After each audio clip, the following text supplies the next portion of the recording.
Hey, what's up out there? We're coming with some expert singles shortly here.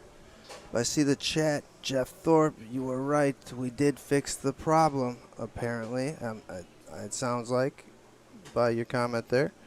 But yeah, we had to shut down the stream briefly, and then there must have been a setting in there that I went and told the guys to look and see if they could figure it out, and they did. The tech guys are working hard for us here at Wisconsin State.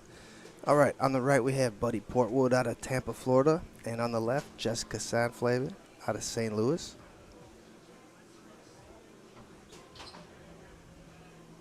And we are off. Let me see where these players are in regards to the bracket, how many wins each has.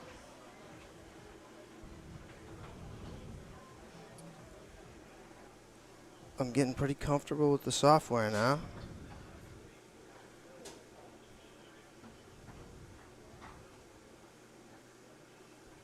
And this is each player's second match. Jessica played Tom Hofstad to get here, and Buddy Portwood played Justin Fider.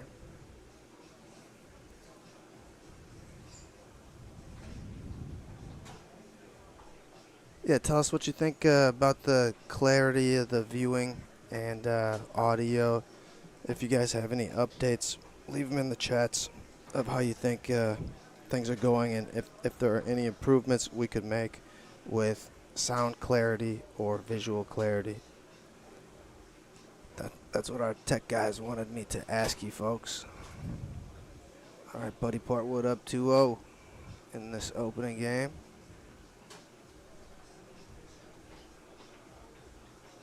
Our stream sponsored by Holmes Automotive Recycling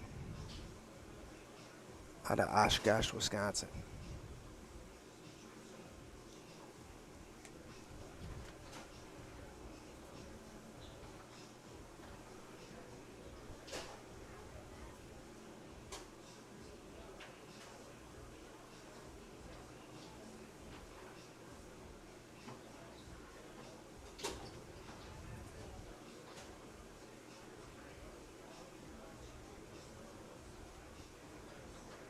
Ooh, nice shot on goal there. Picked up quickly on the 5 by Jessica and then tied up. Now we're tied at 2.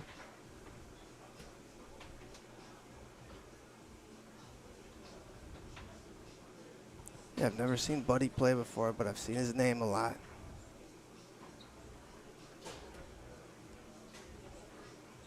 So welcome to Wisconsin, Buddy.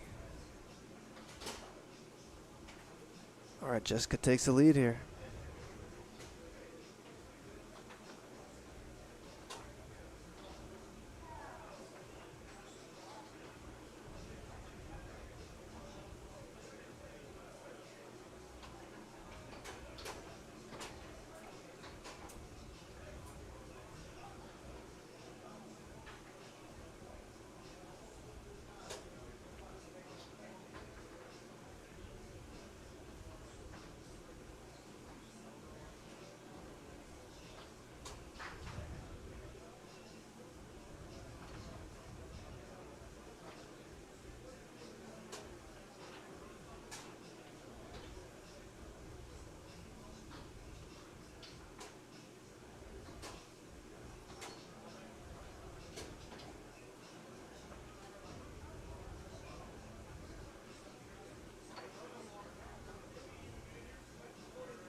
Buddy looking at the banks here.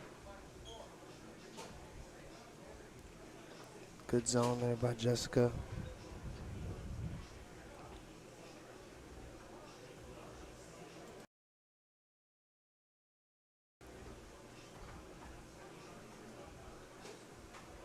All right, game point, Jessica. And first game goes to Jessica.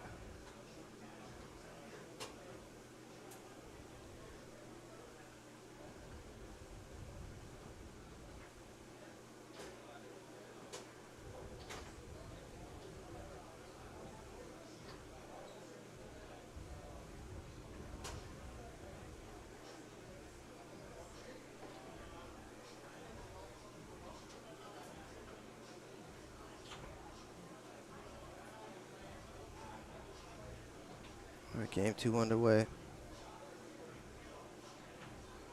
Jessica kind of came back and stole that game. And off the outside wall, that one rolls in.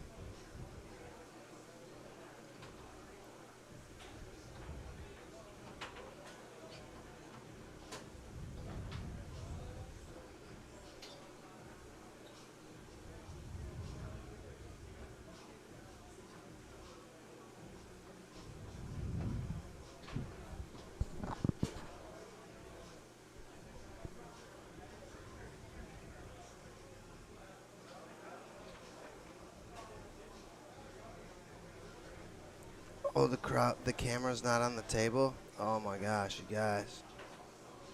All right. Yeah, I was worried about that.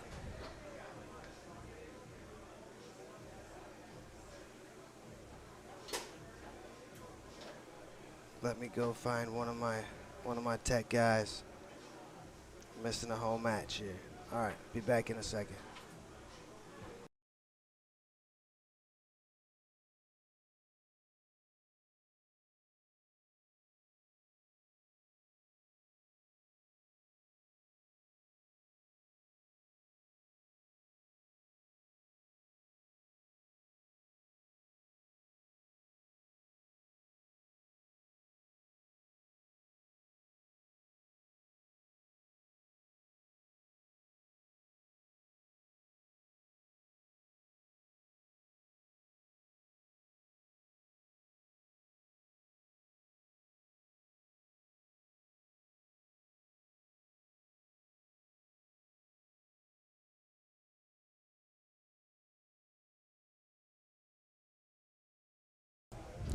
All right, sorry about that, everybody.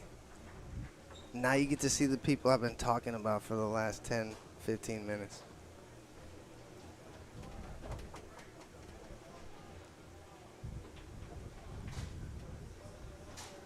Yeah, all this technology is just too complicated in here. It was easier last year. All right, buddy, with the game point here, Jessica got that first game. This is game 2. Expert singles, second round for these players. Like I said, they need 3 to get in. The nice thing about that is you get your 2 or 3 wins. If you have a bye, then it's 2. Otherwise, it's 3, and then you're done for a number of hours. I love that part of it because I'm always worried to order food at tournaments because I don't want to eat cold food. I had to eat cold food in the Army. I hated it. I'm not doing it anymore. Yeah, thanks for the comments, everybody.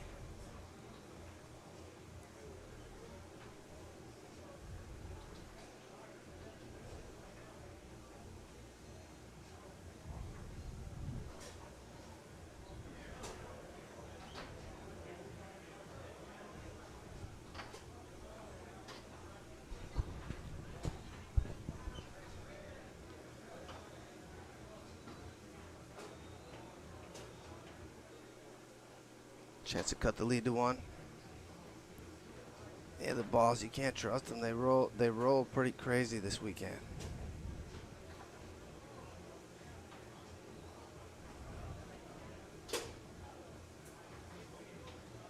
And that was game 2.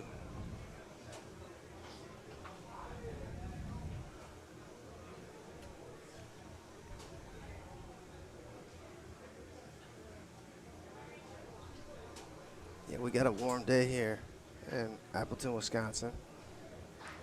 All that snow is melting. We had 27 inches of snow here 2 days before the tournament.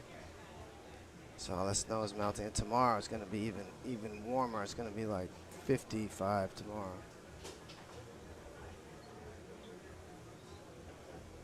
All right, Jessica starts scoring first in the 3rd game. Here's Buddy. Bounces that one through.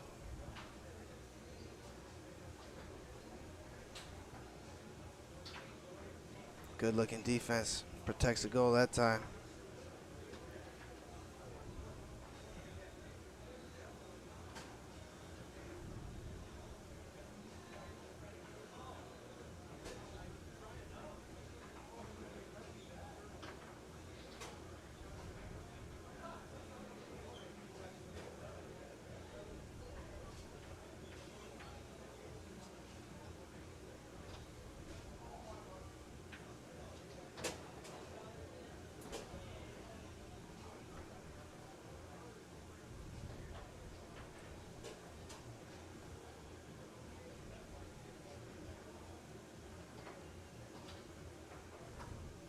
Ooh, the man spun around and knocked the ball back in. But that's what happens when you hit the ball hard. Good things happen when you hit the ball hard. Off man and in.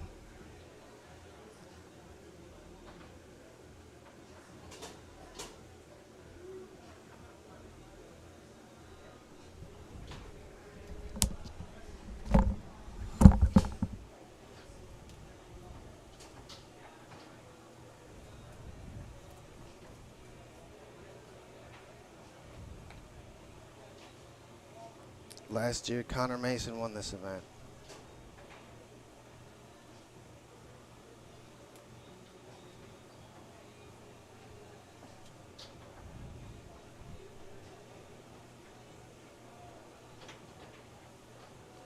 A real strong group of experts here this weekend. A real strong group of everybody. John Wayne there, I think that was from Buddy Portwood.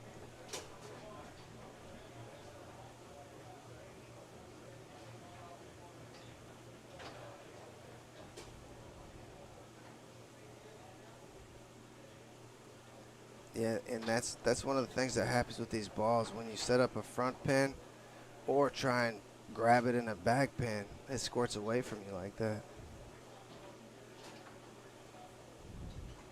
Lane pass stuck pretty good that time. That's the difficult part, is the lane passes. All right, Buddy ties it up there. Timeout. Not sure who took it.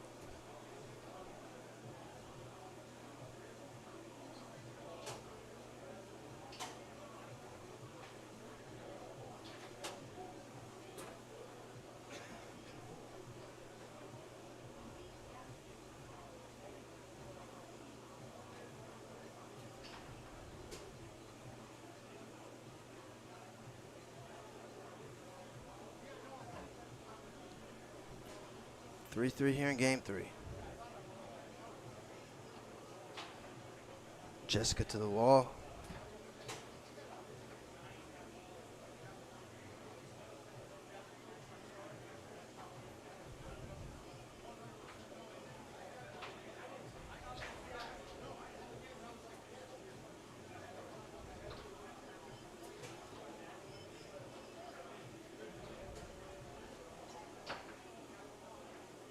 Oh, what a grab that was. Second timeout, I believe. Maybe it's her first. I don't know who took the last one. He did one apiece on the table if you were watching him make the print with his fingers there. So I think it's one apiece now. But that was a heck of a grab there by Jessica.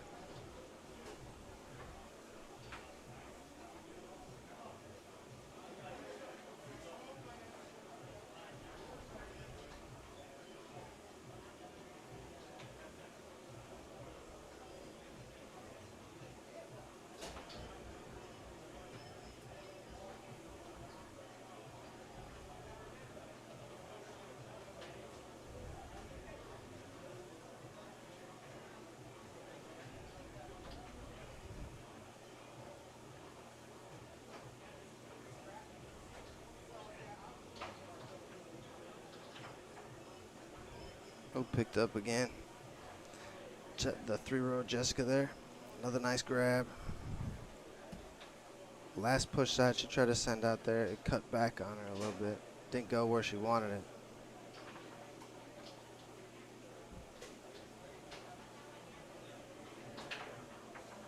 Ooh, almost hopped in. Almost hopped in twice. And then a cut back pull kick gives Jessica a game point. Match point, I'm sorry.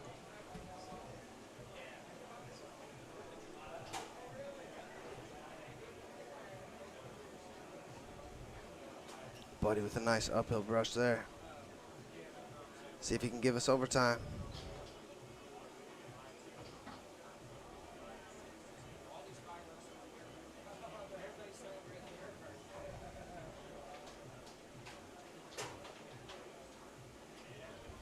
Oh, another pull kick almost scores.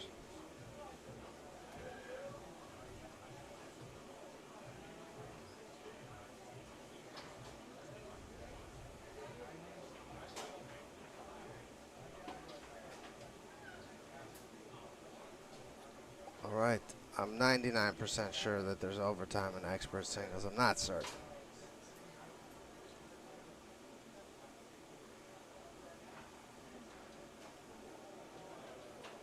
Yep, we got overtime.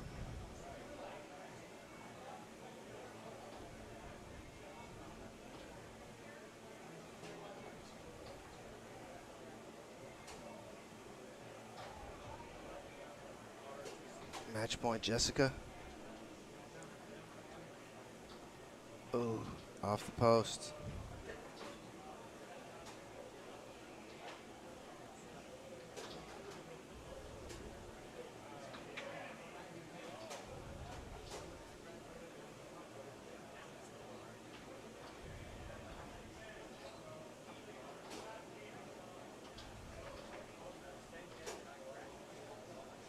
Taken away here by Buddy.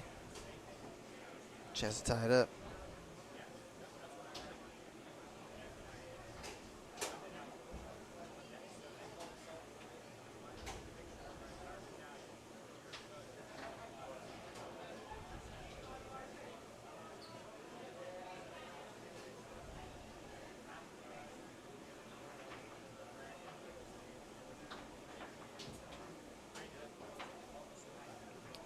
Right-handed 5-bar shot, and then one the other way.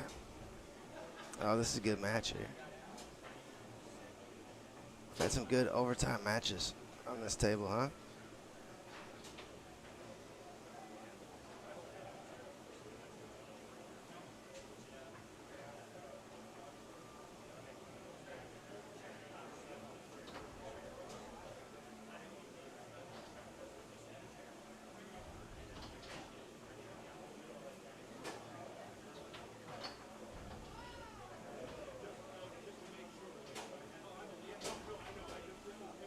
And off the outside wall, ties it up.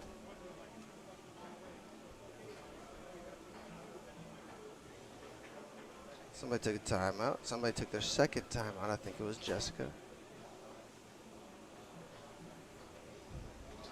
Win by 2 into infinity.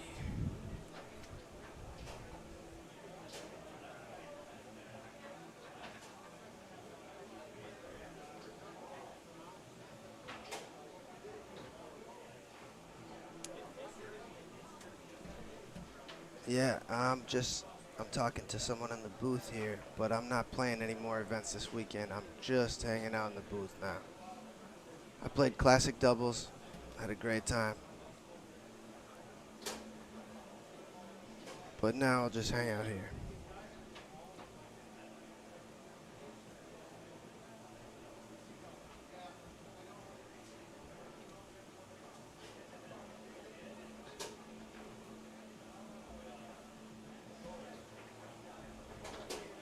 Outside bank gives Buddy Portwood an advantage here.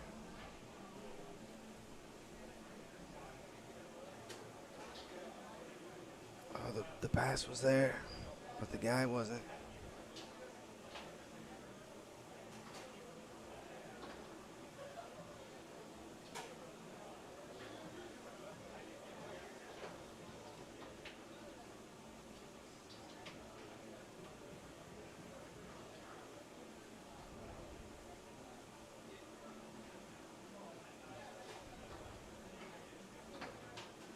And block back into the goal. We have another even game. So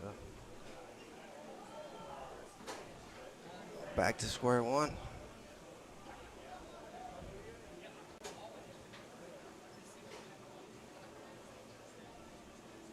Taken away now by Jessica.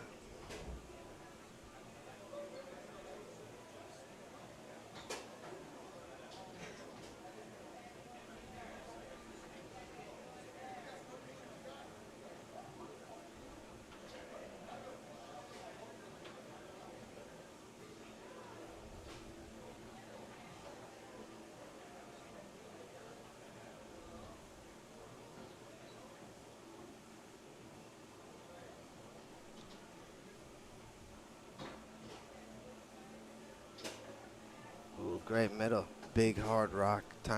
It's really hard to hold out for a middle when someone has a big hard rock like that.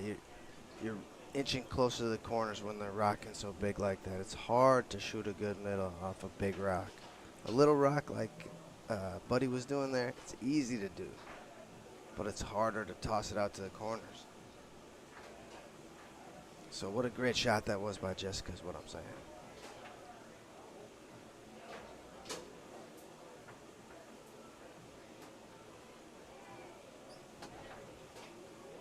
And we're even again. This one could make it to infinity.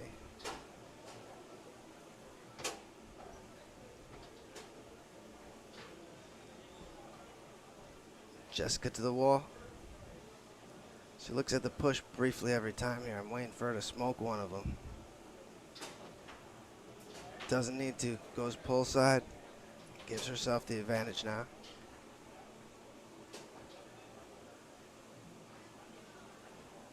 Oh, picked off here. Could end it. Send Buddy to the B flight.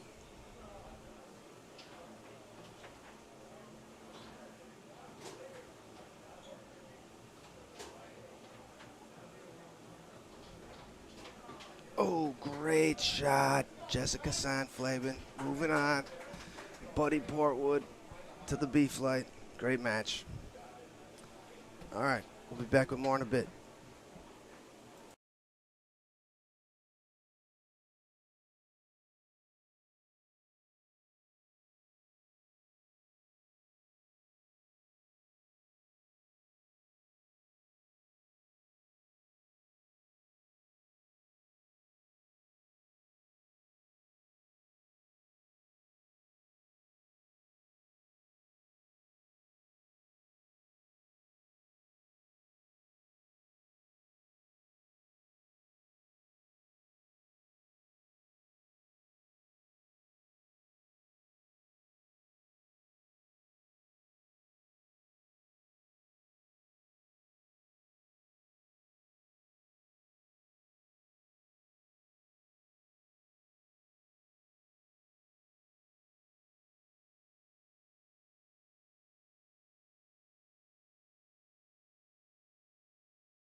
All right, hello out there.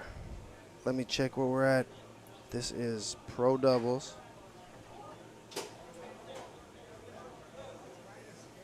Pro Doubles A flight.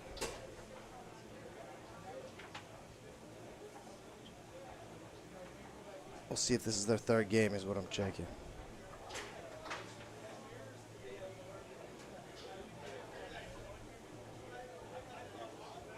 Oh, this is their first game. All right, round one, Pro Doubles. This event sponsored by Martin Systems. I'm going to tell you all about them in a moment here. On the right, we have Roman Blinsky up front and Zayed Haided at goal. On the left, Matt Weber up front and Brett Noyen at goal.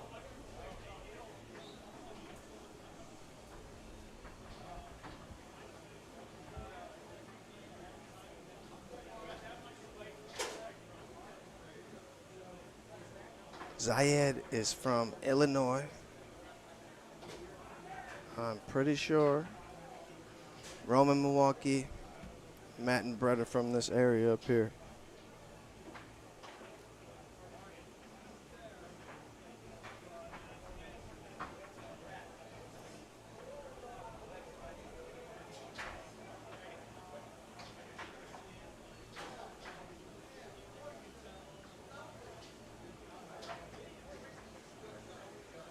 The perfect pass up to Roman.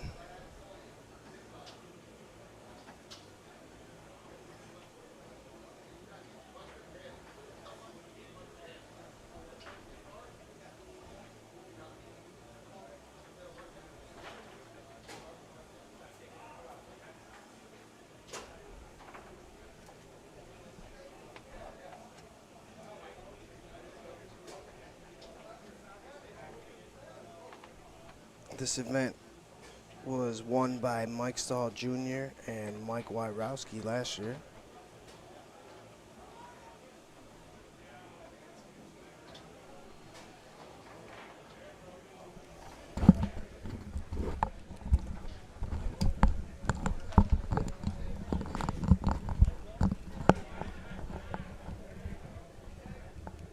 All right, here's Brett, and he's got a grade 2 rod.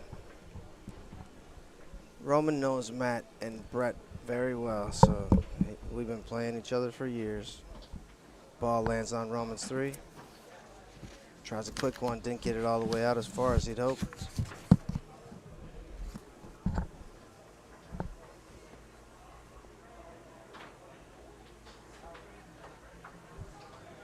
Up and off the table there. Hey, Mike Brazil, we miss you, buddy. Oh, we wish you were here too.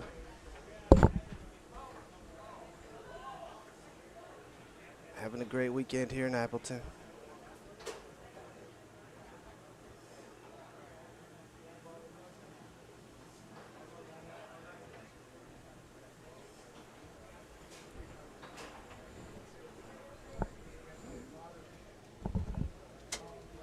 All right, still 0-0.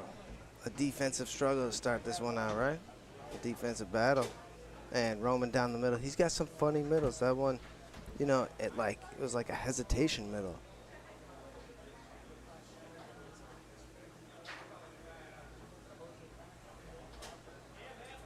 And the fumble Ruski.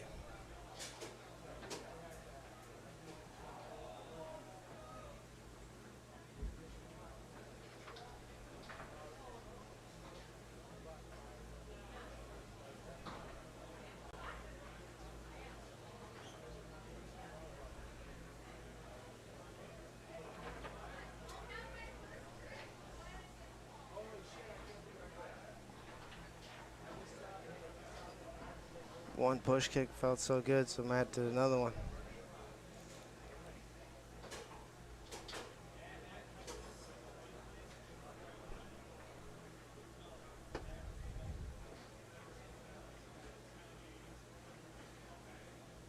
Roman with the baby bounce pass. Tries a pull kick. Brett picked it up. Lands with Matt.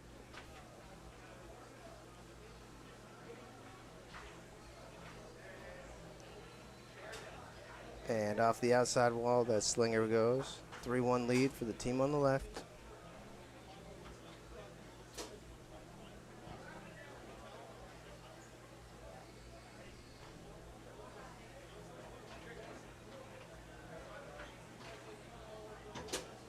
Yeah, slippery balls. That's what that looks like.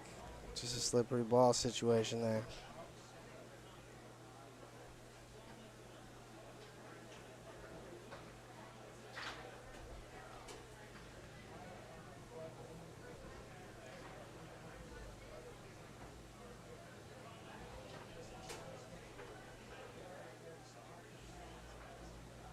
Matt Weber is the founder of Ace Golf Systems, a sponsor here this weekend. Roman also, him and his wife, Keys Campground, is a sponsor here this weekend too.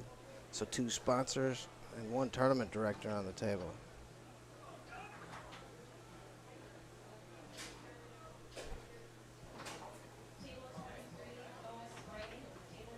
All right, Matt Weber trying to close out the match.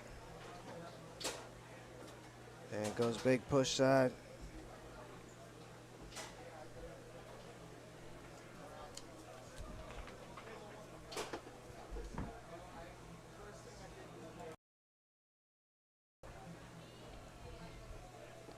Yeah, Martin Systems since 1974 has helped people better prepare and protect with modern technology in security, fire, and life safety.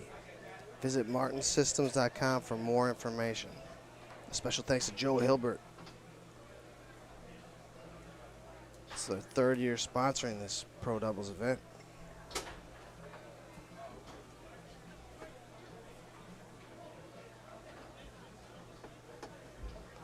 Wall pass taken away by Matt.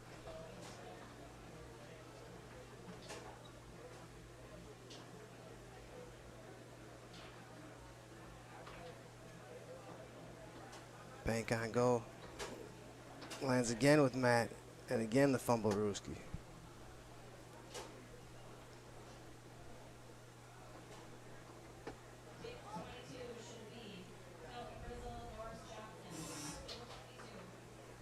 Oh, almost 4-wheel drove in on him, but Brett dug it out.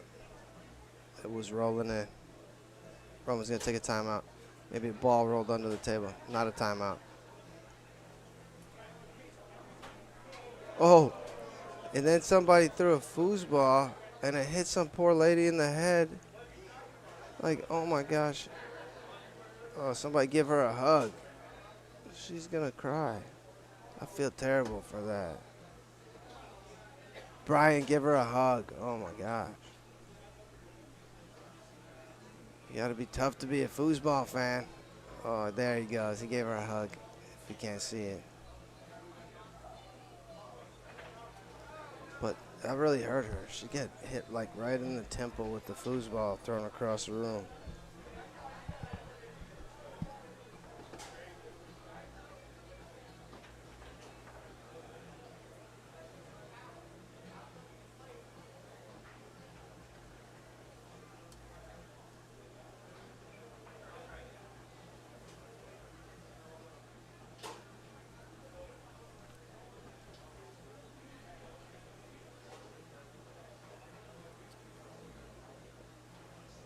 Well, hopefully this lady comes back to a foosball tournament.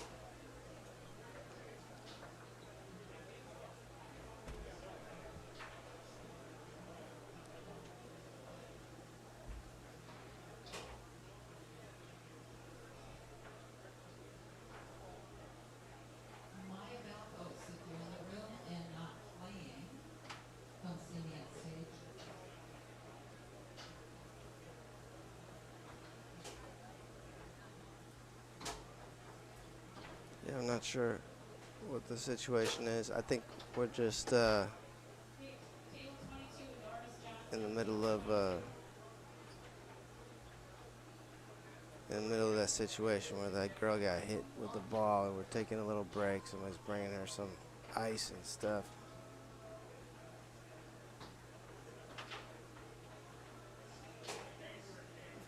Brett's trying to make sure that this woman gets some attention here with the ice in the cup, and she got some hugs. She's gonna be okay, everybody.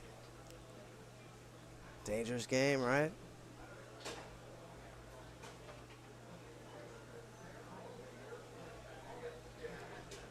All right, we're back underway. Here's Roman. Wall pass taken away by Weber, who goes to the lane. He wants to, if you're giving him a bunch of push kicks, he might take another one. He tries a pull kick there. Shot on goal, picked up by Roman. That might be just what Roman needs to get going here. Tries old skipper, but it sprays wide. Tried it again.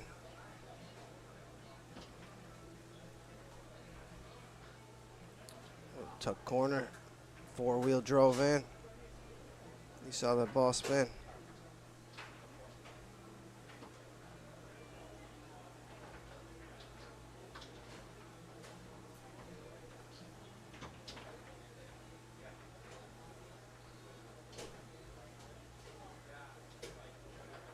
Oh, lost in the back of the goal. It happens because these balls are real slick.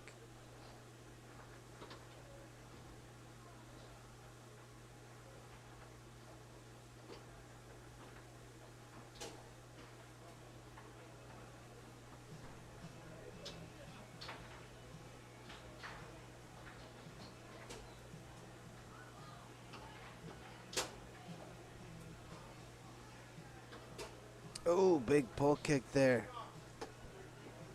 What a shot.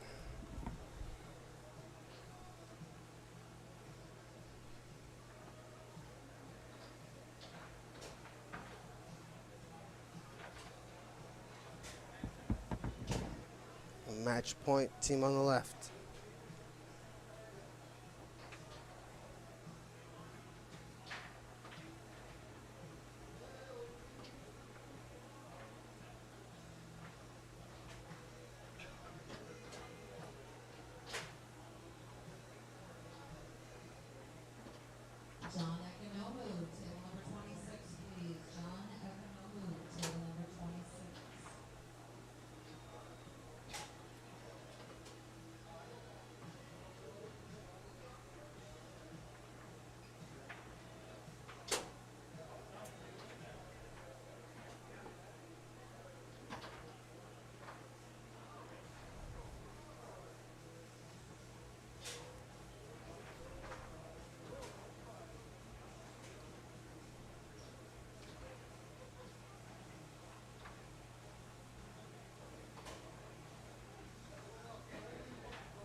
Roman's just got to crack him open to get going.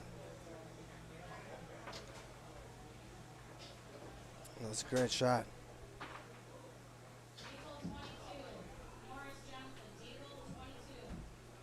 Oh, nice back down along the wall there by Weber.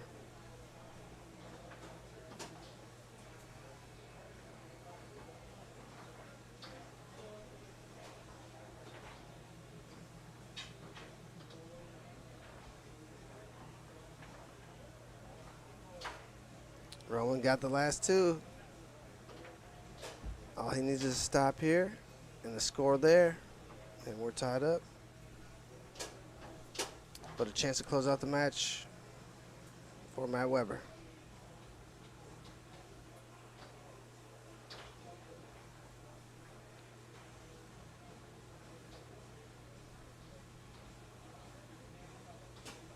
And the push kick finishes it. All right, be back with more shortly.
Hello, hello.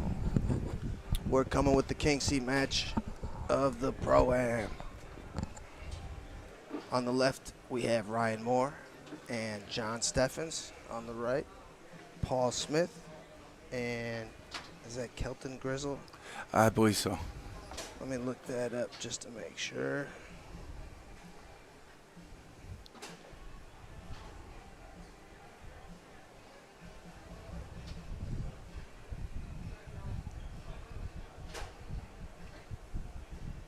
Not good at It is. finding stuff. I found it. Thank you, buddy. Kelton Grizzle and Paul Smith versus Ryan Moore and Jay Steffens. John Steffens. So is John the guy that won the beginner singles? He is play with that guy. So he won a tournament here. How many players? It was like a dozen? 10 players. Okay. And he got to play with Ryan. Yeah, last year, the guy who won that, him and Ryan won the event. So Oh, cool. I love to watch Ryan cradle the ball like that when he does it real fast and hard like that.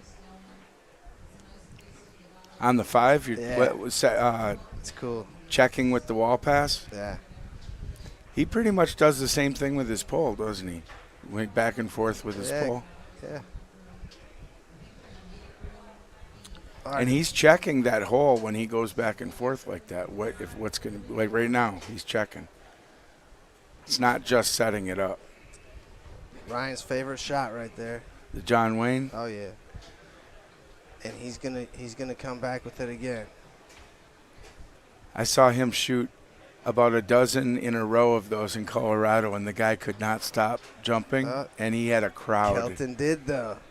He didn't jump. Good work, Kelton. It would have taken me a lot longer to figure that out. Oh, good. This is up to date now too. This isn't delayed. Our video was delayed yesterday. And now we have rewinding powers too, Ron. Oh, good. So if we want to check the stream, we can do that.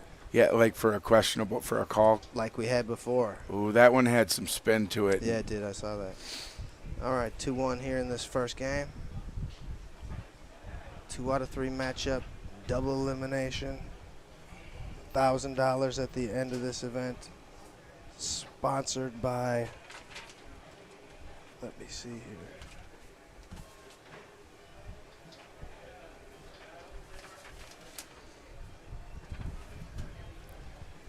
Oh, there's my sponsor book.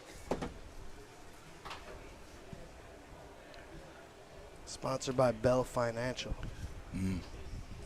Financial planning out of Marquette, Michigan. Marquette, Michigan. I've been to Marquette, Michigan. Oh, you said Marquette, Michigan, not Wisconsin. Right. There is a Marquette, Wisconsin, though, too, isn't there? Yeah. I think it's close to Minnesota. Named after Father Marquette, I believe. Oh, maybe I'm wrong. I don't know. That's Menominee. Oh, no, that Menominee is in Michigan on the Wisconsin border in the UP. I think there's a Menominee over that way, too. Oh, there is another Menominee in Wisconsin. There's 2 of them. How Yeah, do they do there's that? right. It's spelled different, just like your confusing. Sheboygan and Michigan Sheboygan are different, too. All right, here's Paul Smith. Yeah, I saw that middle earlier. I was wondering why he was trying to get around that push side. If he's a little more patient on the 3, I think he's going to score a good percentage. He's going to need to with Ryan because Ryan's tough to beat on the 5. Ryan checks to John Wayne. Every time he lines up for it, but he can shoot a pull shot from that spot too, so keeps you honest. But you just have to stay home for it. That little delay he did right there to go up lane, those kill me. If you guys ever need to play me, just do that. I won't block it.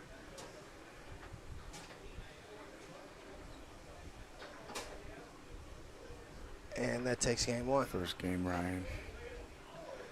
Ryan and John Steffens, right? Yep.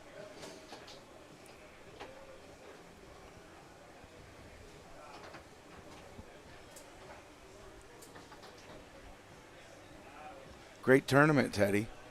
Awesome. Glad We got 29 tables? 30. 30, and they're all running. 2 are home models, though, so I tell everybody not even to use them. Oh.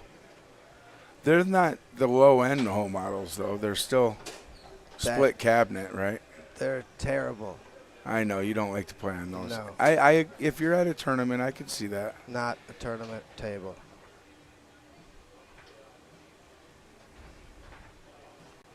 All right, here's Paul Smith. Waited out a middle last time and finds another one there. Nice pick.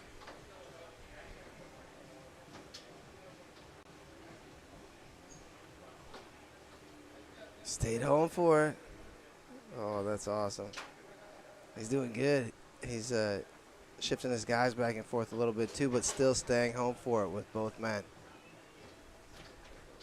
Oh, loses it in he the got back. the. I blame the ball for that one, Ron. Yeah, I couldn't see it, but I blame it. I'm blaming the ball for everything.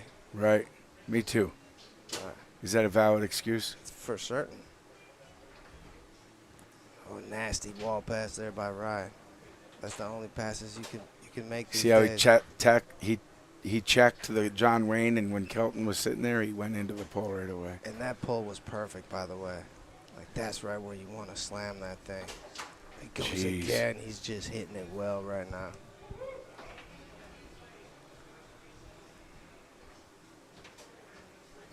All right, this is game point right here for Ryan and John.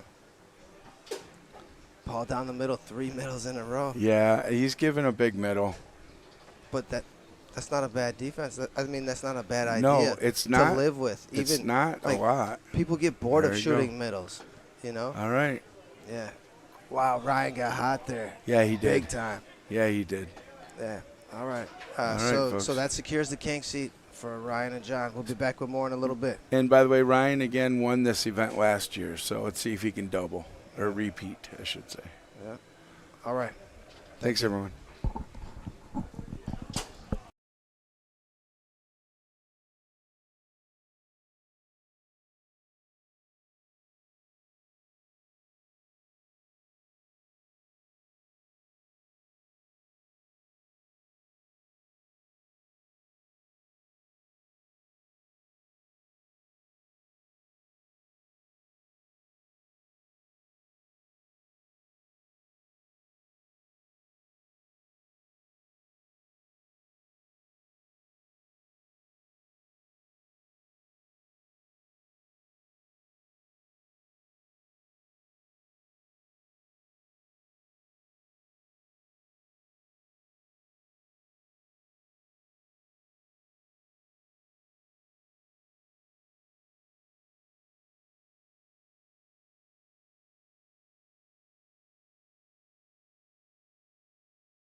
All right, hello out there. We've got pro doubles action for you. This is Flight B. This is the third match for both teams. So with a win, either team will make it to the elimination bracket, and the other team will be eliminated. So this will be their second flight. All right. On the left, we have Mike Stahl Jr. up front at the forward position, and at goal, Hannah Buffkin, I'm sorry. And on the right, Justin Kopitz at the forward positions. At goal, Justin Fighter.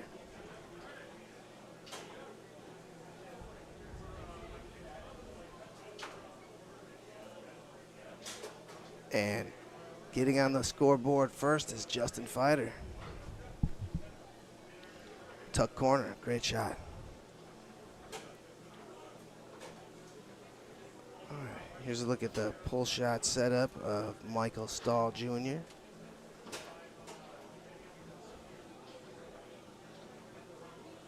Evened up now.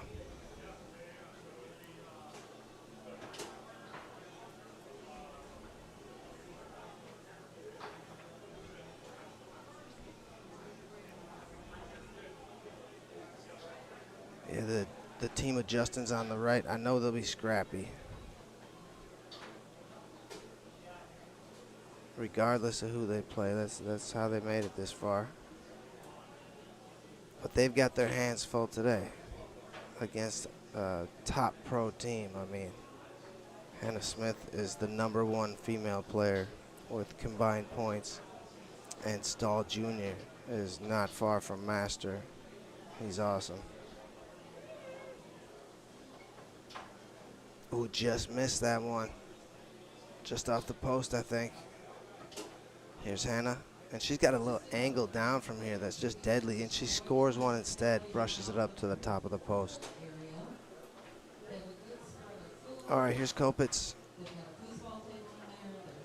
with a lightning fast wall here and a really good bounce pass. Taken away here, though, by Stahl Jr. Chance to go up 3-1. Fighter's got to keep him out here. Good looking defense, I would say, by Justin. I like how he's bending his toes in, protecting the middle and jumping out to the long, protecting the straight. Looking good, buddy. That's good defense.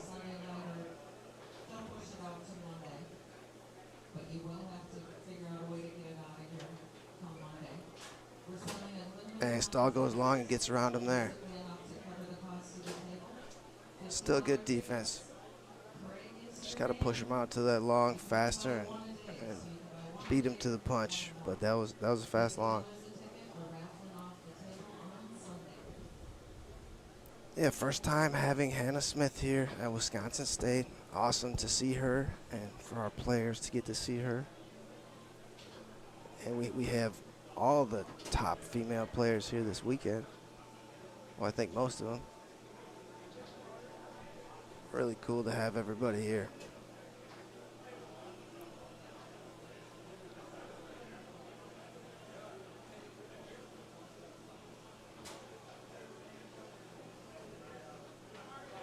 All right, Justin Kopitz puts the ball into play.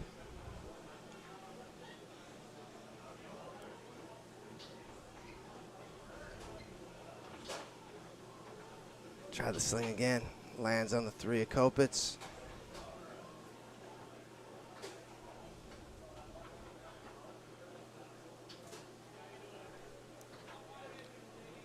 Good defense there by Hannah, and Hannah has awesome defense, maybe the best. Oh, did you see her dig that out? That was destined to go in her own goal, and she changed it. She changed destiny. Oh, what a middle.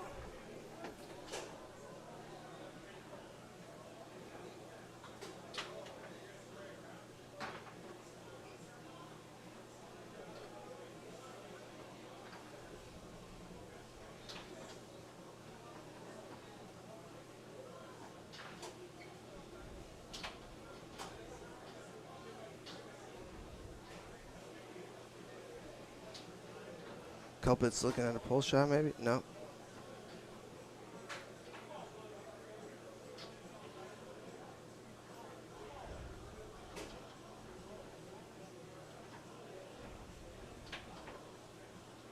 Just spraying it wide. Comes back to him here.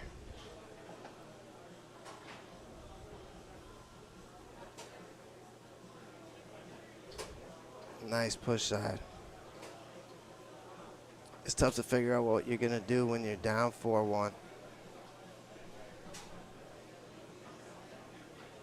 Like how you're going to make your comeback.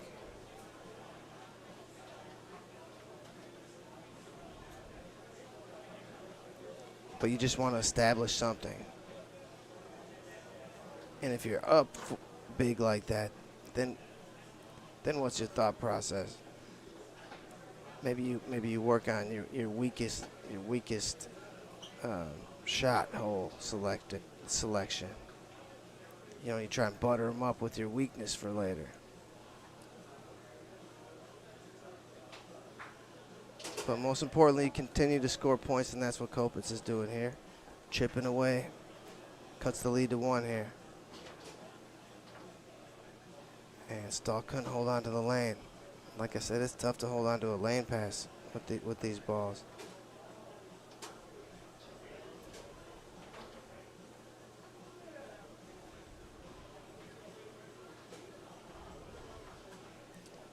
And that ties it up there.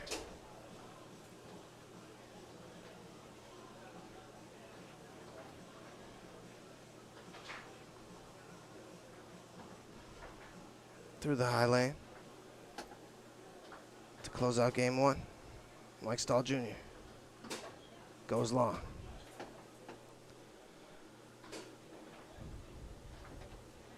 Good fight there by Team Justin, fighting back to get in that, tie it up to 4.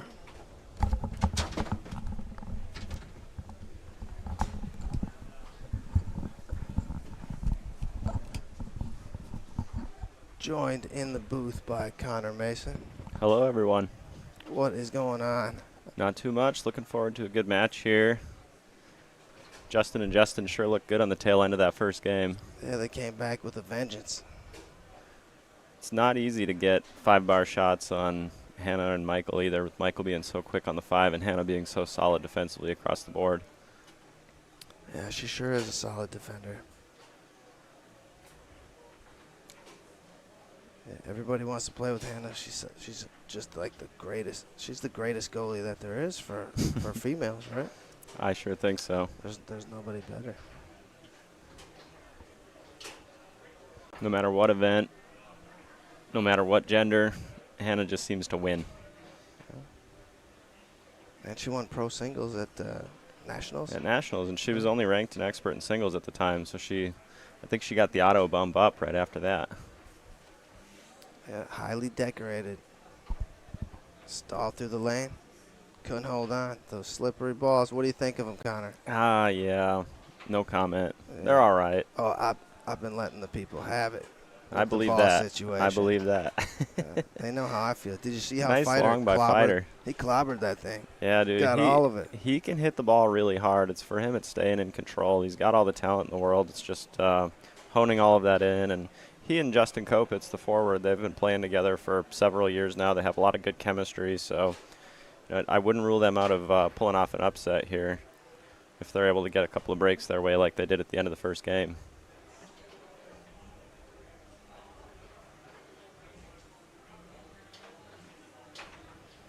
Yeah, she protects the middle and gets out to the corners very well. Yeah, Hannah's the kind of defender that gets better as the match goes on, and she picks up on your tendencies and understands the objectives that you're trying to accomplish as a forward. I definitely think that's true.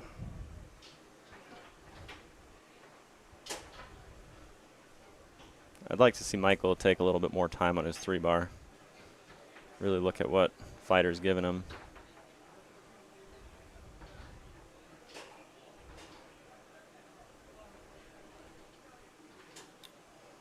Steal by Kopitz. Yeah, Stahl Jr. has an awesome tic-tac for the near wall. Maybe the best near wall tic-tac there. Yeah, he's really solid. Very decorated player as well. Yeah. I believe back in the day he won a world title in both expert doubles and pro doubles in the same year. Yeah. Am I making that up? With his dad, one of them. Yeah.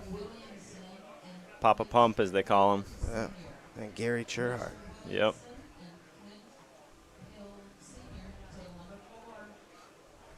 What a hard fake. Yeah, and just a filthy up, right? Yeah, I mean, Justin was baiting him down to that wall the whole time, and then Stahl showed it and took it away. There, you see, he took an extra half a second there and was able to understand the hole that Justin was giving him and explode to it. Mike Stahl, you really have to watch out for his middle on his pull shot. He is deadly at finding the splits. Yeah, he's got a good rock. Oh, his pull shot you're talking about. Yeah. Yeah, he's hitting his long really well. Is he? Right now. But yeah, historically he's shot a lot of middles, but I see him shooting a lot of longs lately. And that's good. That's what you want to do as a pull shooter, I think. Yeah. At least establish the long early so it opens up the easier shots later on in the game. Yeah, you can't be hoping for middles. Yeah, and you can see now Hannah's understanding Justin's timing a little bit better and jumping to the hole right as he's about to try and explode to it.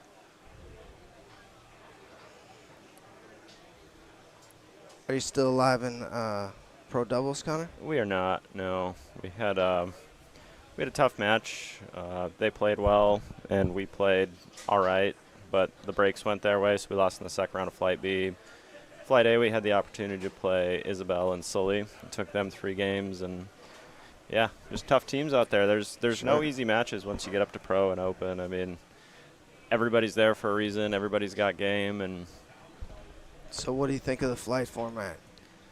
I will say I really liked it for a major. At TKO, it was my first flight format experience. Really appreciated knowing when I was going to play and all that good stuff. And, you know, some combination of what feels like double and single elimination, you know.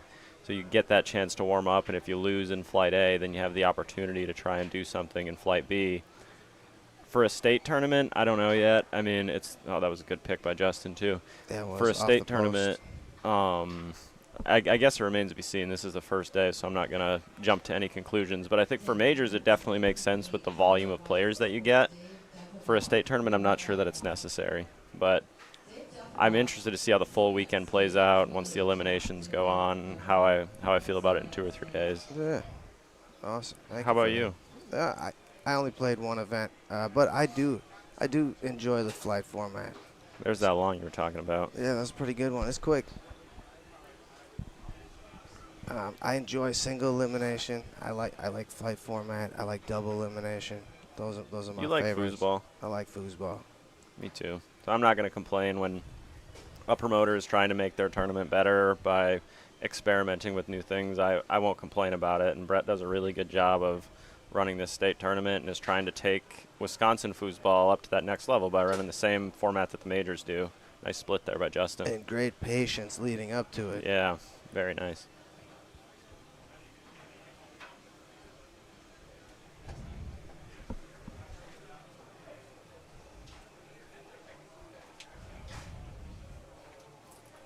Good patience there, too. He's really not rushing. I mean, sometimes you just got to put your hat down and not really pay attention to who's on the other side of the table of you.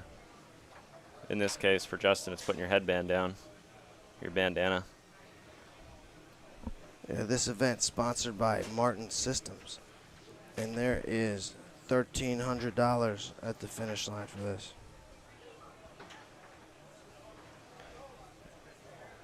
And whoever wins that prize, it'll be well deserved. The pro and open fields and really the entire field here in general, turnout's been excellent so far from what I understand, just without looking at any numbers. But the field, in addition to being large, is also really, really talented.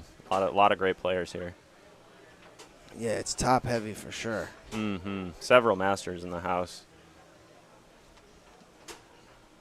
South Dakota was like that too, I felt like. There was a lot of good players there. Yeah, and I feel like we might be getting that more as the World Foosball Tour starts boosting up payouts and making it more appealing for those masters to come out to a state tournament where they can win a grand or a couple grand if they are able to place high in open singles and doubles. I mean, it definitely is enticing, and you know, the masters that I've talked to, though sparingly, they've definitely said if the payouts are better, I'm more willing to make the trip and spend time and money investing and going if I think I can get my full weekend paid for.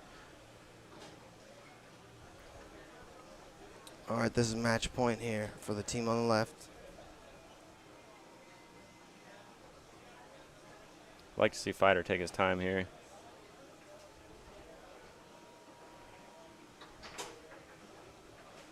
Good clear. So far, I'm going to jinx him, but Justin's done a good job of forking that bank and keeping her away from the outside, Yeah. forcing her to just brush it up to. Oh, you see that? That was like he squeezed the ball or whatever you call it. Yeah, that's what Justin He does refers that? to as a squeeze shot. That's A normal. He squeeze? says he rips apart all the locals in Minnesota with it. Really? Yeah. It was close. I'll give it that. There's a little bit of a difference between your local and what he's up against right now, but yeah, it is intentional.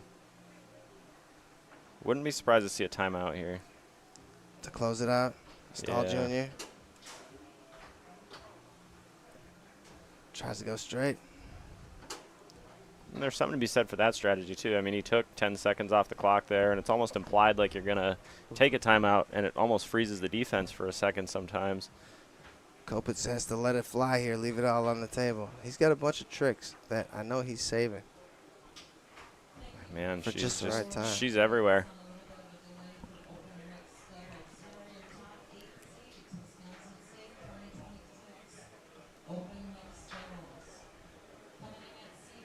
Feels like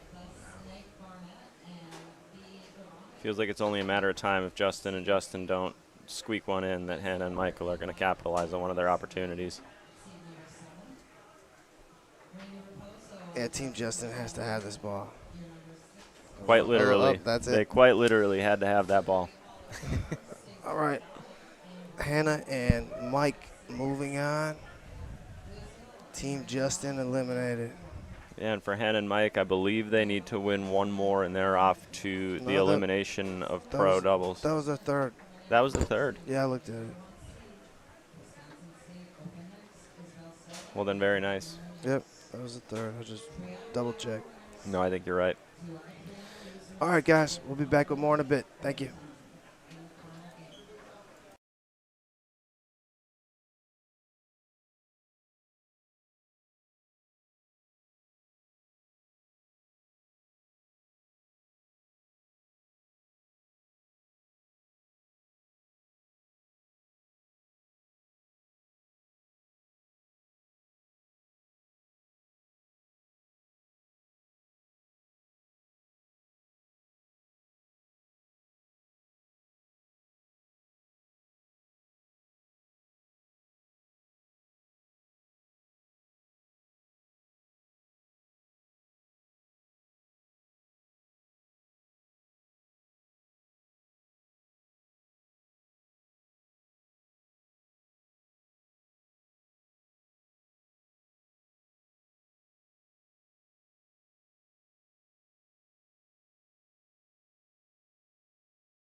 Welcome back.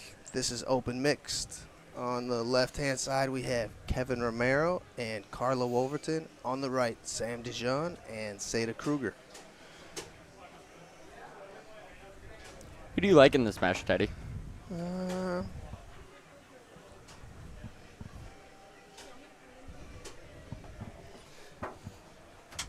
I mean, Kevin's a world champion master here, but both these teams are solid.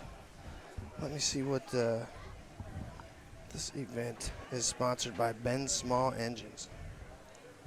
Just want to make sure that this isn't 2 out of 3. I thought it's an open event, so I thought all open Yeah, it events should were be, 3 out of right. 5. Yeah, I'm just trying to make sure. Where is it? Open mixed championships, 3 out of 5 on the 2 out of winners, 3. Okay, 2 yeah. out of 3 on the loser side. Yeah, so it's 3 out of 5. Ooh, nice pass up there to Kevin. All right, we'll get to take a peek at Seda's pull defense, see how she does against what I think is the best pull shot. The little slider dink there that he just did to make Yeah. it 1-0. Oh, sorry, 2-0. My bad. I guess we missed the first goal. I think Sam took the time out there. He's trying to give Seda some tips right now.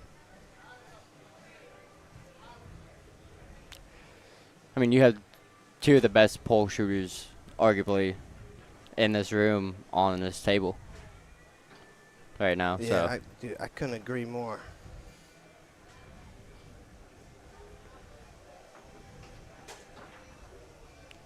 that was a nice block by Seda there. Yeah, I'm not sure if that one went exactly where he wanted it to, but blocked back into the goal there. Luckily, it's 3 out of 5.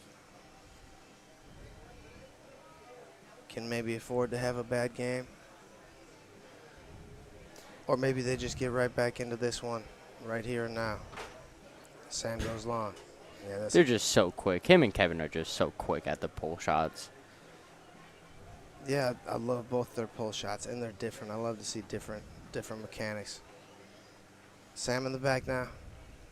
And Sam does have a cannon of a 2-bar too. And So look at this. Kevin's going snake shot now. That was sneaky.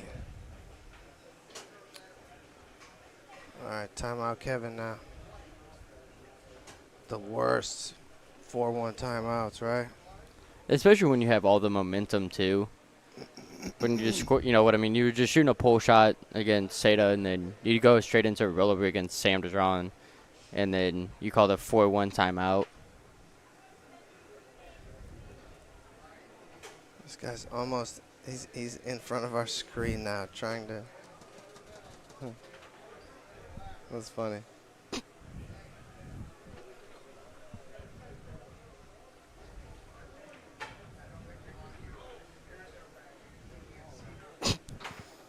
Does that happen a lot here, Teddy? Yeah, it's okay.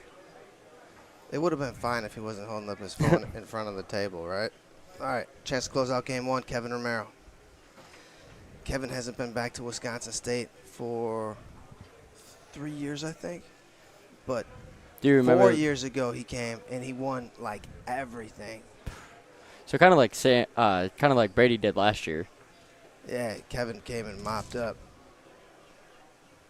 But we're so glad to have him back. He won open doubles with his dad here 4 years ago. Oh dang!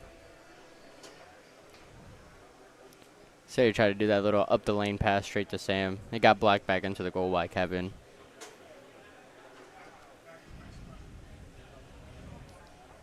So if you were Sam, what would you tell Seda here to start doing on Kevin's pull? Well, you got to tighten your guys up, but you still have to race them out to the long haul. I would force him to shoot straights and at least push him out to the long haul and keep my men stacked, toes bent in, and push him out there.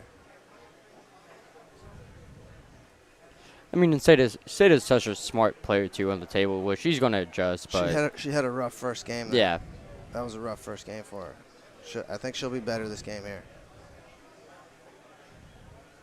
and plus, like we were saying, Sam is one of the top masters in this room too. Exactly. So he's going to tell her, and then she's going to listen to him, and they're just going to go on the fly.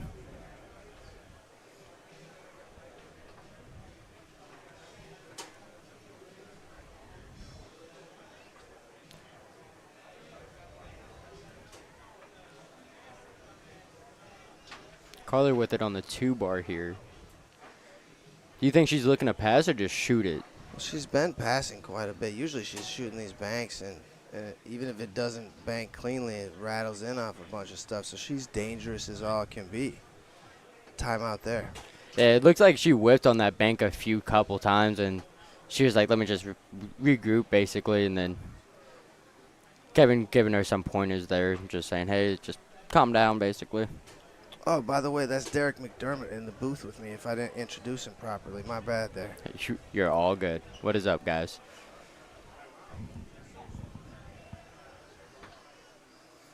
And then there's that pull kick bank that you were talking about. Same with it in pull shot position. Down the middle there. Sam just whispered holy. Sam just whispered something into Sada's ear. Probably some defense. Probably watch out for the 5 or something like that. It's cool that all the masters, tell each other, like, hey, this is coming. I want to be here. You know what I mean? They all, look out for each other, basically, in a sense. All right, a good start for the team on the right after that first game. That's what they needed.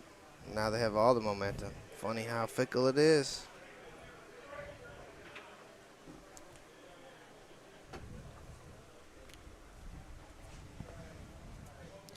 Do you know how many times Sam or Carla has been here? This is Sam's first time. Carla's usually here every year. Okay.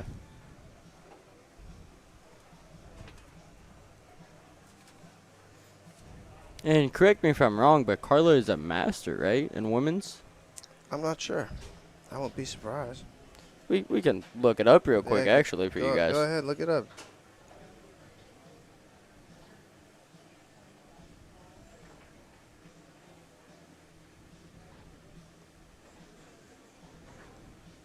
This is open mix, correct? Yeah.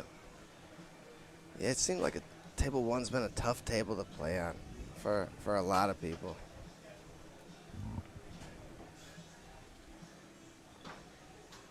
Oh, good block there by Seda. You don't want to give them any room to breathe. Protect your lead. Baby bank attempt.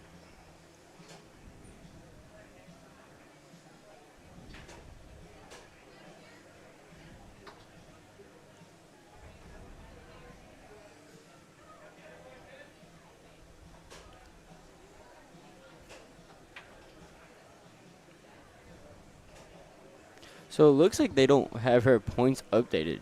This is what it says for me. But I don't think that's accurate. Yeah. It says she has 0 points or 777 points. There was the left hook you were talking about, Derek. From Kevin. He switched to the back now. He's going to try and get a block on Sam and get back in this game.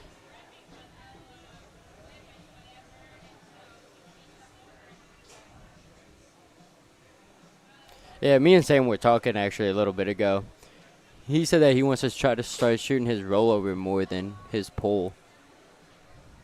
But we were talking, and he was like, yeah, my pull is just my pull, you know what I mean? So his pull is so good that he's just going to go back to his bread and butter, basically, on a lot of tournaments. Yeah, I would say Sam's pull is like, you would say second or third best right now. Yeah, I mean, As you far have a as couple pulls people, go. yeah. But to be in the top 5 in the conversation, you know you got a good pull shot. Right at 18 years old, 17 years old. Right. Timeout. Team on the right. So Sam basically stole that on the 5 and called a quick timeout there.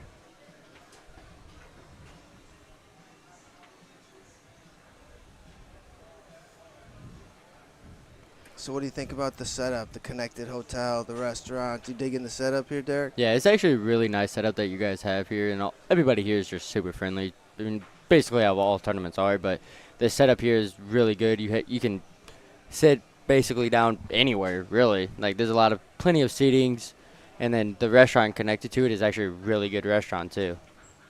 So everything here is just perfect. Yeah. And this is my first time being here too, so That was one of the things I really wanted to have was a lot of seating because I never have anywhere to sit down at tournaments. I feel like, and there's definitely never to order food while you're sitting down and watch a match. exactly. That's always impossible, right? That's the holy grail. If you can just sit down and order food and watch a match at the Right. same time, dang, that's got stuffed right back at Seda. But yeah, no, like we were saying though, if you can sit down and order food at a tournament, yeah, you're most likely going to keep going back and going back and going back to them. Kevin here with the pull shot to tie it up. Yeah, really fast brush down to get to the 3-bar here and Seda digs that one out. Ooh, great. That was a pass. great pass. Yeah, it was unexpected, right? Kevin wasn't ready for that. Sam wasn't even ready for it either by the looks of it. Oh, beautiful. That's how she won goalie wars at the World Championships, folks. Oh, my gosh. I would have fell for that, too. I think almost everybody in this room We all would have fell fell for it. We all fell for that one. Even watching it here, I fell for it, and I'm not even on the table.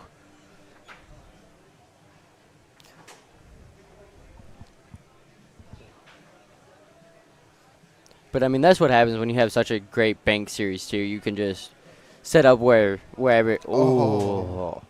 That is devastating to them. Game point team on the right. There's a lot of momentum shifts in foosball. Could You know have been what a shot there. Could have been a 5-bar shot. But, yeah, there sure are momentum shifts. Like, Kevin and Carla just won 5-1 in the first game, and now it's 4-3 going in favor of Sam and Seda's position here with Sam on the 3-bar, taking it around here. Oh, the way he danced with it and then crushed it. Oh, that was nice. Sam's whole reading ability on his pull shot is just highly different.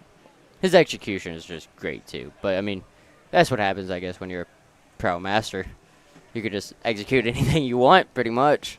Yeah, it's awesome because he's not like a huge, strong guy. He's like skinnier than me, and he's slamming that thing. Exactly. He's a 18-year-old, 17-year-old Right. kid just cranking them. He probably weighs about $160. You know what I mean? Just cranking them. Yeah. Now we're having a good time here. We Special thanks to Ben Small Engines. They are proudly serving Appleton, Wisconsin, and the community since 1996. And they've been sponsoring our tournament for 8 years. Ooh. 8 years they've been sponsoring our tournament. Shout out to them. Special thank you to Ben Small Engines for keeping my snowblower running all these years, especially this year. Yeah, you guys do get a lot of snow up here, don't you? Wow, this year we got hammered. All right, game 3 underway. Kevin to the wall. Seda's starting to get a little piece of his pull shot, gets another piece of it there, blocks it up off the table. So for all the people at home that haven't been up to this tournament, what would you say is the #1 seller to come out to this tournament? Besides for, the great people, the great vibes that are out here, what would you say to try to bring them out here? Just the fact that we have the bar atmosphere.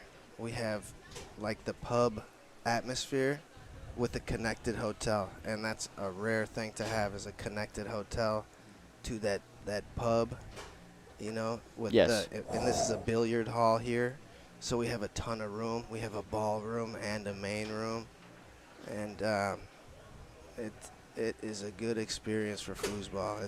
It's my favorite place to play foosball, is like a pub atmosphere, because that's where most of us learn foosball, right? Yeah, that's where a lot of people's locals are too, is the pub atmosphere, bars and stuff like that. That's typically where a lot of people's local events are. Ooh. That little left-hand hook there by Sam. They've each sent one at each other. Kevin tried to do it right back at him. Well, that's the fear of letting one loose, because the other guy's coming with one too.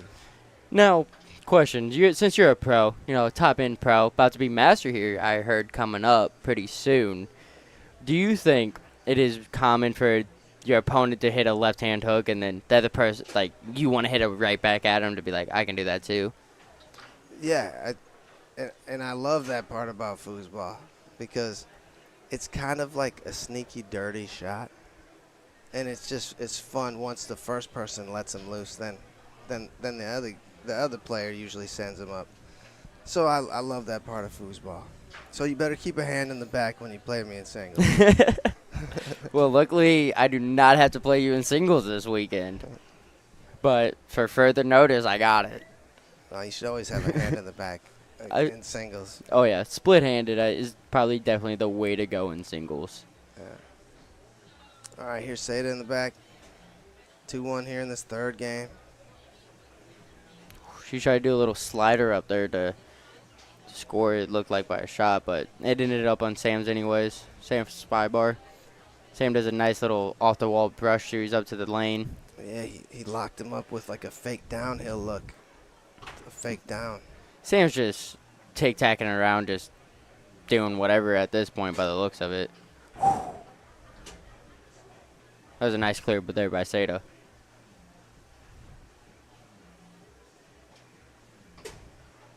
All right, hits a straight. It is now 3-1 in favor of Sam and Seda in the third game because it's 1-1. Yeah.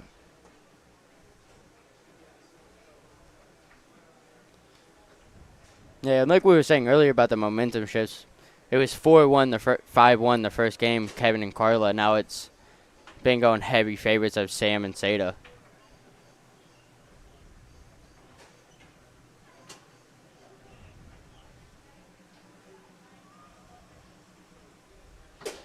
Oh, Middle. that was a good read.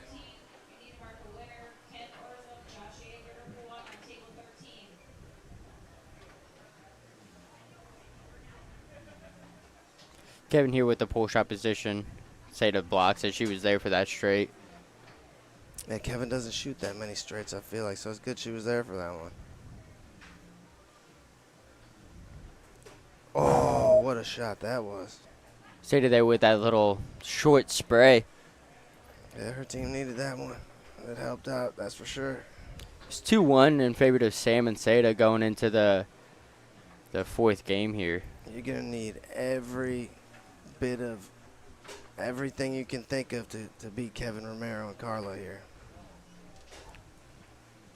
So back to what we were saying about the pub atmosphere and the reason why to draw people out, what would you say is like the main thing that people need to try in Wisconsin? Bratwurst. The brats? Yeah, try some bratwurst. In that Sheboygan foosball room, in the party room over by the pool, they have the best brats you'll ever have in your entire life. I'm not kidding you. Go put some onions on that, and Just you're going to have the best day of your life. I'm telling you. Have you ever had brats? yes, I have. Oh, okay, all right. Many people have never even had them. But if it's as good as you're saying, I don't know. Dude, I'm telling you. I heard it's Joe Hilbert made those brats. That's the Martin Systems sponsor, Okay. and he can do it, man. He knows how it works.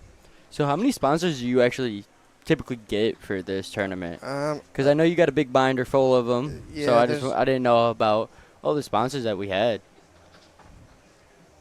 11. There's Oh. 11 this year, Wow. That's actually really good though. maybe 12. 12 to 11. Yeah. But that's really good though. And I'm sure it's grown over the past few years too, Oh yeah. I'd imagine. Yep. Sam tried to go long there by the looks of it, and Carla was just there. Do you think Sam or Kevin's pull shot is Ooh. one that you could race? Nice push kick. No, you can't really race any good pull shot, but you can get a head start on it. But I wouldn't try and dead race anyone's pull shot. You know, I mean, not these top masters. Yeah. Is what I'm saying. But if you kind of get a head start with your race and zoom back and forth a little bit, you might be able to catch up with some of them and surprise them with that third man a little bit. But you're not gonna catch up with them very often racing them. I don't think either Kevin or Sam. Kevin went back to a rollover there. Yeah. He's abandoning the pull by the looks of it. He's starting to shoot a rollover. That's good news for Seda because her snake defense is pretty good, and maybe her pull defense isn't as good as what I'm guessing. as someone that has had to play against Seda Kruger a few different times, her rollover defense is very annoying to play against. She is everywhere at once by the looks of it. She covers all the holes. And it's just like, you don't know what to do. What's the kid got lined up now? Seda in 8th grade, you guys. Oh, she's in 8th grade now. 14 years old. And she That nice pull dish kick there. down. Yeah, that was good. It was perfect. It had to go all the way to the wall that time. I don't always put mine right to the wall. Sometimes I'll put it higher up in the lane, but that wouldn't have worked. It had to go to that place that time.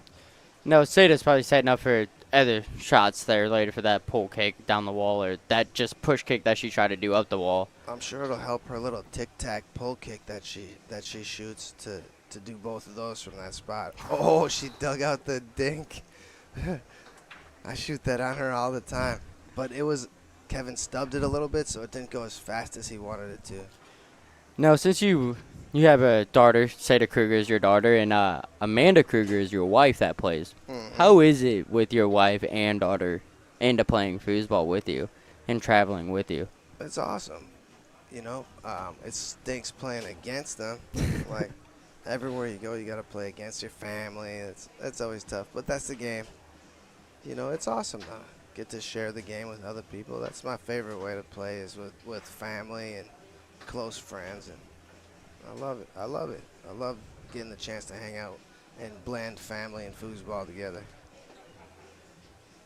So how long has Seda actively been playing foosball, would you say? 4 years. 4 years, so since she was 10 roughly. I think so, yeah. And she's already made this progress in 4 years. Wow.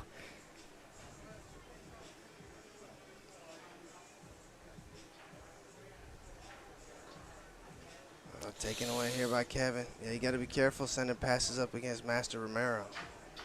Oh, is he a master now? Oh, he's been a master. Oh, I was thinking of Alex Romero. Oh, yeah. No. Shout out, Alex. You know, a lot of Romeros in our sport, but Yeah, there's a handful. but Kevin is definitely one of a kind. Yeah, no, Kevin is playing really good right now, you guys. He was in South Dakota 2 Yes. weeks ago and took second open singles. Yeah, that You're I was actually in South Dakota for that, and I got to watch that live. And those two going at it the night before and playing against each other. Yeah, they played for the King Seed match. Yep. And that was a good one. And then They the played in the first final. The first set of the final was epic. Yes. Yeah, me and Miriam Ali, I'm sure a lot of people here know who Miriam Ali are. She said that the top masters in the world, you know, like Brandon Munoz, Paul Smith, Ryan Moore, you know, a lot of the top masters just have that extra gear that they can just go to when that they're down. And they said, she's like, yeah, they just turn it on and it's just a different game, a different person you're playing against completely. And Kevin and Sam definitely have that switch where they can just flip it and it's a totally different style of play. Oh, back into the goal. Those ones hurt. Looking like we're going to have a game 5 coming up here. Kevin takes a timeout there. I mean, we never know. They could score 4 straight, but it's a good thing about foosball. You just never know what could happen. Like Brady Wazowski this weekend beat Tony Spreedeman in open singles. That was an upset. Did you watch that in person? Or Yeah, did I was actually standing right at where Callum Oakes is standing. You guys can't see him, but me and Teddy can. And me, Seda, and your wife actually were watching it all together. All right, trying to get back in this 4th game is Sam. Dancing with the ball. Sprays it wide.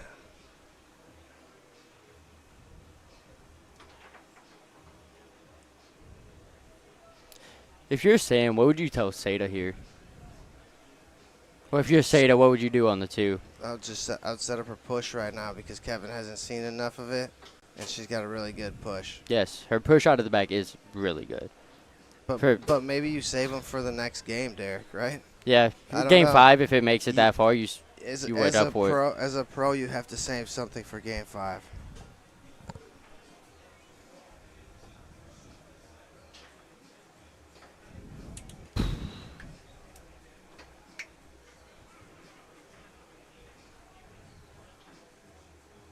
Looks like Carla's a little bit jumpy there. Oh, wow. Man, that was a fast takeoff right there by Sam. And just like that is quickly 3-4. Yeah, 1 point game now.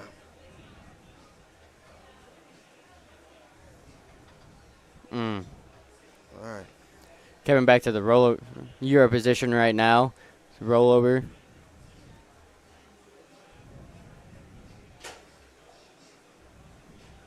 Just tapping around and Oh, deep pull side. That was good defense too, Kevin. Just out to that dead bar hole. Looking at game 5, you guys. it is unlimited overtime, correct? That's what we've been doing. That is so much fun, by the way. We've had great matches on Table 1 for all our viewers this weekend. Has it been? Yeah, it's been awesome. So now, for the viewers at home, Table 1 is the only live stream table. Right. Okay.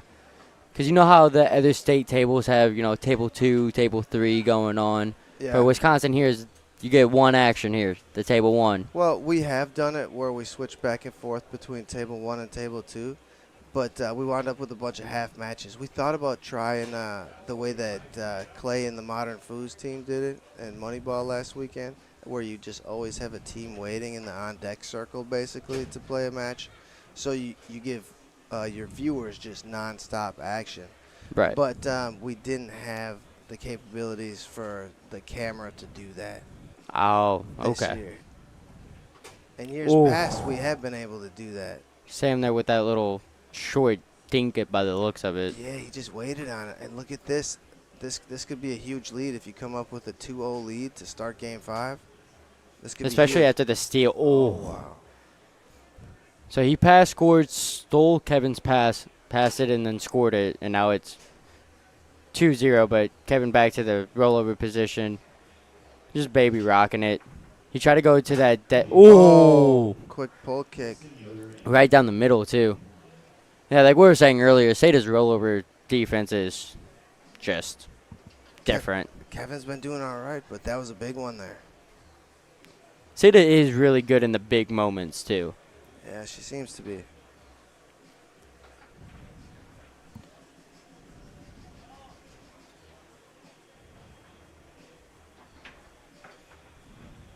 That was a nice pass up to Sam there.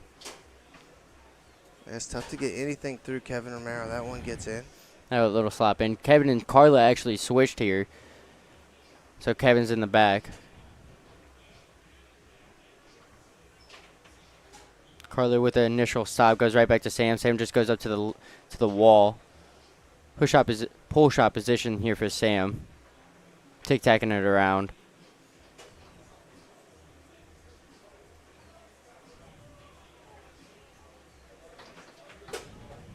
Oh, a tight middle. Would you call that middle, or would you call that like 3/4 pull? Looked like a 1/4 pull. Almost like a straight. Yeah, just like a one-ball middle. And it is 4-1 here in Game 5 in favor of Sam and Sada Kruger here. You're right, it's match point. And the ball ends up going to Sada's 2-rod. Maybe we won't see overtime like we were expecting. The team on the right doesn't want overtime. Oh, An unfortunate give up there. that could be costly. Sada keeps it out, though. You better do that if you're a goalie and you lose it. Keep Gotta it out dig on it the for it. next one. Sam's telling Sada something there, whispering in her ear. I wonder what he was saying there. Push shots, what I'd be saying. Finish them.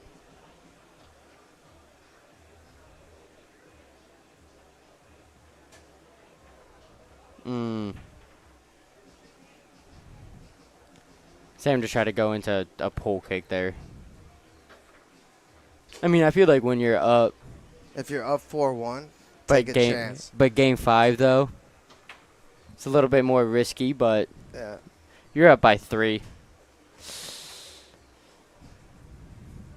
Another switch there by Kevin and Carla.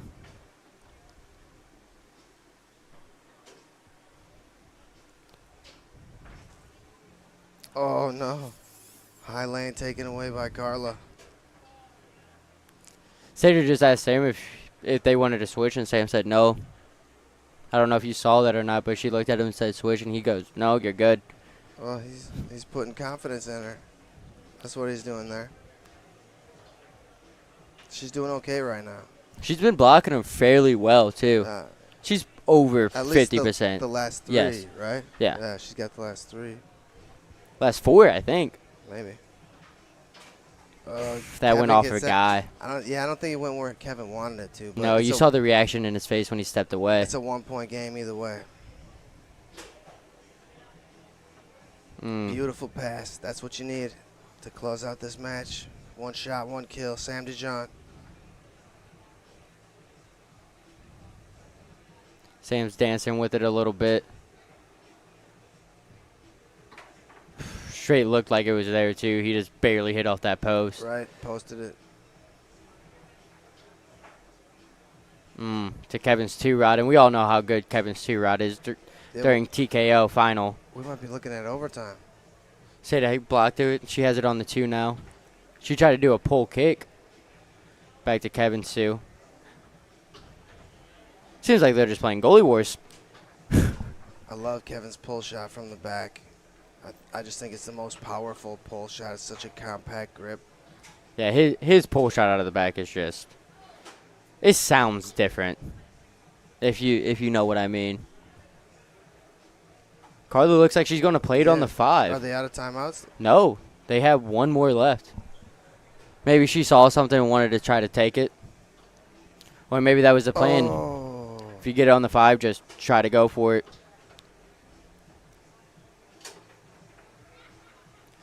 Ends up landing on Sam's 3. Another chance to close out. And Sam He just does. closes it out. Oh, heck of a match there. Going down 4-1 in the first match and then coming storming back like they did. All right, everybody. We'll be back with more in a bit. Thank you, Derek. Thank you, Teddy, for having me here.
Welcome back, everybody. Open singles action for you. Is 2 out of 3 or 3 out of 5 in the beef like? 3 out of 5 it should be. It'll be 3 out of 5. 3 out of 5. In the booth with me is Connor Mason once again. Thank you for coming in, Connor. Welcome. My pleasure. My pleasure. Welcome back, buddy. Anytime I get the chance to watch John Economics play foosball, I'm taking it. We're trying to figure out John's last name. You know who else's last name gave me real struggle earlier? Tell me more. Athena Familiar. Familiar. Yeah, that one. I think it's John Economo and Athena Familiar, if I had to guess. Yeah, these Chicago players with their funny last names. All right, on the left, Adam Prohachka. Nope, Adam Parochka. And on the right, John E. Yeah, and I think Adam's going to be the one that's favored here. He won amateur singles here a handful of years ago. Yeah, that was awesome. Yeah. And he and Will Ginsberg. All right, there's a few names that I'm messing up lately. They took out Cody Byrie and Mike Stahl Jr. on this table in classic doubles. Did they really? Yeah. And Mike Stahl Jr., he is a world champion in classic doubles. And so is Cody. Well, so is Cody Byrie, I'm sure. Is he really? Yeah. Because World Series. Mike and Sam DeJean qualified for the World Cup after winning Worlds in 2024 or 2025 in classic doubles. Yeah, Will and Adam played out of their mind. We had that on table 1 here. He's playing really well. They almost had an upset against Matt Weber, and I don't know if you know Saida Kruger. I've heard of her. Yeah. Nice long by Adam. He's got a good one. Yeah, I think with John being a strong goalie, he's going to need to block well. He's going to need to slop in some 5 bars. And he's going to need to execute from his 2-bar. That's really going to be, if John wants to win this match, he's going to have to dominate from the back because that's where his strengths lie.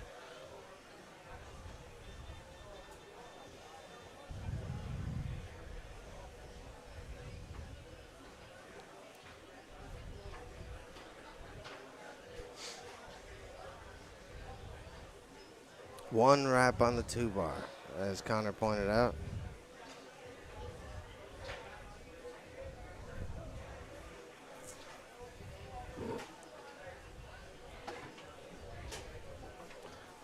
Yeah, John has a sneaky 3-bar as well. He shoots he's got a solid pull shot from the back, and that translates to his 3-bar. What I worry about with him is not getting enough touches up there. I think his 5 leaves a lot to be desired. Okay. This event's sponsored by Ace Golf Systems, our good buddy Dr. Weber.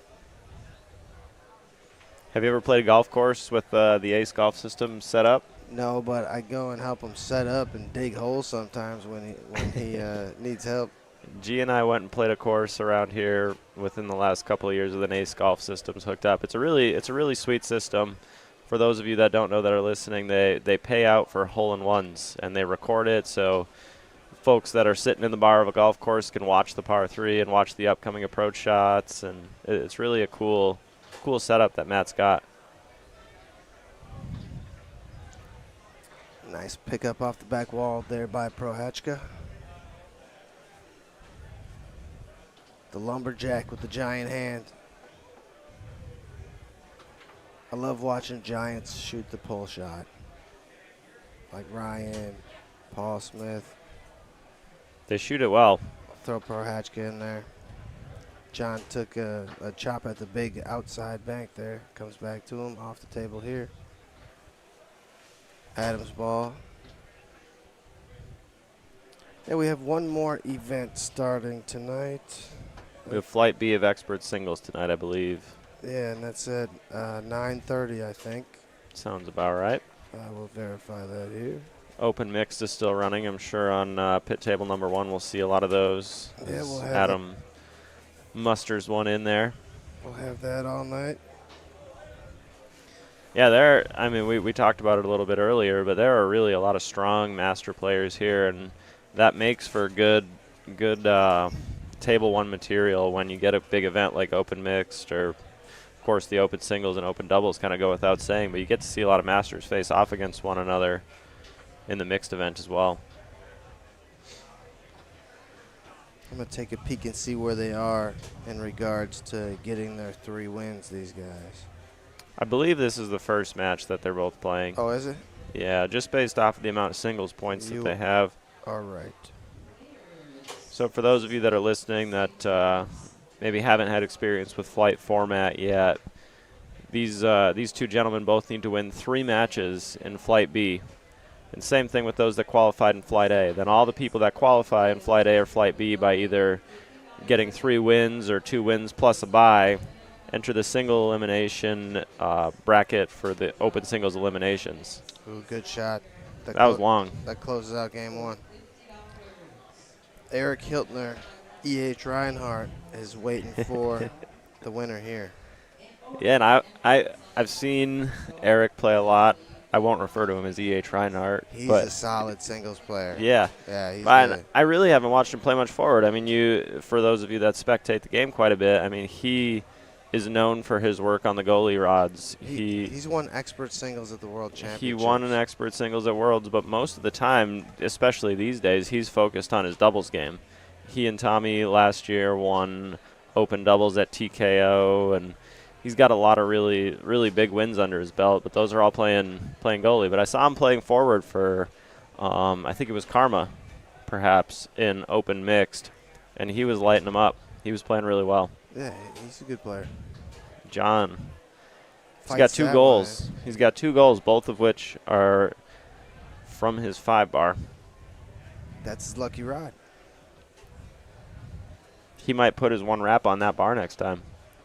Yeah, Prohachka's hand covers the whole handle. It's so big. Yeah, wow. Look at that thing. Do you see the claw on that thing? That is unbelievable. That's impressive. I mean, most players are lucky to be able to reach their fingers from the actual rod itself on the 2-bar over to the actual rod on the 3-bar. He is totally covering the other handle, as Teddy mentioned. Yeah, it's unbelievable. Kawhi Leonard type hands. Yeah, there was a time where Adam Prohachka took the tour, I would say, by storm for a couple of years. Really? Yeah, and he tore it up really good. He is executing his pull shot with a high degree of confidence. Like I mentioned earlier, we really, out of John, where his strengths lie in his goalie game, we need him to, if he wants to walk away with this match, he's going to have to get more blocks in the back and score from his 2-bar, because his 5-bar, it's not as strong as Adam's. Sure.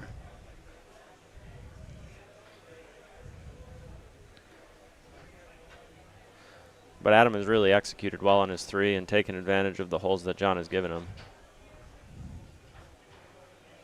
Yeah, Adam's always had the good brush. I don't think I've had the pleasure of playing him. No? Yeah, he's taken some long breaks. You wouldn't know it by watching this match. No.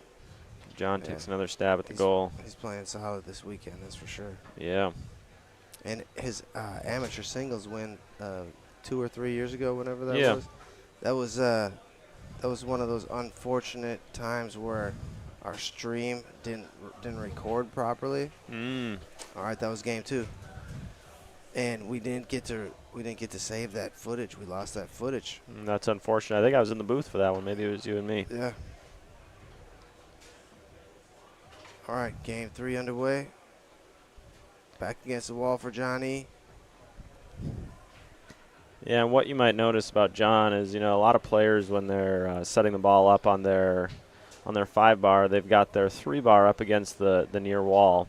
John has his 3-bar floating out in the middle of no man's land, so it makes it kind of easy for the defender to understand the angle that John's trying to pass at and get in between that with his men. So Adam's doing a good job. I mean, of course, John executed the pass there, but Adam's done a good job of limiting the possessions John's been able to have on his 3, and I think a lot of that can be attributed to the way that that John's positioning his 3-row.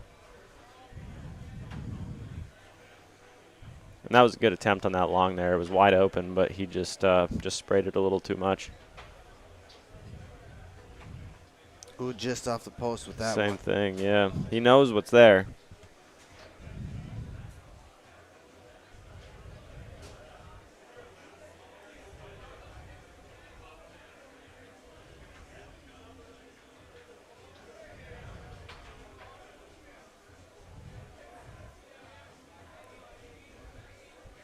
You know, John's had the chance to see Adams' defense a few times on the 3-bar here. I suspect that he's due to make one. I think this is the time. I mean, if he's deviating from his pull shot, no. But I mean, he does a good job of executing on his 3-bar because he has so much experience shooting the pull shot from his 2-bar.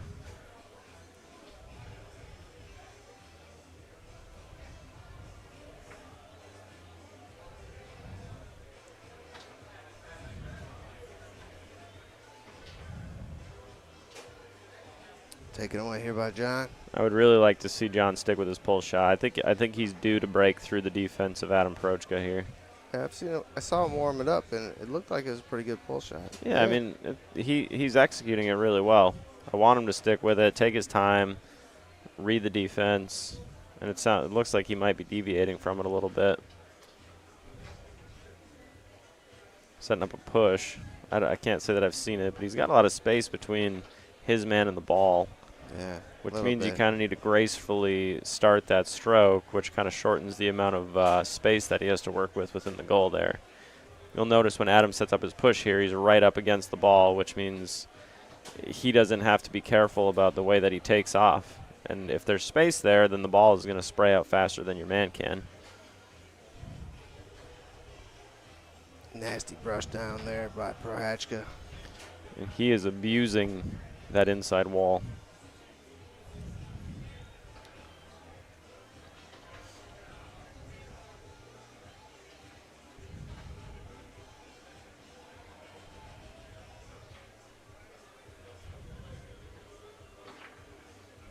And Adams basically racing him at this juncture. That's good defense. Which is a benefit of being fast.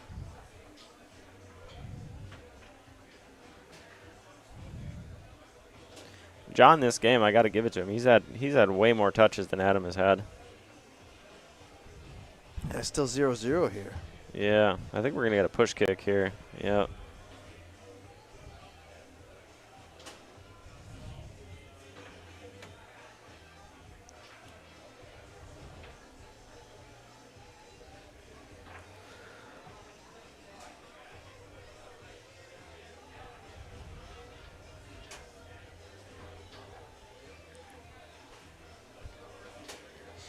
This is going to age poorly, but John's zone has held up pretty well in this game.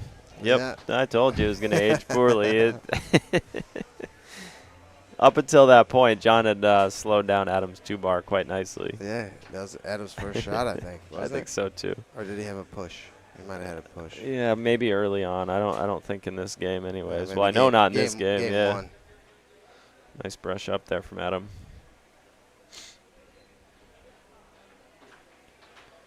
Double posted. Yeah, and I think that was a good pick by Adam. I mean, John is really spending a lot of time shuffling in that defense, and when you shuffle against a pull shooter, they can time that straight, or if they have the ability to time that straight, then you're going to get scored on quite a bit. And ooh, the John Wayne from John Economics. Nice. Very nice. Which is a good, I mean, props to John for noticing that. I mean, Adam has been racing him the whole game, and when you take off like that and leave the ball behind, it's not something that he's necessarily going to notice. He's not going to notice that the ball's coming with him. He's just looking for that 3-bar movement. So when he bobs off of that hole, the John Wayne is wide open. Great pass there along the wall by Adam.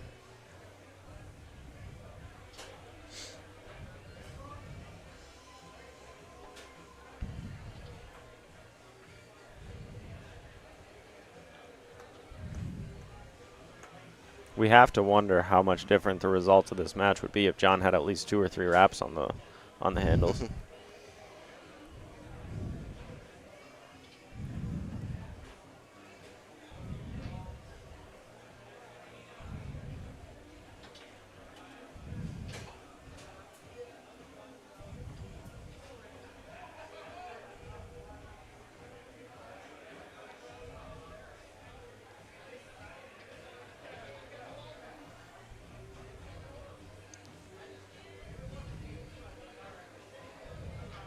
Nice pick up there. To make it a 3-1 lead.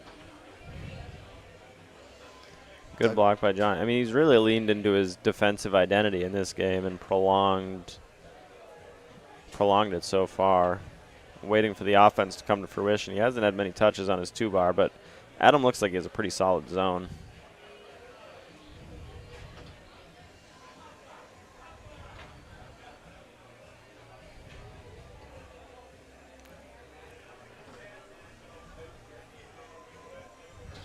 I think we're going to see a 5-bar shot here. Yeah, we'll probably do. Yeah, we're right. I think John might be starting to grow frustrated with the lack of success he's had with trying to pass and score. Try to get a quick and easy one. I feel like this is a must-have ball for John. Yeah, down 2 games here. A little bit of friendly banter between the two.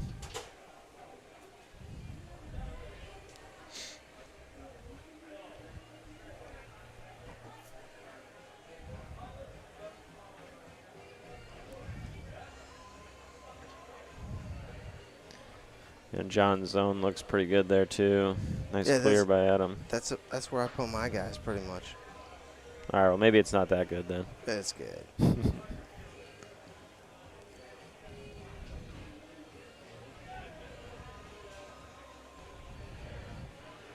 Yeah, and when you've got a good zone against, or that you put up, you almost need a break it with something like a bank, like John just took, Yeah, that's a good effort there. to make them think that you're going to shoot something other than your normal stuff.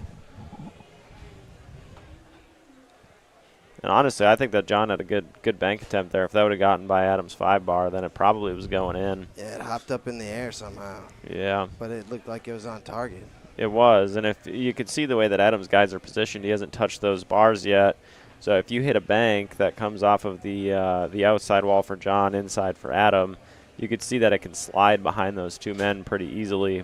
Whereas if he had done a bank on the other side, that second man on Adam's 2-bar probably would have gotten in the way. That's one thing that's important to look at when you're pulling the banks is how are the opponent's goalie rods positioned. They lost the foosball here.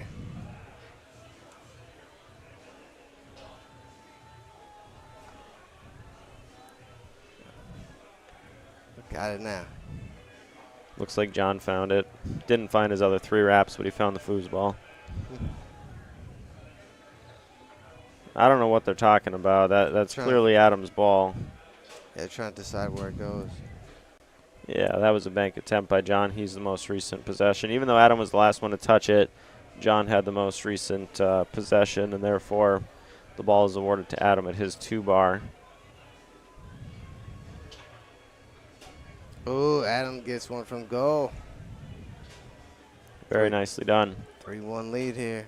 And again, I thought that ball was a must-get for John. I mean, he could have squared this one up and started to muster his way back, but I think 3-1 might be a little bit too insurmountable, especially given the game deficit that he's in and the talent that he's up against. Leaving that long open. Let's see if Adam can hit it or if he runs into the wall again. I wouldn't mind seeing Adam go over to his push shot. He's been there quite a bit today, and then trying to hit a short rather than trying to pound along like he's been. John hits it backward. It didn't seem like that was intentional, but I wouldn't be shocked either. Here comes another bank attempt, I believe.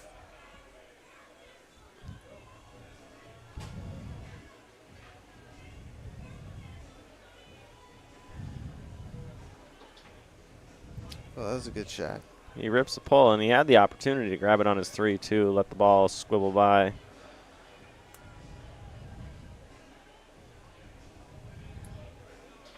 Nice brush up. Mm-hmm.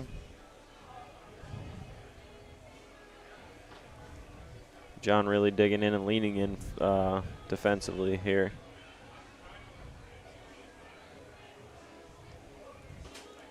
Nice straight. Match point, Adam Prohachka. And Adam has been in full control of this match from the start.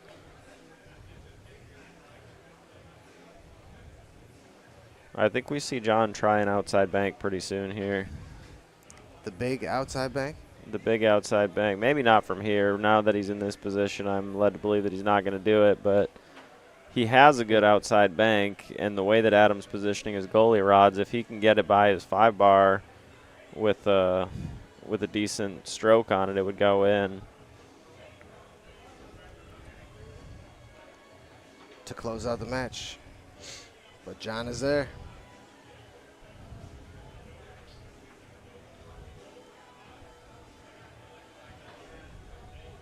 John studying the defense. Speaking of John studies, he's a lawyer. Is he? He is. He went to Cooley Law School in Lansing. So every year at Michigan State, he takes us back to this little breakfast spot called Dimitri's, where I guess he has some ties with one of the guys he went to school with back there. Okay. Great breakfast spot if anyone ever lands in Lansing. And John knows the owner, so mention his name and you might get, I don't know, 10% off your meal or something. Cool.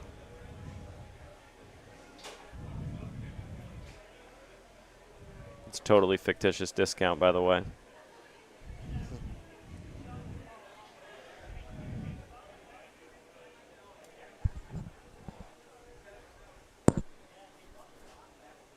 He's going to thump one before the match is over. Oh, Maybe he swings for the depends fences. on which way he's going. I don't know. The clock's got to be ticking at this point. Ooh. Oh, dude, that was the one. That was right off the post. That was well crushed executed. it, too. Yeah, that push is going to be there. And boom. That'll do it, folks. Adam moving on. All right, we'll be back with more in a little bit. Thank you, Connor. Thank you.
All right, welcome again.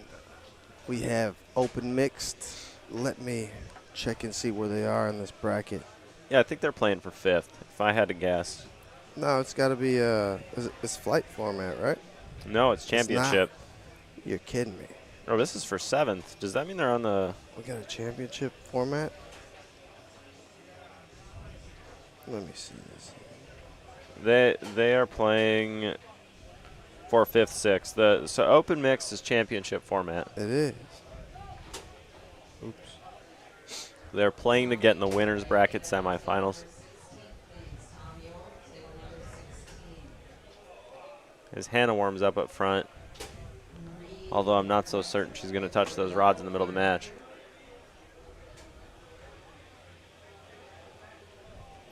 Let me see my binder here.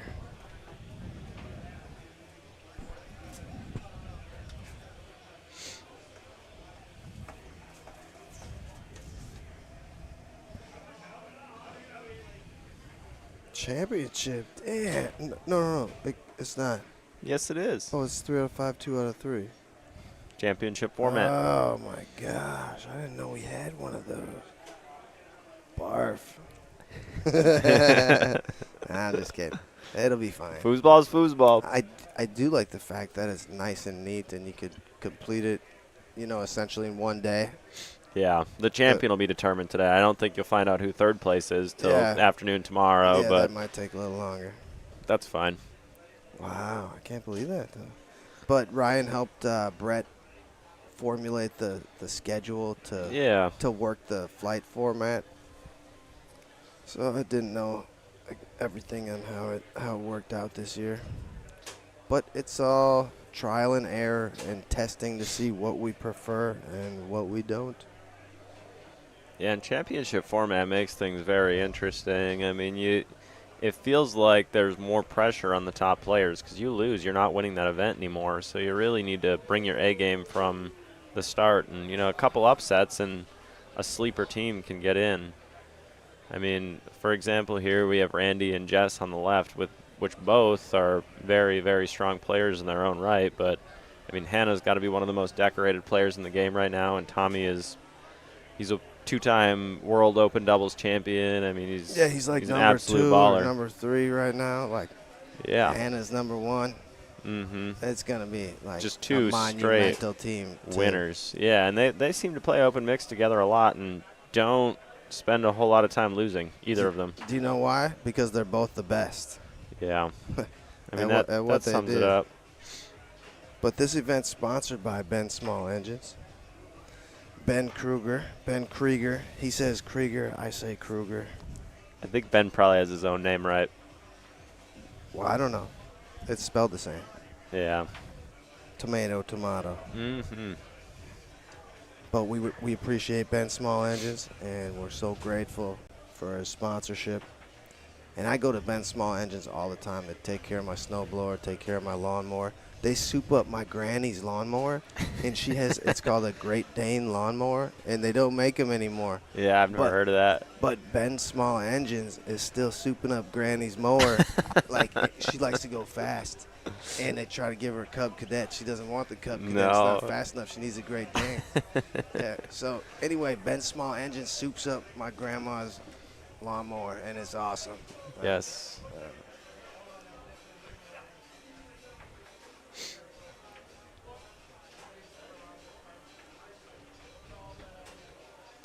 Yeah, I mean this is going to be a real good match. Jess just within the last couple of years won a women's open doubles title. Was that with who was that with? Was that Stacy or Miriam? Oh no! I'm sorry. That was. That was with Maggie Strong. That was with Maggie. Yeah. Right. So they took down. I think that was in 2024. They took down open doubles or women's open doubles at Worlds, which is the most prestigious event in terms of women's events for the whole year. Not to speak out of turn because I've never played in a women's event.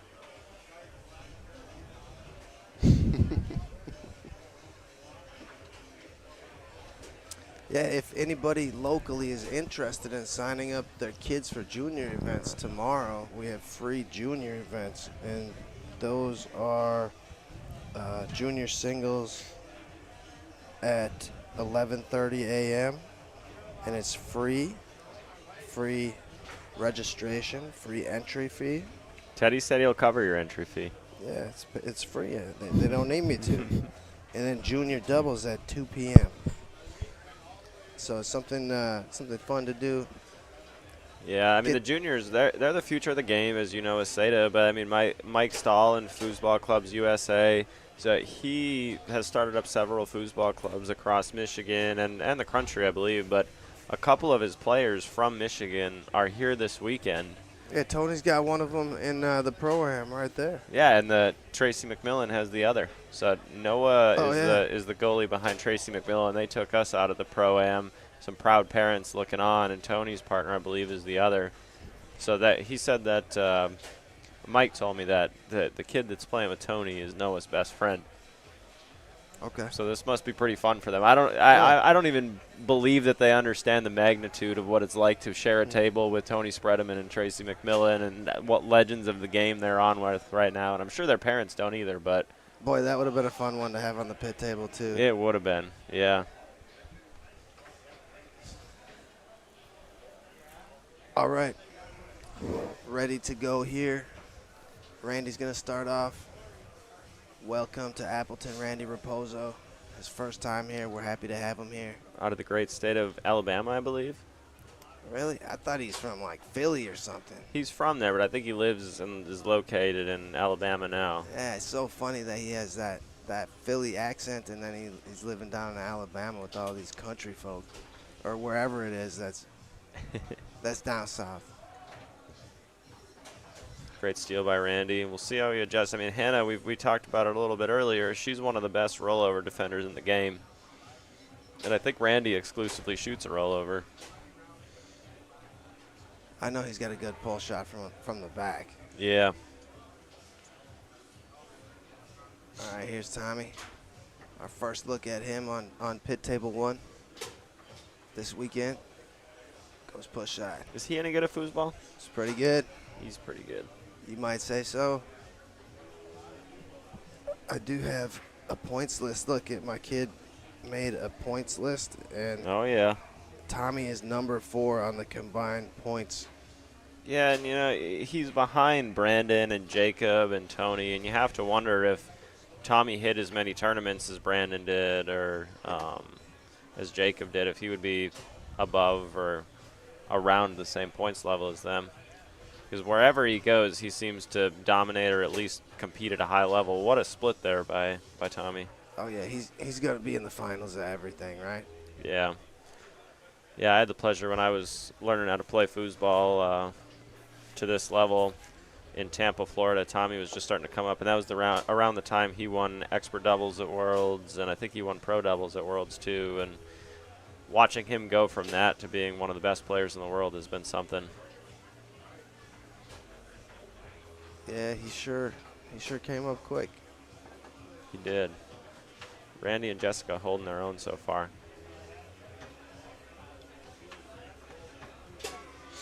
The big money shot, the pull side there. Yeah, and I mean, he's got the ability. So you see that he set it up offset there. He was out towards the push side, and he pulled it all the way over to the inside part of the goal without missing a beat. I mean, this dude can hit it anywhere with that pull side. Wouldn't be shocked to see a timeout here from Randy. Yeah. And Yeah, he this is an does important call ball. one. He wanted to take a little bit of a look at what defense Tommy had to offer. That's the first time he got to look at his defense, and this ball is really important here at 3-3 in game number 1. Yeah, and you don't want to waste that really nice pass he had on the 5. No. Doing something stupid. And it looks, based off the way that Tommy and Hannah are standing right now, that Hannah's going to step back there and defend him. I don't know if that switch was to more. Oh, Tommy's No, coming there back. there goes Tommy. All right. If Tommy gets the ball, you watch Hannah shoot the bank shots. Tommy does something similar. He's either going to shoot a push shot or a bank from back there. But I'm guessing that if he gets a block here, that he's going to call a timeout and let Hannah come back and clear the ball. And down the middle. I guess we'll never know, though. Great shot there by Randy. Ice in his veins.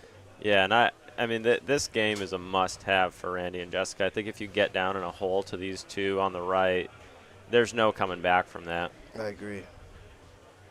And again, Tommy set up offset to the push side because he can pull it anywhere. Exhibit A. Timeout, Tommy Orr. 4-4. Game 1.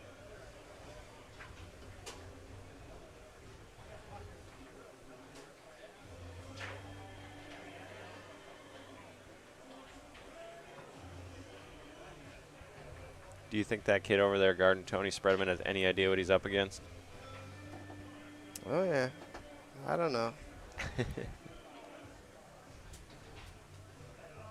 He should by now. I hope he does. That kid blocked the bejesus out of me earlier. Really? He's unbelievable, Oh, dude. he'll be fine then. Don't worry about him. All right, back underway here. 4-4. Randy Raposo. When he's taking his time like this, I think his 5 bar is going to work every time. Yeah, and there it is. Even against Tommy Orr, like an elite defender. Like, Randy's taking his time. That's how good Randy's And there it 5 bar is. That's a big statement, that opening game by the team on the left, ain't it? Yeah, I mean, as I mentioned, I think they needed that one. They absolutely have to get a head start if you're going to beat a team like Tommy and Hannah here. I still think that the team on the right, Tommy and Hannah, are heavily favored because, you know, we were watching Hannah on pit table number 1 earlier, and she, throughout the course of the match, especially against rollover shooters, makes really strong adjustments and starts to understand the timing, understand the holes that you're looking for and when you're looking for them, and baiting them and taking them away. And when you pair that with her elite clearing ability to the 5-row or the 3-row of Tommy Orr, it's really tough to stop. Her and Randy team up sometimes, Hannah and Randy. Oh, yeah? Yeah, so that she knows what he can do. Yeah. She knows how good he is. Toothpick Raposo. That's gangster. That is pretty gangster, I'm not going to lie. Tommy through the lane.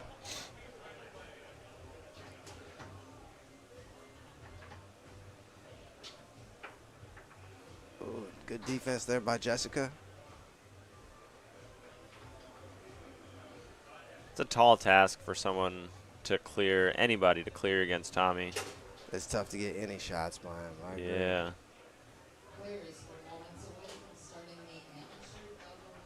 Oh, that was nasty. What a I mean, he's passing at what feels like 80 or 90%. I don't It feels know like if he's 100%. been blocked yet. It feels like 100%. Yeah, I agree. As Hannah takes it away. I think he's been passing perfect. I can't think of one pass And that. look at that. I think he makes this one. Been wrong before. I'll Maybe be wrong rushing. again. It's hard not to start rushing when you're passing so well. You feel like you're just going to get the ball all Feel day, invincible. right? Yeah.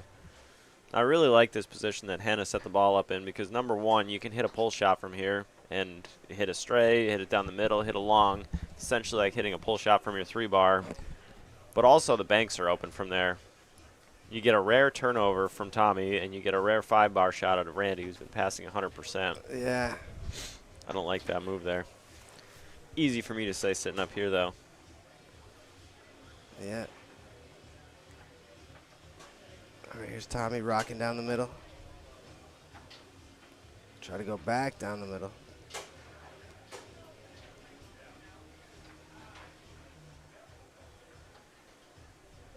Nice steal by Randy.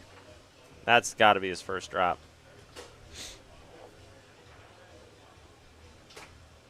Ooh, Flip little over. flippy. Timeout. You know who he stole that from? Right. Tony Spreadman.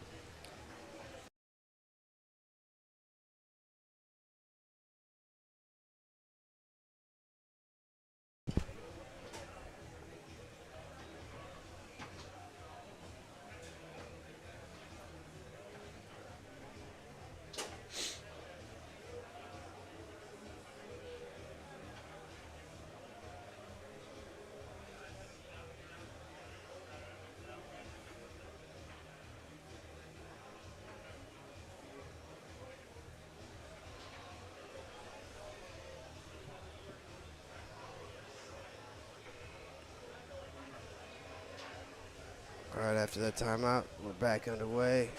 Very nicely done by Randy. And what I What I want to point out that kind of goes unnoticed here is, in addition to how well Randy's done on the 5-bar offensively, I think it's important to point out how well he's done on Tommy's 5-bar defensively. Tommy has one of the best 5-bars in the game. Like, he's got one of the most crisp far wall lane passes, and as you can see, wall passes as well. He makes good choices. He's really fast, and Randy's gotten a good piece of him so far. He did that pass on the top of the handle that time.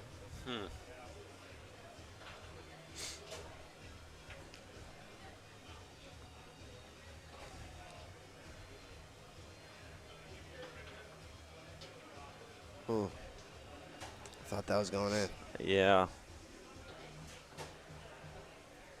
Looking at the banks, Randy's got a fork going, so again, she's just going to try and clear the ball to Tommy, which when you're playing with a guy like Tommy, you can get away with setting it up in bank if they're going to fork you, because all you need to do is hit it down the middle, and it's going to land somewhere where he can grab it or defend it.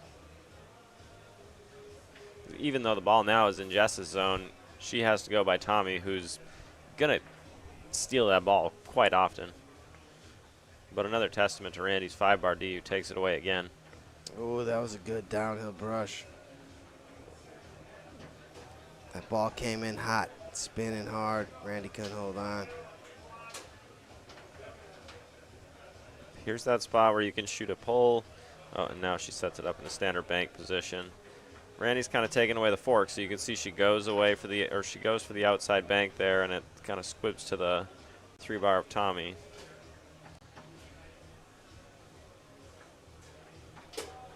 Oh, nice. Great middle.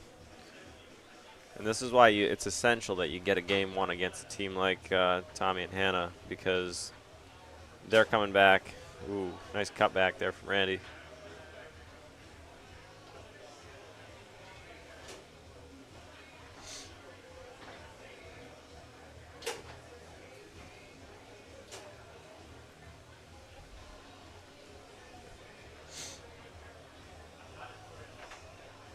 Quick slinger just off the post.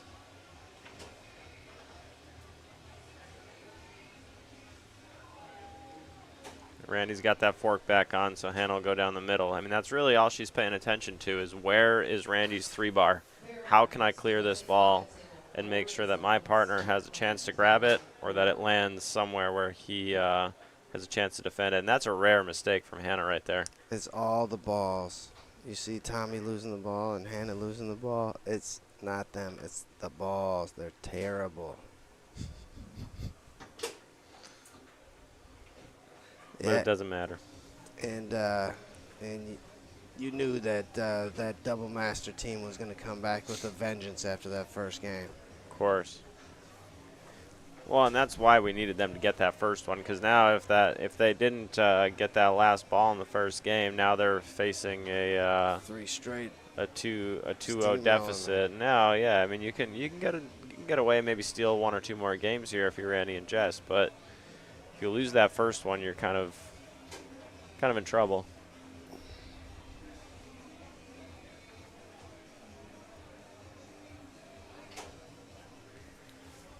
All right, game 3. Tommy going to a 2-handed defense. Have you ever seen him do that? Oh, yeah. Okay. I don't know that I have. All right, Randy's putting a fork on. Oh, fork is off, so she'll go to the outside bank, and Randy picks it up. Great split there. Yeah, nice middle.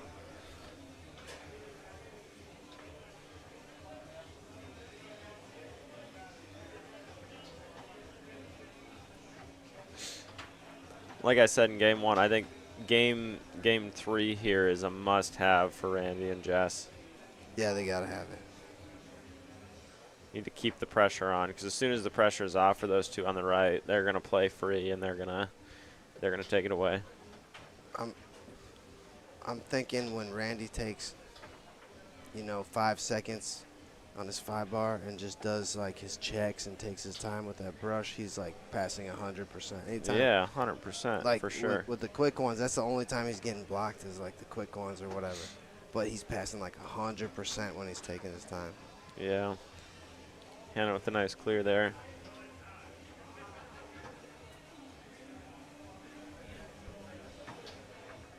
Oh, nice defense by Jessica. Ends up on 1 foot. Yeah, she's got some one-legged defense.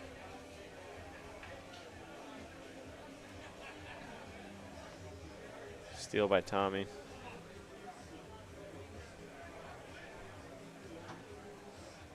Left leg up for Jessica. I think she's kicking the table, so hopefully it squibs out of Tommy's. And it works again. I wouldn't be surprised if she started trying to bank the ball kind of like Hannah does, just so that she can get it past Tommy's 3-bar, because that's the second time in a row that he's just gotten a steal because of her. She's just not as quick as him. I mean, not many people in this room are. I mean, maybe two, maybe Tony and Brandon, maybe. It's tough to clear against him. This ball's got to go, and it does. Good. And they're going to make the switch here, so hopefully if they're able to get a steal that Randy's able to clear. Like Teddy said, he's got a really strong pull shot from the back. First he needs a block, though.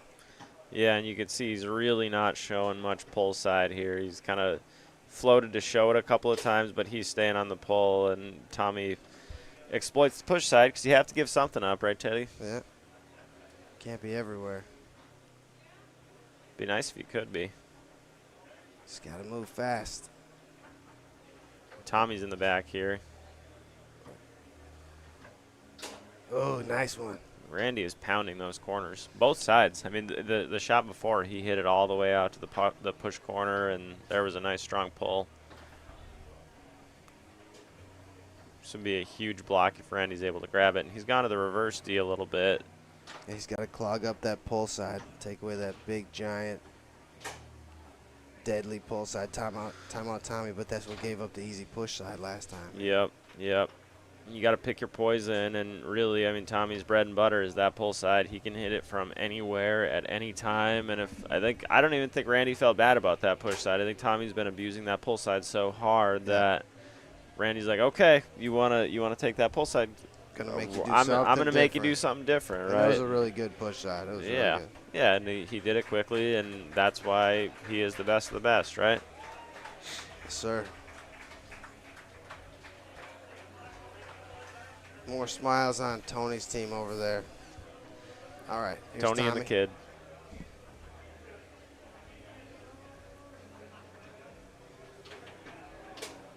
Another push. Randy's not going to let him have that pull side. For better or for worse. But he threatened with it so hard, and that's why the push worked so well. And this point is imperative for Jess and for Randy. I think Jess goes for something I was going to say to the outside. Because the last two push shots she's hit have landed right on Tommy's 3. This one lands on Randy's. Chance to tie it up here. And he's 2 of his last 2 on the 3-bar. One of which was against Tommy. Hannah makes the block and takes it away, though. Ooh, that was a good pass. It's just tough to catch these balls with a pass like that.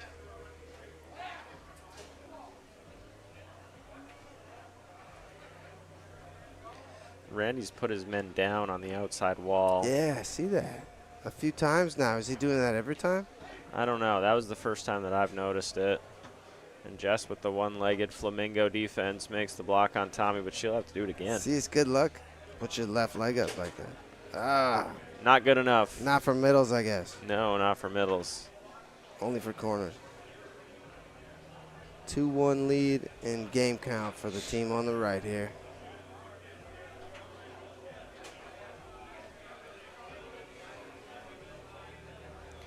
And I think that's going to make it really, really difficult for Randy and Jess to pull this one out. I mean, winning 2 straight against Tommy and Hannah after they've had a chance to see what you're all about and what you guys are bringing to the table. I don't know if it's going to be doable. Well, they'll give him a fight. You can guarantee that.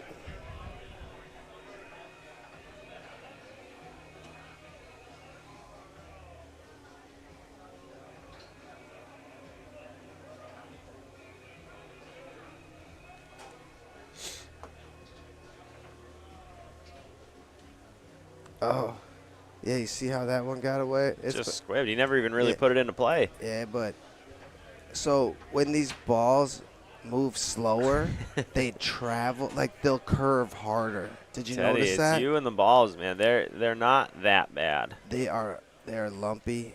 They're and not they're that they're lumpy. terrifying. They're not that terrifying either. I don't want to hear it. They're fine. They're not great. You don't think they're that bad? I think they're bad. Maybe you should go see the ones Brett has that have been Yeah. deemed defective I throughout mean, this weekend. On Connor. a scale from 1 to 10, I would rank these balls as a 4.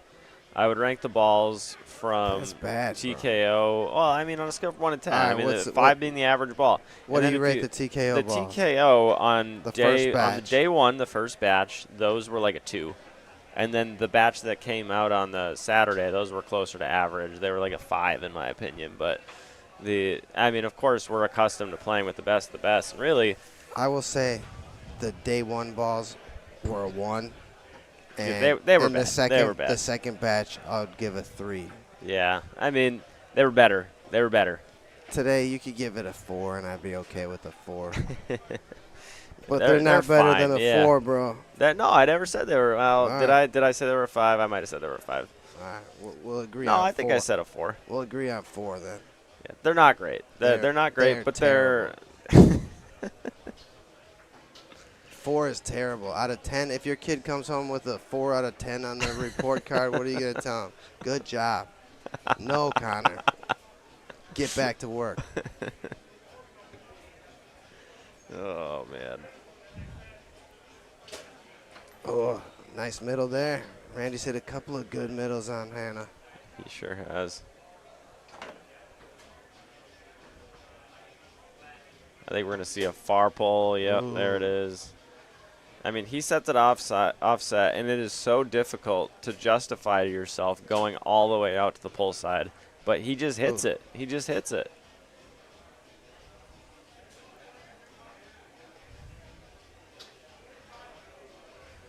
Oh, nice grab there by Tommy. Really need this block here. I mean, this feels like if Tommy and Hannah get this one, it's match point. Keep moving. Great block. Oh, that was good, yep. Randy's not forking. I think we see a bank attempt, kind of. Hannah's deadly with those pull kicks.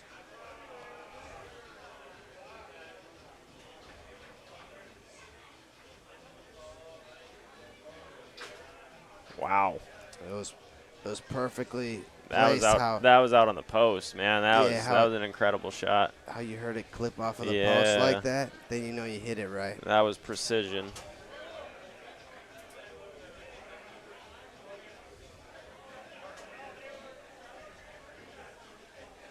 Right in the middle for this time for Tommy. He still tries to go pull side. Jess is out there to make the block.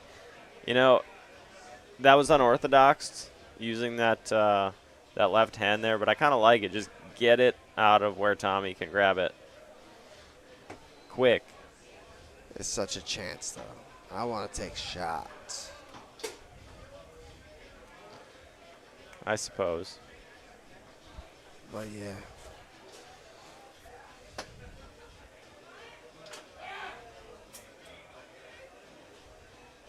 Oh, I mean, yeah, his 5 has just been butter this whole match. yeah, when he's taking his time like that, this guy's unstoppable. Good block by Tommy. I think we'll get a timeout here. Think so? Yep. He said, "Screw it." He knows better. The dude could play some elite goalie. When him and Ryan Moore won the Hall of Fame Classic, No, he's they good. were getting beat by somebody. I don't remember who it was. They were down a game or down to 2 games, and they finally just said, all right, Ryan, you're coming up. And the switch was more to get Ryan up front than it was to get Tommy in back. But Tommy held his own, and I want to say that he made a game-winning bank from the back. He's won goalie wars titles before. He's got a solid series he could run back there with that bank series. Oh, He's got man. push shots and pull kicks, all that stuff. Yeah. So he's still good. I think he learned a lot of his bank series from Eric Hiltner and how to clear. Because they play together down in Florida a lot, or at least used to. Oh, right off the post, I think that one was. Yeah, and that looked awfully reminiscent of the shot that he hit in 2000 something for him and Brandon Moreland to win the Open Doubles World title. You remember that 5-bar? I don't. Yeah, Tommy hit a 5-bar to win the World Championship with Brandon Moreland a handful of years ago. Match point for the team on the right. Is Tommy going to bring Hannah back? Probably. Yep. Yeah, he probably should. Timeout. He's laughing. It's really the balls, and Oh my goodness. everyone's terrified to touch them. Well, Connor, it used to be you're up 2, down 2, take a chance. Yeah. Now you're always taking a chance. No, Everything's no. a chance with these balls. I disagree. Dude, I'm Foosball's taking foosball. 5-bar shots on 4-4 with these balls. Yeah, you're taking I 5-bar am. shots 4-4, 4-4 regardless. No, I'm not with good balls.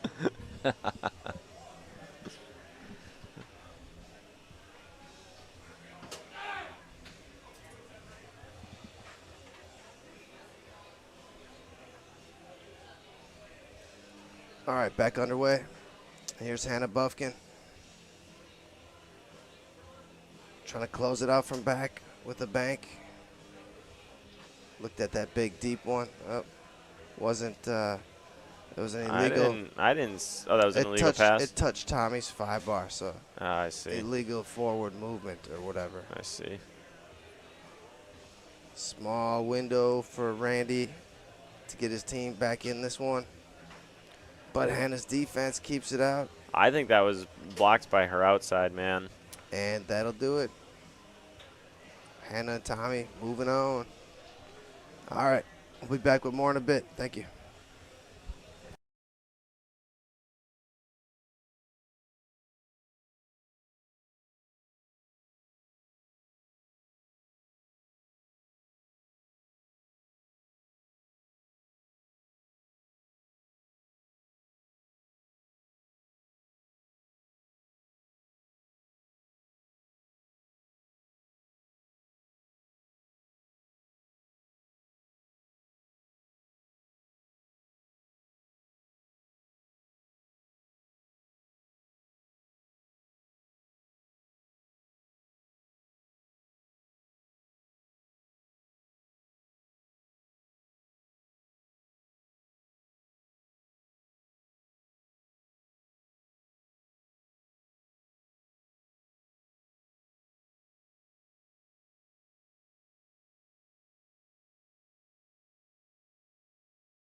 Hi, everybody. We are here in Appleton, Wisconsin for the 2026 Wisconsin State Foosball Championships. My name's Callum Oakes. I'm delighted to be joined by good friend and all-around nice guy, Brian Olson. Brian, Hello, everyone. How we doing? you need to put so people can hear you. Come on, In the face. in the face. Yeah, there we go. That's better. That's Are right. we live? Yep. Oh, we're so live. Right. We're so live. We have a belter here. Tony Spraderman is playing.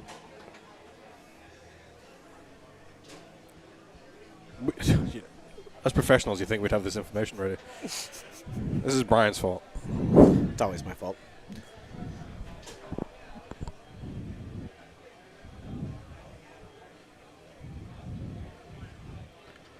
Oh, I'm up. Brilliant. This is Tony Spraderman against John Ast. Table number one. Very I nice. have been called to play foosball, so Oh, here we go. you got the. I'll go and I'll go after this match. I mean after this game. Fair enough. The Tony was beaten earlier in Flight A by Brady Wierowski in a 5-game thriller. Looking to qualify in open singles. I don't know which round this is in, but remains 0-0.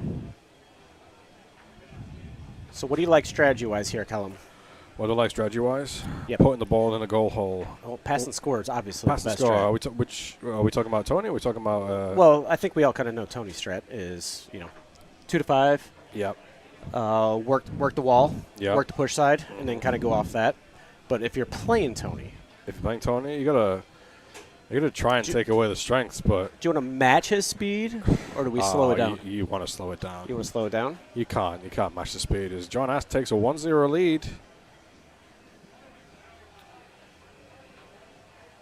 You can't match the speed. You just can't. I don't think I agree. there's not many better players on God's green earth than Tony at playing the high tempo foosball. It's fair. As he looks to even it up, Yep. taps and goes to the pull side is 1-1. What do you think about this tournament so far? We're on Friday night. Lots of foosball already played. Lots of foosball to be played. In general, the Mad Apple as a venue is What a grab by Tony there, by the way. is one of my favorites. Definitely state for sure. This place is hospitality wise, you just get a vibe in here that is non-comparable. So 10 out of 10 for me when it comes to the vibe check, as the kids would say. I mean, yeah. How do you feel about that? I agree. I agree with your sentiment, and I hate kids. No, sorry. No. The vibe's good. The vibe's good, right? Fair.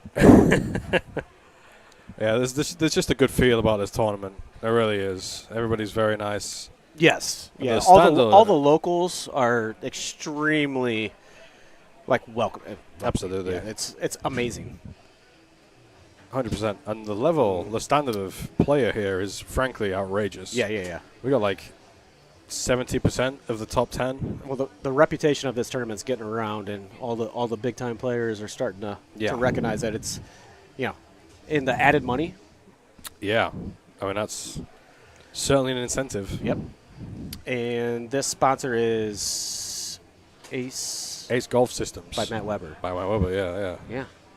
yeah. Get you to the golf course, get you a hole in one, and they camera. I suck at I love golf. But I Get you a suck little at payout. golf. Yeah, Hell yeah. Ace everyone golf, sucks at Ace golf. golf. No, wow. Unless you're Tiger Not Woods. everybody. Tiger Woods, he doesn't suck at golf, does he? No, I said unless you're Tiger Woods. Oh, I see. Right, sorry. I thought, unless you're retired. Fair. You're getting called, buddy. I'm being You're summoned. in trouble. I'm in trouble. Yeah. Sorry, everybody. All right. Yeah. All right, I'm going to go. But I'm going to leave you with Brian. Oh, this is going to be. You'll be all right. Don't worry about it. Everything's fine. Forget about it. Forget about it. All right, let me out. All right.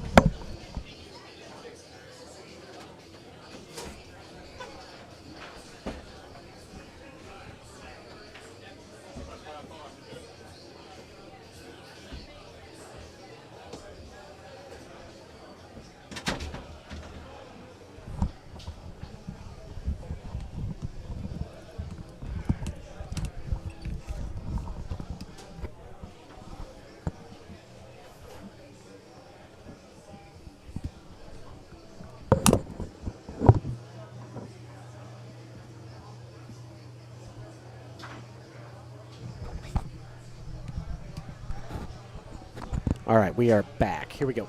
What's the chat got to say? How's everyone's night? How we doing?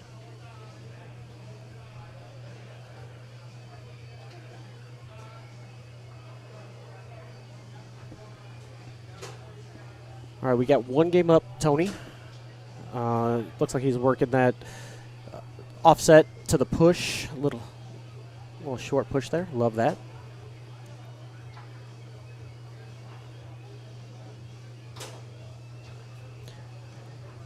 The quick play. Love it. Tony's got that look in his eye right now. I love that.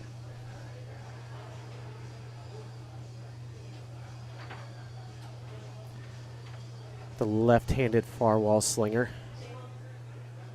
I wish I was a real man and could hit that.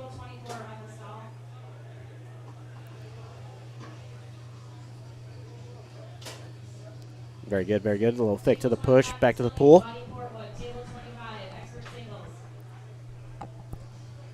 My apologies. I thought Tony already had one game. All right, one game, Tony.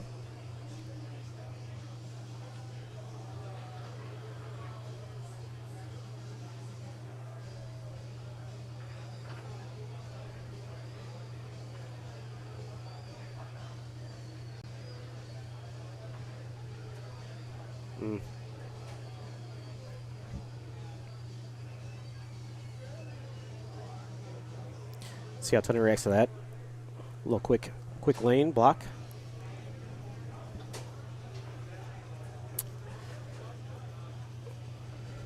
Quick 5-bar with the right hand, a little spray job.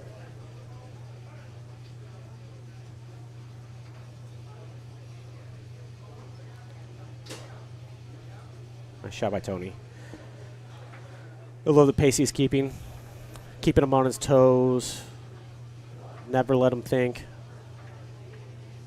Like, even his 2 to 5, everything is just bam, bam. Yeah, I like that. Good shot, Tony. It's not a bad defense he's given. He's just kind of caught off guard.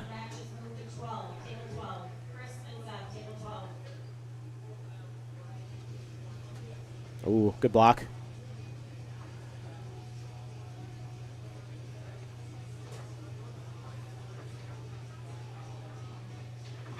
Quick stick wall.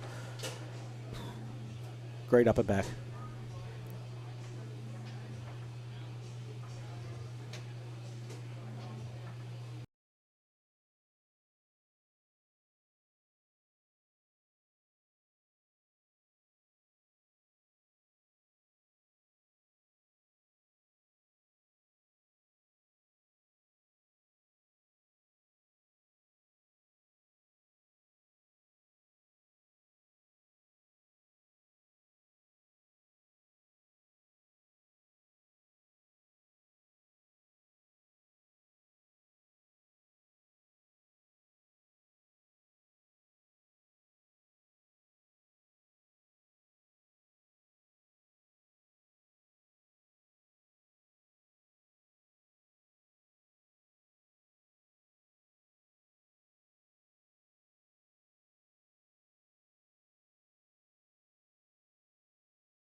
Hello, hello. Oh no.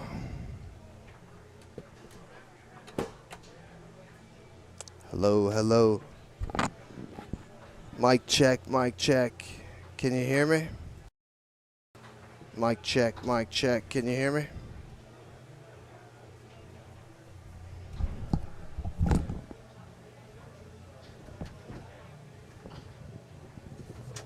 Hey, Ron, can you do me a huge favor and go tell the front desk to get Garrett in here?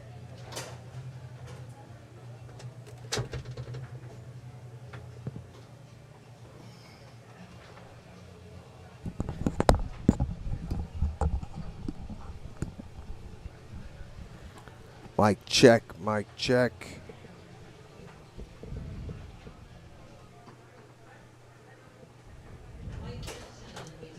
I just saw he's in a match on table 19. Oh my God.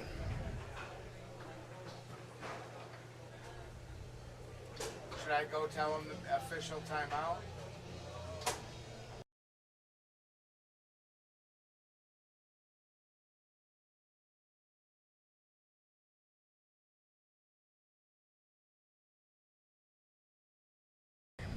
Mic check.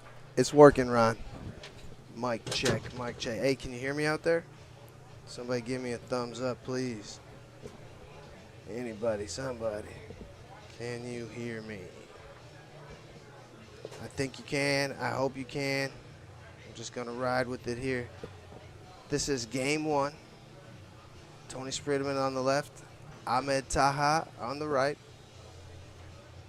Little technical difficulty there. Let me know if you can hear me out there in the chat room, if there's anybody watching, anybody listening.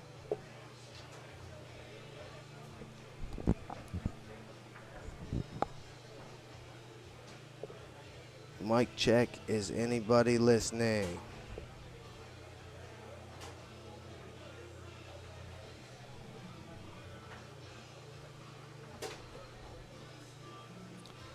Taha on the board there.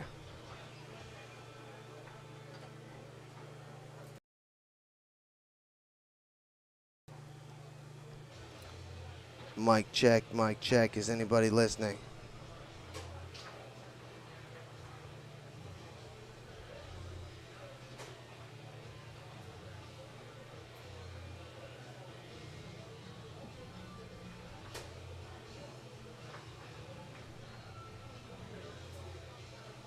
All right, all I can do is hope you guys can hear me out there right now.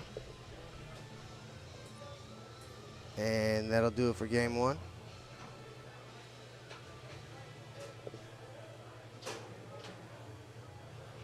And they're going to switch sides here. It gives me a chance to check this audio. Oh, there's Garrett.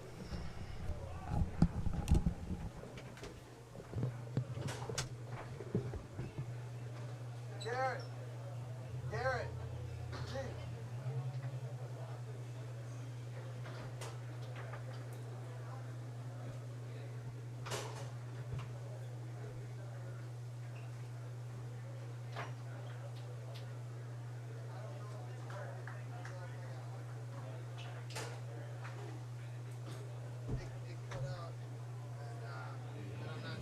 I've been trying to ask for sound checks. Nobody's responding.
All right, I'm back. Game 2 underway. Tony got that first one. I missed the whole thing due to technical difficulties up here in the booth. But we're sounding good now. Yeah, I couldn't see the updated chat. I was looking at the old part of the chat for some reason. It had that dialed up, so I couldn't see if anybody could hear me.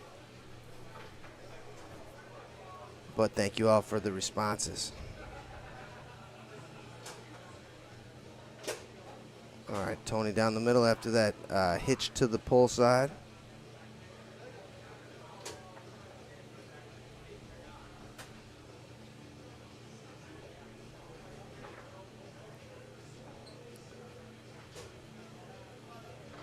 Taha, solid pro out of Canada.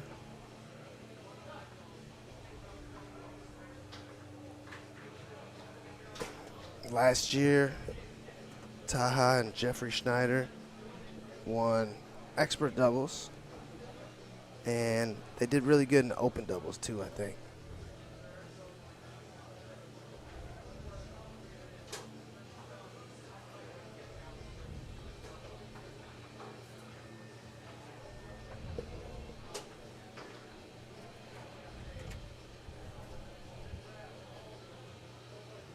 Taha to the wall there.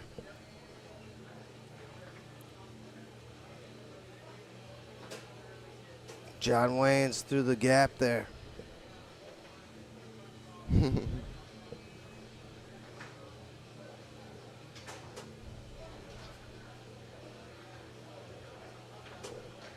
You are watching the B flight of open singles here at Wisconsin State, presented by Ace Golf Systems. And that delay dead bar pull kick there from Tony gets him 1 point away from securing his second game here. And rolls back to Taha. Chance to cut the lead to 1.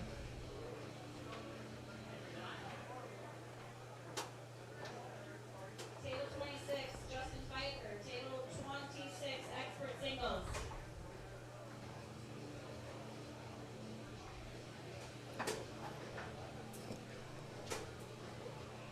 Great pass and great finish from Tony from that one. Wow.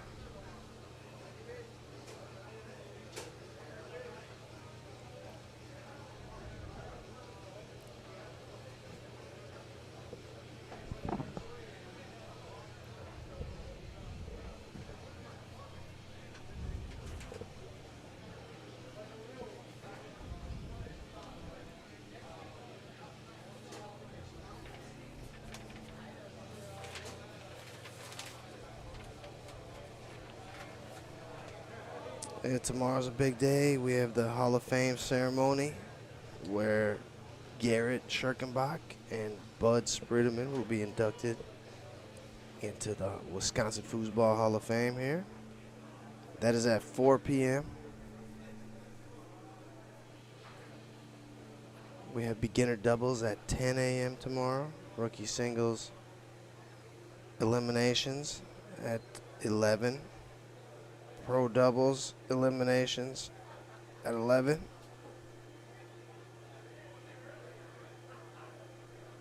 Junior singles, a free event with free registration included at 11:30.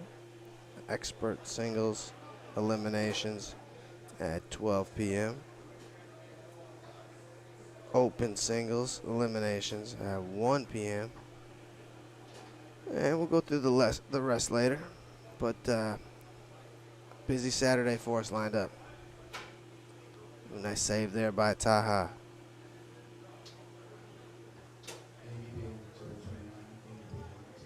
Looking to pass 2 to 5 here. Gets that one through, but it rolls to Tony.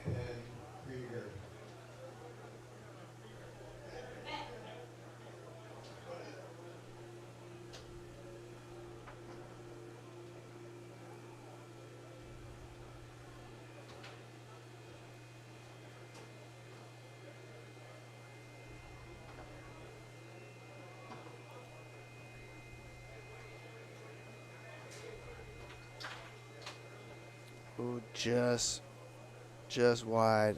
Double posted.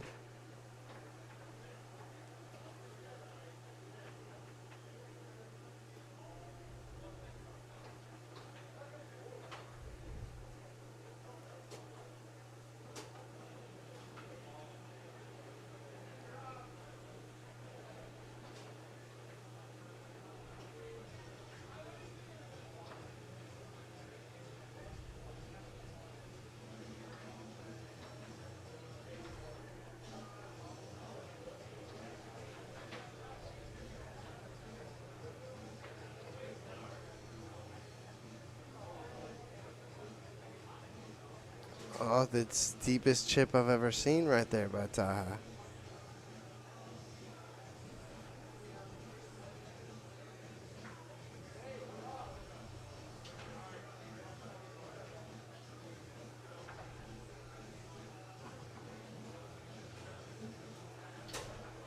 Oh, Tony cuts that angle through intentionally, of course.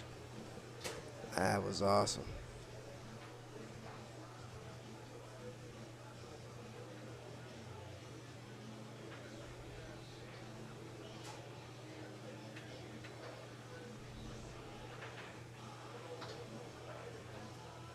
Good defense by Taha. Goes with a quick slinger.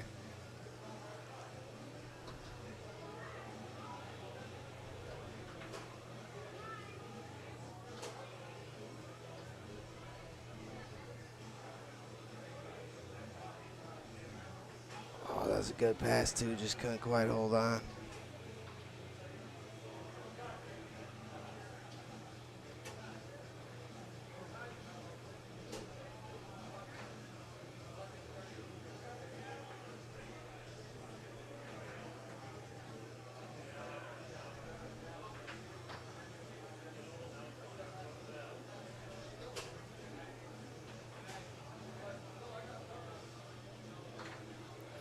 Taha scored well when he's got the ball up here.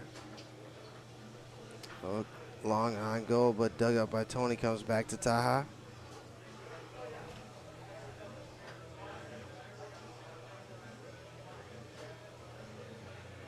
Yeah, hey Jack. There'll be more mixed matches tonight.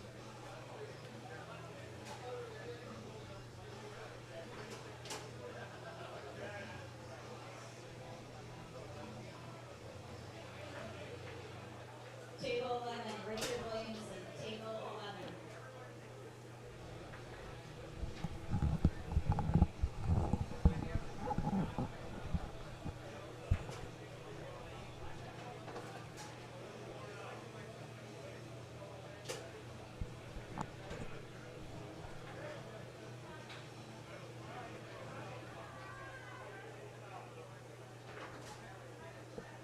Jeff Johnson, Lee Johnson, please. It's heading towards 6 minutes. Jeff Johnson, table number 10. Kitchen is closing, 10 minutes. Kitchen's closing in 10 minutes. Get your order in if you want any food tonight. Kitchen's closing in 10 minutes, I overheard. Sheboygan Hospitality Room out near the pool area. Pulled pork, brats, hamburgers, tons of chips, soda, drinks.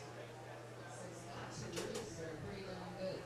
Kitchen closing in 10 minutes. Almost a baby bank off Tony's 5 there.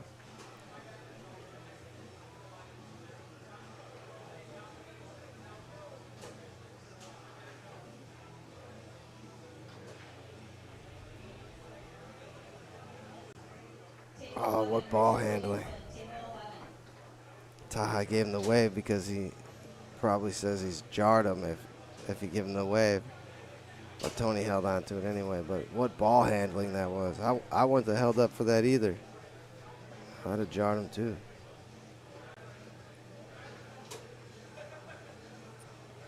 Tony coming out strong.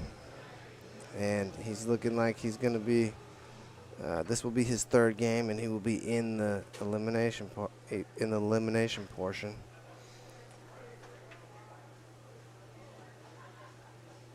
Tough break for Taha having to play Tony.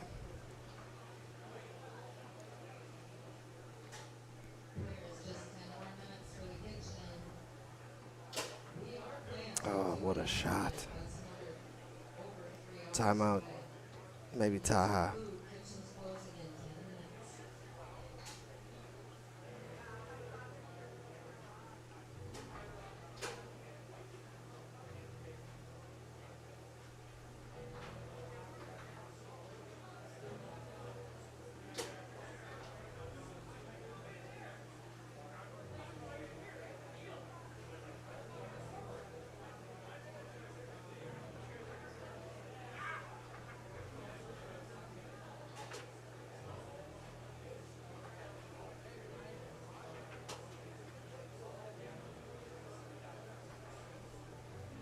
Double J, table 12, Josh Johnson.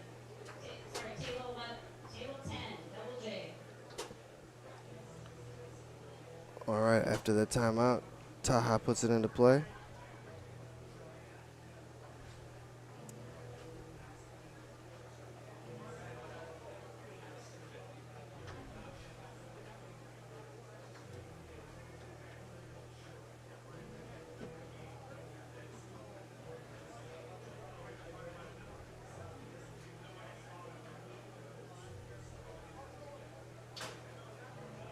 Wow. Tony's just playing incredible. Unbelievable.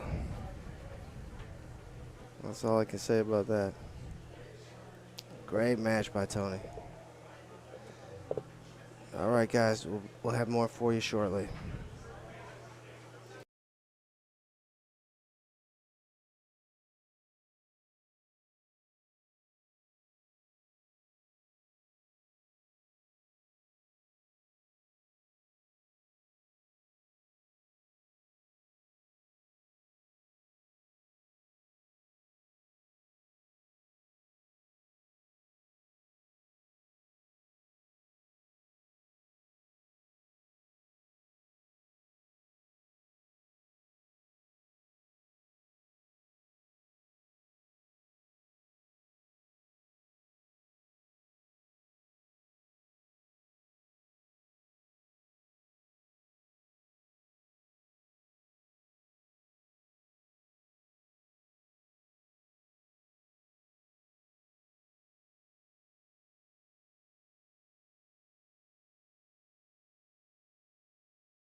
Welcome back, everybody.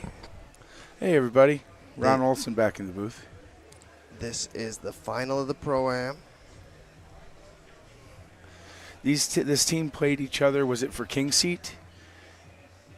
Or maybe it was earlier in the bracket.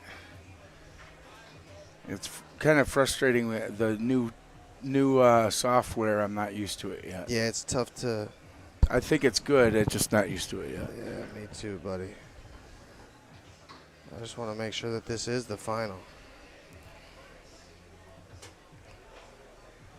Could be winner of loser bracket, I suppose. Yeah, but it's not the final. I don't think Tony is. Wow, did Tony Ryan's lose? still alive. Okay. So Tony must have lost.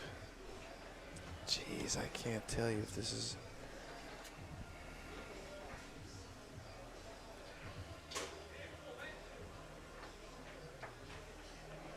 Yeah, it can't. I just feel like it can't be the final because Ryan's still alive. I think it's really cool. gotta be the A bunch of these top masters played with kids. Losers bracket final, it must be. is what Tracy I'm guessing. McMillan also played with the kid. Yeah, it says it for second. It must be losers bracket final. Okay. I guess Ryan probably beat Tony and we didn't see it. Nah, I saw it. Oh, you did? Okay. I don't think it was Tony. Oh, that's right. Ryan had King Seat. We were He saying got the he king won it seat. last year. Yeah. And we watched that. So how's everybody doing out there? How's the stream? Nice and smooth? It's going fairly smooth. Smoothish, I guess. You've been keeping up with the chat at all? Not as much. Somebody said not the final. Yes, thank you. Yeah.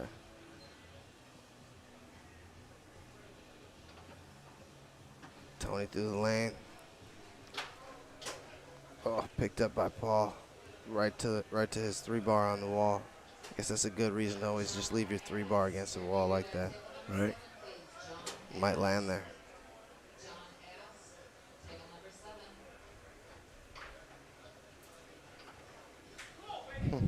Tony's ball handling in the last match, open singles, he played Taha. Uh-huh. Unbelievable. I know he shut him out the last game, but I missed it. I'll have to But go back and watch that later. but just his ball control in that last game, Yeah? just unbelievable how he moves the ball around. Knowing that these are the worst balls on earth. Well, they're better than the ones last year, right? Maybe a little. Yeah. So they're a 1 out of 10 instead of a 0. We graded him a 4 out of 10, Connor and I. Okay. So the tour kickoff balls were a 1 out of 10. First I'm batch. really hoping that we get this problem solved once and for all, and we got a good, consistent ball for years. I'm confident that we will, but Well, we got it might people not happen working right on it. away. Right. All right, did we even introduce everybody, Paul? I don't think we not did. really. No, go ahead. Yeah, we have Paul Smith. We got Kelton Grizzle, I believe, is Tony's partner. And who's Paul's partner? Tony's partner is Andrew Spears. Oh, that's right. I got him Paul's mixed up. partner is Kelton Grizzle. I got him Yeah. mixed up, yeah. What a name, huh? Kelton Grizzle. That's pretty cool. Grizzle, that's a cool name. Yeah. Good defense there, protecting that pull side from Paul Smith.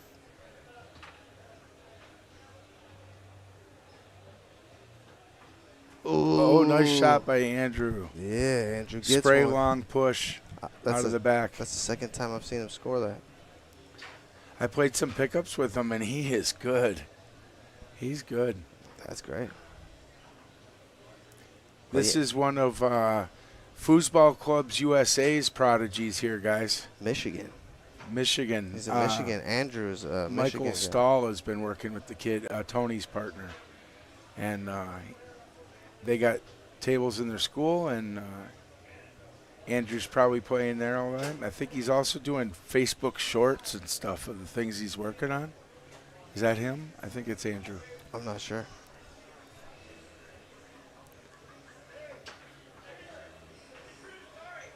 It's good to see some young blood coming up like this. We need it bad. It's our only chance to replenish the stash of players. Right. You're doing your job. You and you guys are bringing Seda into the mix, but we can't just rely on parents bringing new blood in. Yes, Ada and I teach foosball club's class at her high school every Wednesday. Oh, really? Yeah, Is it when is it, after school or? after school, Okay, like for an hour or? an hour and a half. Okay. And how many kids do you think you get? 20 kids, Nice. How many tables? 2 tables. Okay. They seem to be enjoying it. Yeah, Are they anxious to jump on the table right when they can? yeah. They don't want to hear you trying to teach them stuff. They just want to play. Yeah. All right. Good. That's what we want, right? Yeah. We want them. A bunch of them are coming tomorrow for junior doubles and junior singles. Oh, excellent. Michigan did that too, and we had like 40 kids. Yeah. Michael Stahl is working on getting 500 tables in various schools. If you're out there and you want to get your kid a table in a school, get a hold of Foosball Club. Hit Michael on foosballclubsusa.com and see if it can happen. It might be free. I'm not sure how that works. I know if it's a place like a YMCA and you have to pay a membership, it's a no-go. Has to be a free charity type thing. Tied up now at 4.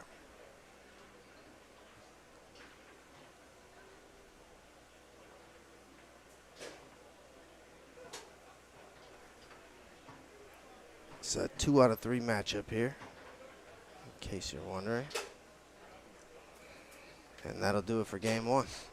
Big push side on that. Tony walked it away from the push a little, and Kelton went right with him. That's what Tony was looking for. He didn't take much long to look it over, did he? Yeah, you can't be following him. No. You can't be looking at him. You just do your thing.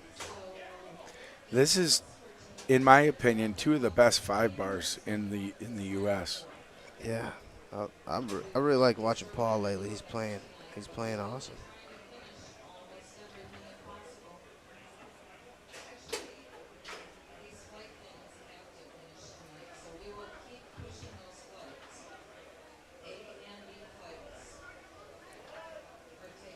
Paul drops his lane. You don't see that a lot. Right. Oh, another one from Andrew. Nice shot, rolling push out of the back. Same place. That'll teach Paul not to drop a pass, huh?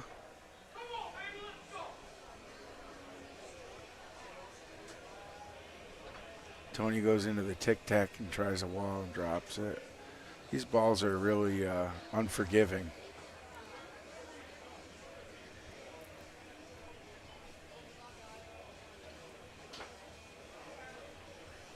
Did you see the ball that Gummison got? Yeah, it was rolling in circles. That was so like funny. an egg. It had flat spots on it or something. That was funny. I've never seen one that bad before.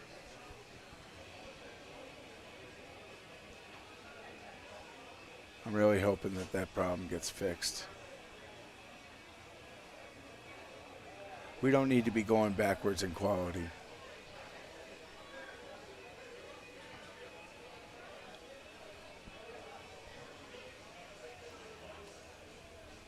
Two 2-1 lead for Tony. Oh, tries another push side and posts it.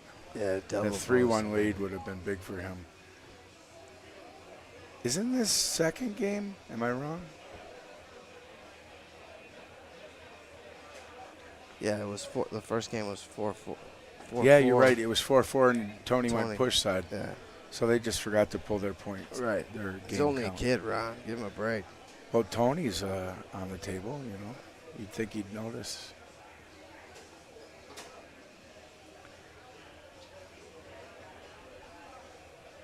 Tony's been playing so long and so much, though, before the game count was even there, he probably doesn't pay attention. Looking at the pull kick. I wonder why. Just to be fun?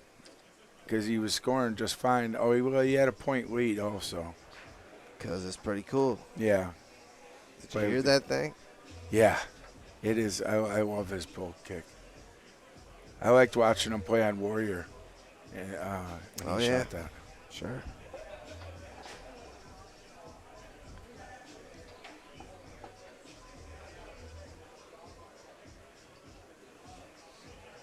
Speaking of Warrior, rest in peace, Brendan Flaherty and Tony Bacon recently. There we go. All right.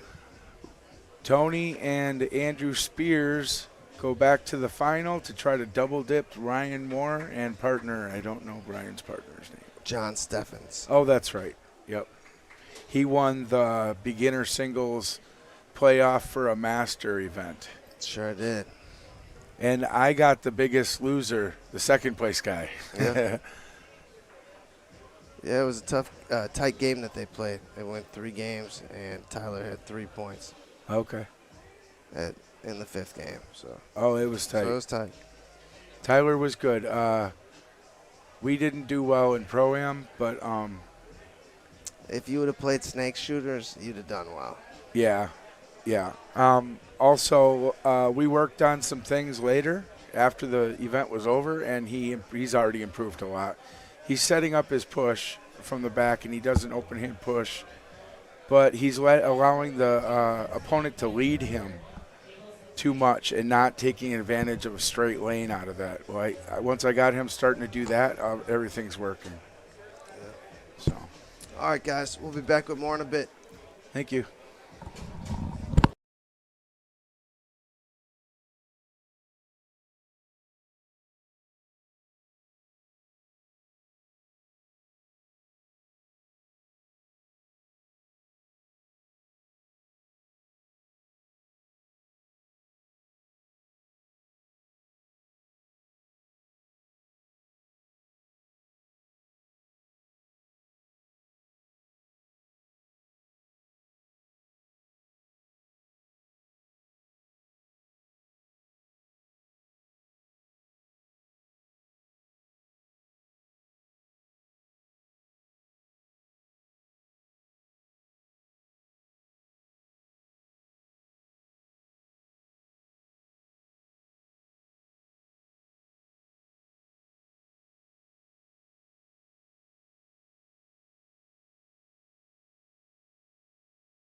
Welcome back. This is the Pro-Am final.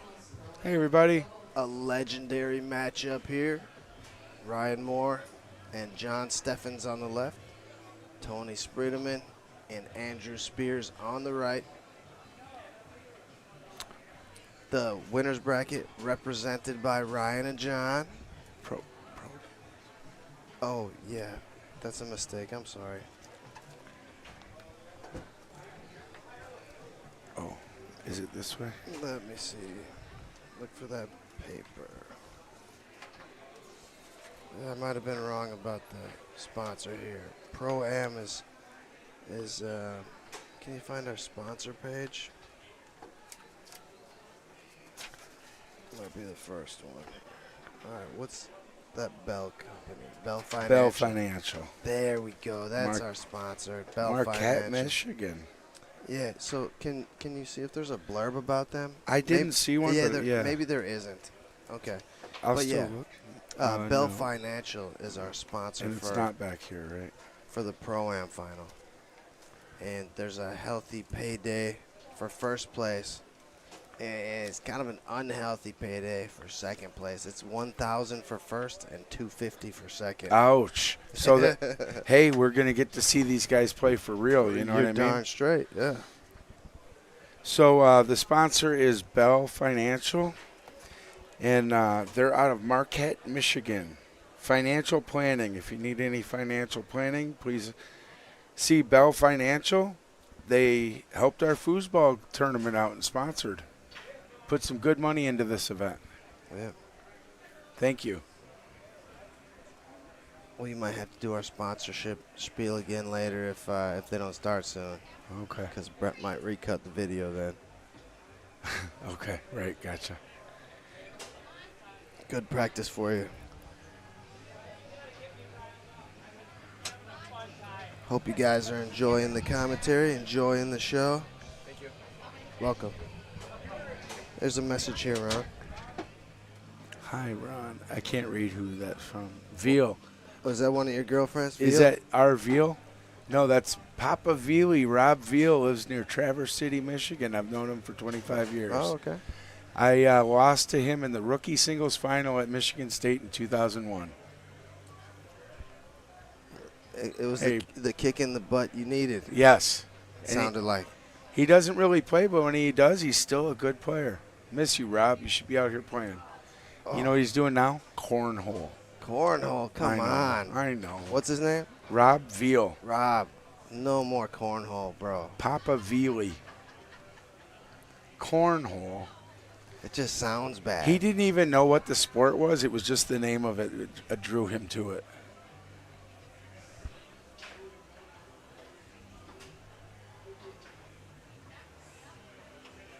What are they up to here?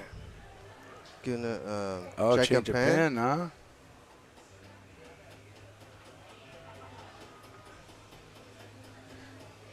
I love to see Tony fixing stuff himself on tables. Yeah. Or Munoz, any of the top guys. I don't know. It makes me happy because then I feel like they're not lazy and just making Leon do all the work. Right. So we got dedicated, what do you call it, table maintenance this weekend. Leon from Iowa is here, and he's been on it. He's good. Yeah, he's been sitting in that chair all day. He's Right. got a chair with a sticker on it that says table maintenance, so you can't sit in it. If you're not It's just table for maintenance, Leon. don't sit here, I Yeah. think it says. It says some gibberish that only Leon understands. It's unclear. I know maintenance wasn't spelled anywhere near right. Oh, that was good.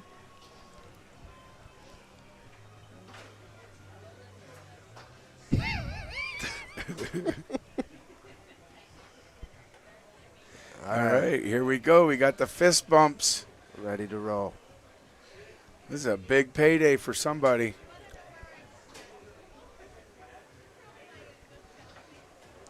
I'd like to see the kid get this, honestly, just, future.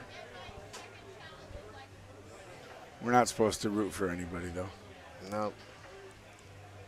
You know what we root for? A good match. Yes, we do. So do we want it to go 2 sets? Yeah, I like both teams. We want it to go down to the very end. Yeah. Okay. We want it to go to infinity. We want this to last forever. All right, here we go. Tony to the wall. I saw at Moneyball last weekend they were doing Run to Infinity, and a match went 23-21. Oh, wow. That's crazy.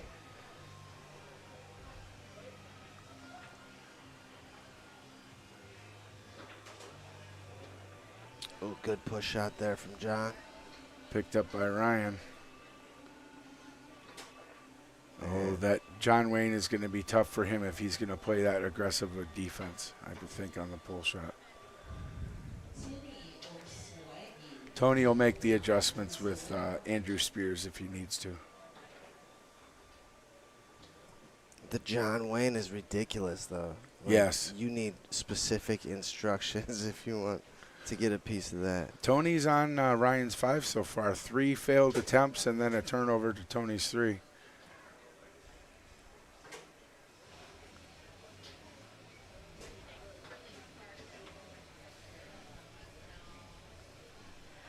Another John Wayne. No, long. Oh, he did, John he Wayne. stayed home. I thought the long was there. I think he could have gone long. I can't believe the kid got back for it. Wiggling around like that, and he still got back for it. It's good to see a kid adjust that quickly after. Don't let him do it twice in a row. You see it, grown adults let somebody do like that John Wayne 3 or 4 in a row, and it's like, come on, man, when are you going to pick up on that? I just got crushed by the John Wayne by Shaw last week or 2 weeks ago in South Dakota. Oh, really? It was a catastrophe. I had a legendary match here with him a few years ago. I had Mike Wayrowski, and it became a joke how he just kept hitting John Wayne's, and we won it 8-7 with Mike scoring the final point out of the back. But Shaw must have hit a dozen of them. He's deadly with it. Ryan goes long there.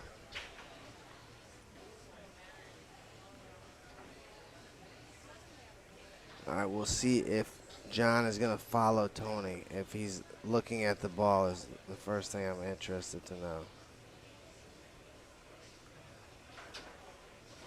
That was pretty good. Nice pull kick. He held up for the snake defense, though. That's the important thing.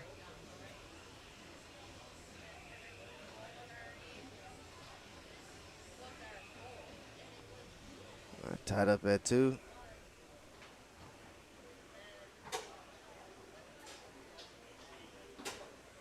And Ryan goes long again.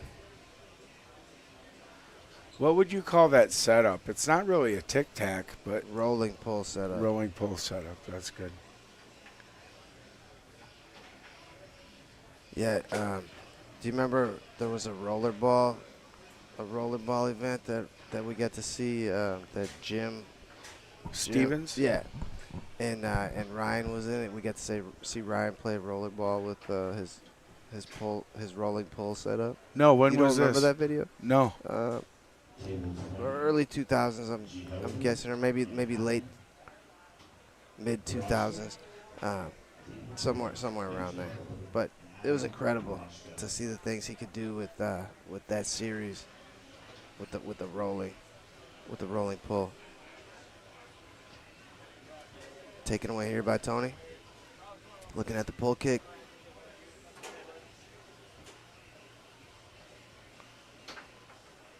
And John tracked it down. Kind of surprises me on a 3-3 that Tony would go to a pull kick. How else are you going to find out if somebody has good pull kick defense? Yeah. Nah, I see your point, though. It's 3-3, though. Yeah. And this is for a lot of money. Tony did already score one, though. Maybe he saw something that, like he's giving him long. Yeah, it looked like John wasn't going to be able to catch up with it, but he did. Maybe he was baiting him. I don't know. Ryan going wall, spike lane, wall, spike lane. Yeah, that's good defense. Toe right out there. for lane, toe back for wall. Always pushing the boundaries on maybe what is legal, maybe. with that defense. Hitting the wall too hard? Oh, shaking in the lane too hard. Oh.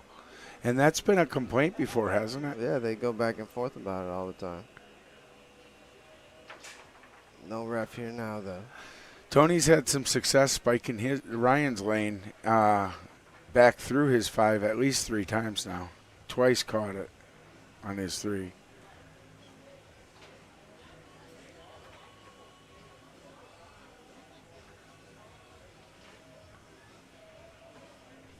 All right. Chance to close out this second game. First game. Oh, first game, I'm sorry. Yeah. And he does. Oh, not much room there, was No. it, Ron? Little fake to the pull side and back to the push. Hits post. Goes in. Nice shot. Short to push side.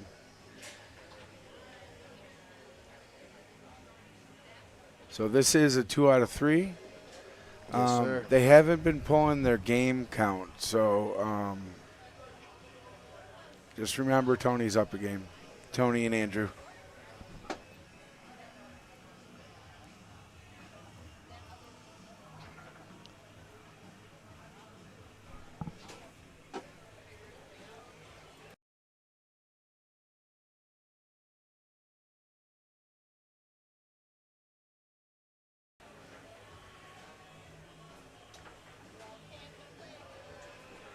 Off that outside wall. Andrew gets credit for another one there. Nice high lane by Ryan. Can he hit the Wayne from there?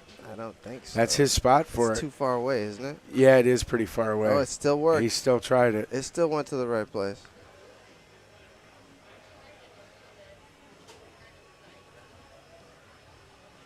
Shot becomes a pass to Tony, and Tony puts it away. 2-0 in the second. And a 2 out of 3 here. 1,250 for first. No, 1,000 for first. 1,000 for first. 250 for second. So this is a big difference here.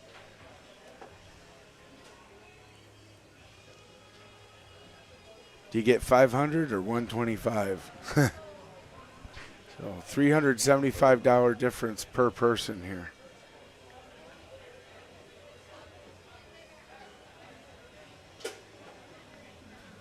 Oh, That was a great medal. I didn't even see that open. this kid's going to be rich. Off a man and in. He's going to buy a lot of candy. Ryan's going to the back. That's dangerous. Ryan has perhaps the best 2-bar in the game right now. Undoubtedly. Possibly ever. Undoubtedly ever. And in the game right now. And he does have great snake D. That one's squeezed around him and rattled in. But All right, back against the wall. Match point, championship point for Tony, right? yes, sir. Oh, and John tries a near wall slingshot. All right, Tony's got it on the 5 to see if he can close it up. That pass is nasty. Akduar got me on that earlier. And Tony goes Yeah, pull he side goes to pull finish side. it off. And that'll do it, folks. That's Tony it. That- Spreedeman, Andrew Spears, your 2026 Wisconsin State Pro-Am champs. Runners-up, Ryan Moore, John Steffens. Congrats, guys. All right, be back with more shortly. Thank you.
Hey, everybody, Ron and I got ahead of ourselves there. That was just the first set. So get your snacks, because you know how these players do with first set. They sometimes just throw them away. If you win the king seed, you just throw away the first set, right, Ron? It would be an advantage to Ryan to have Tony show his cards, right? Show what he's working with today and see if he can get some tendencies that he can exploit in the next 2 games. Tony scoops that one through the lane. Or 3 games. On the near side. And we'll see what adjustments. It looks like John's following him. You can't be looking at the ball.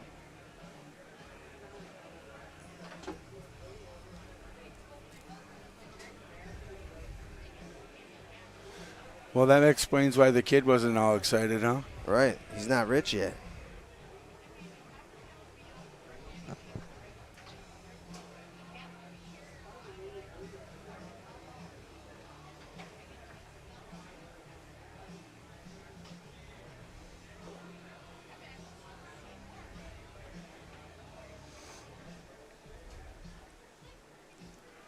If we had known that second set was coming, we could have read that ad again. Oh, yeah. Yeah, there'll be time. Thank you much to Bell Financial from Marquette, Michigan for sponsoring ProAm. Yeah, really a fantastic event. All the kids we got to see teamed up with top players. These kids just made memories for a lifetime. To be able to say I played with Tony Spreedeman and won an event at a state tournament.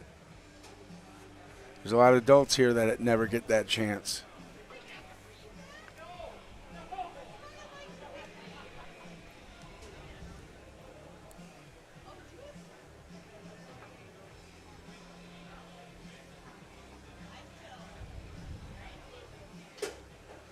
Ties it up at 2.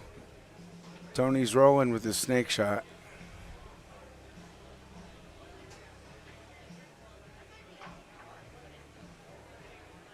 Ryan's still trying that lane on Tony on the 5 bar, but Tony's been really trying to spike it and doing a good job with it.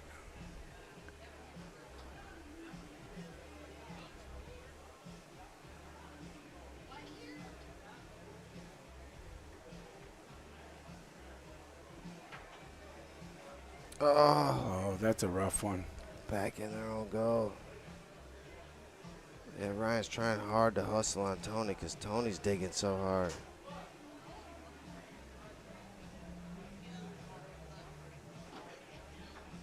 Kid stayed home. That's tough to do.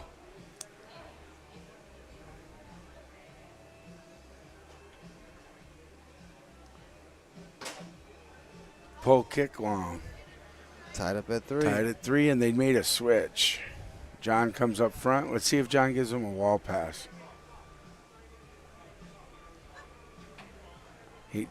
Tony attempted it. Oh, he needed to corral that ball on the 3. He could have got a timeout and gave that to Ryan.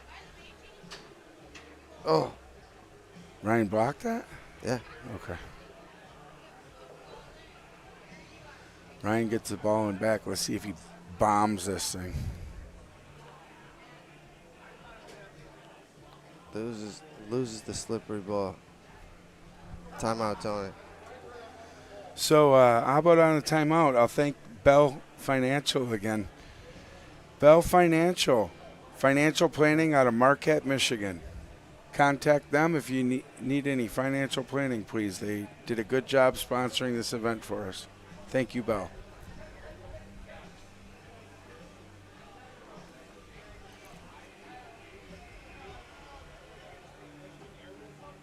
Lots of middle, looks like. And he tries middle. Oh, that's good D. Oh, more good D. I think Ryan has some of the best snake D out there. He does have the best. The way he baits and takes. And he's the fastest. Yeah. Best defense, best offense.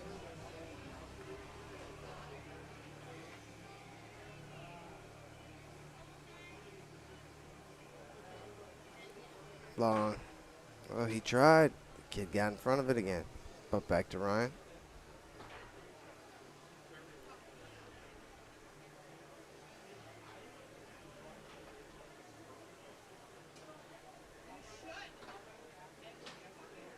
And taken away again by Ryan. And Ryan goes long there, ties it at 4.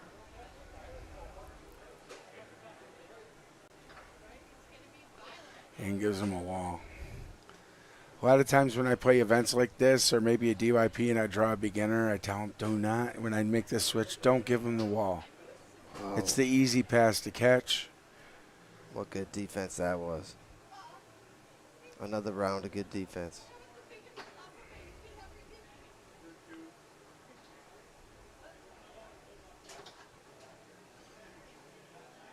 Nice save by Ryan. I wouldn't be surprised if Ryan pounds this out of the back, though. Yeah, he's due for one. Yes, he's overdue. Oh, he hit that one so hard. Right on goal. Right on Oh, goalie. Andrew stayed home and blocked it off the table. Good job, kid.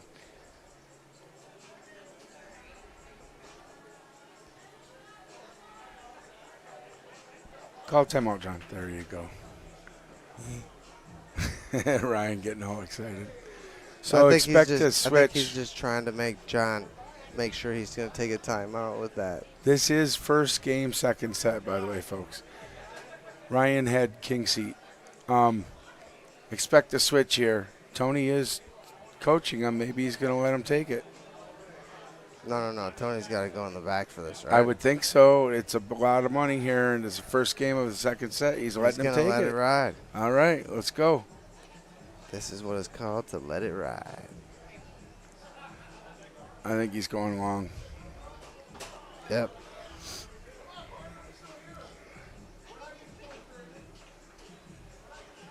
Yeah, that was a little surprising. You'd think Tony would have taken that, wouldn't you? Who are we to question Tony? But Right. it was a game winner. I mean, unless they were out of timeouts, maybe. They weren't, but I don't know. Hindsight's always 20/20. Right. Yeah, if Kelton had stayed home for another John Wayne, he would have looked like the hero, right? Yeah.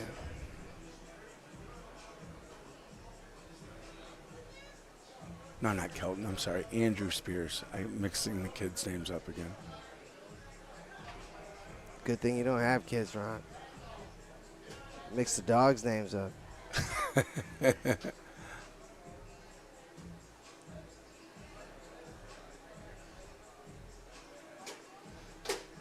Oh, Nice that was pull kick. fast. Wow, is that snappy, isn't it? Yeah, just with the one motion. And that's not a bump pull kick either, is it?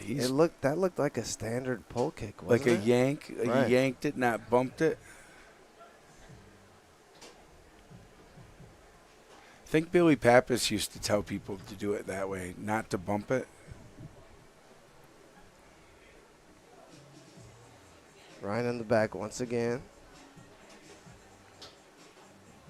And some more great defense once again. Ooh, almost snagged that out of the air. It's different every time, but it's good every time. His defense. Right. Keeps another junker out. If you look at the last 4 possessions or whatever, or 5 possessions, like they've all been different defenses, and he's got incredible blocks in different ways.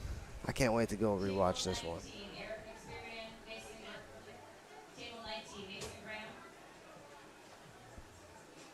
Oh, can he reel it in? No. Rolls to Andrew. If I was Andrew, I would set up a push, some stopped ball play, and look for the straight lane for Tony, and look for a pass in this situation. You want to take advantage of the beginner coming up front. Yep. Even if Andrew is able to hit his 5 bar, He heard Tony's you. going to get it. Yeah. He heard you. And do not give Tony the wall pass when you switch and go up front.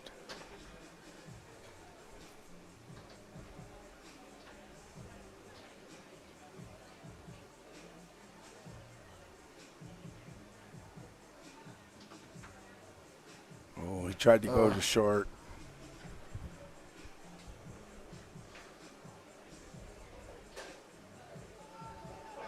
What was he doing? He was thinking about taking it. They're laughing. They're having a good time.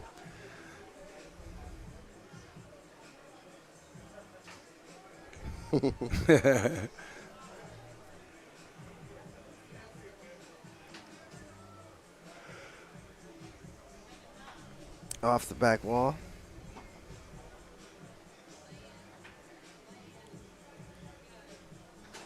What's happening?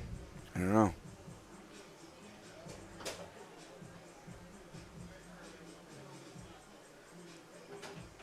I'm confused. I think maybe the kid hadn't heard ready Oh. or something like that. And Ryan looked like he was ready to go, and Tony was like, hey, what's going on?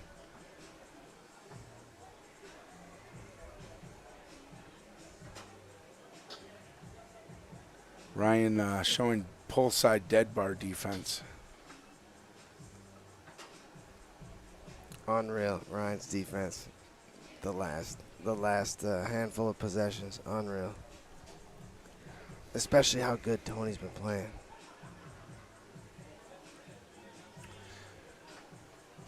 So the drawing, there's a 50-50 drawing. I don't know if it's a good time to bring it up. Mark Hesacker won it tonight. Oh, the 50-50. Yeah, in your Wisconsin room, the Sheboygan room. Yep. Hey, did you hear all the details about the raffle, the table raffle? No. We could share those. There's a certain. I guess you can buy tickets. One ticket. Every, $20 every a ticket. day. $50 a ticket.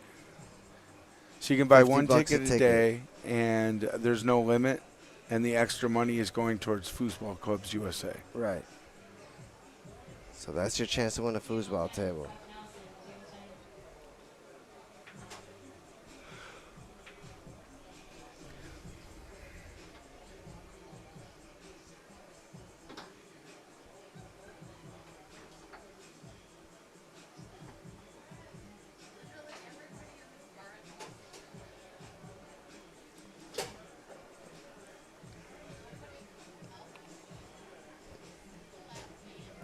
Two here in game 2.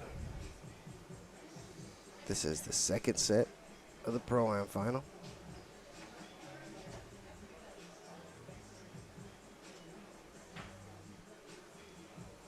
Ryan's checking that John Wayne. You see how he's done that?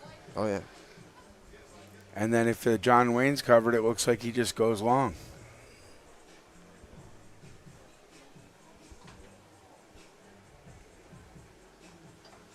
There you go. Don't give him wall.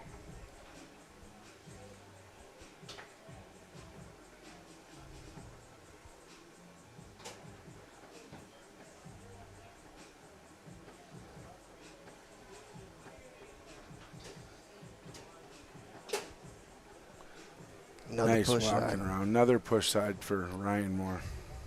Or, well, for Tony against Ryan Moore. Ryan's making him work for it.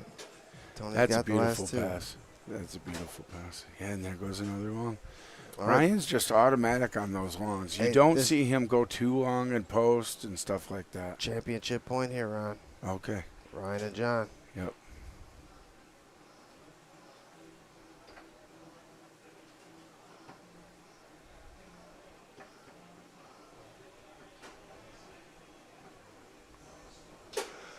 And Tony goes pull side, ties it at 4.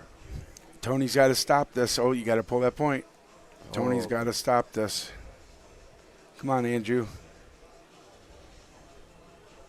We want to see this go another game, don't we?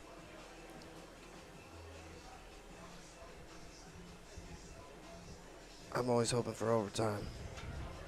John Wayne? No. Pull And- on. Oh, was that? Oh, yeah, that was it. That was it. All Congrats, right, guys. John Steffens, Ryan Moore, your 2026 Wisconsin State Pro-Am champions. Back-to-back champion for Ryan Moore. Yep. Both times that we've run a tournament for him to find our best local beginner. Ryan's brought that beginner to a championship title. Thank you to Bell Financial once again for sponsoring that event for the Wisconsin State Championships. Pro-Am, Bell Financial, thank you, out of Marquette, Michigan. What a great final. All right, guys. We'll be back with more in a bit. Thank you. Thank you.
Welcome back, everyone. We have some amateur doubles in store for you.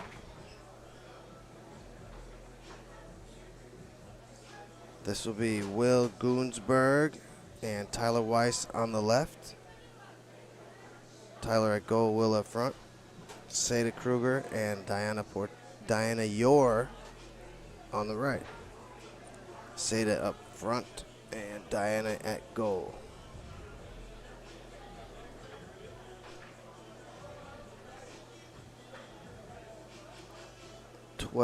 midnight local time here.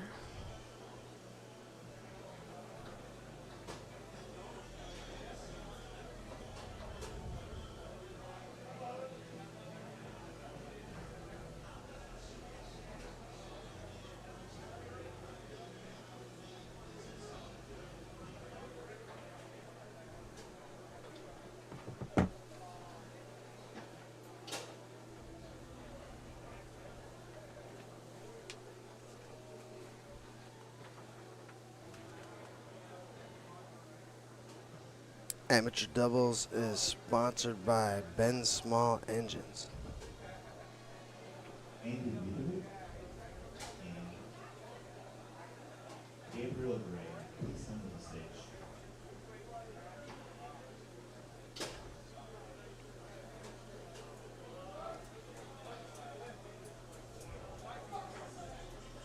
And this is first round.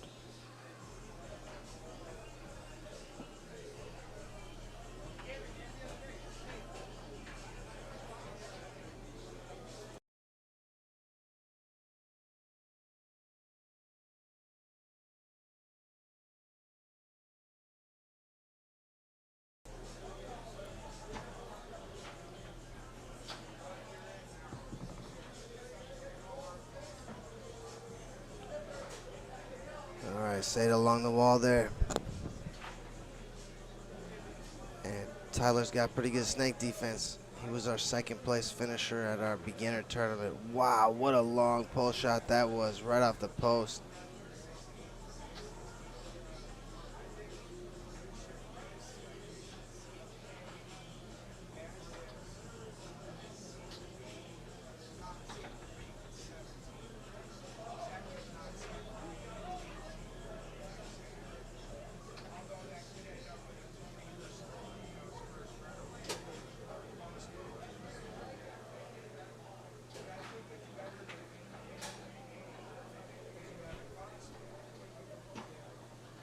All right, Will's playing really good this weekend. He's going to be tough to stop. Blocked up off the table there.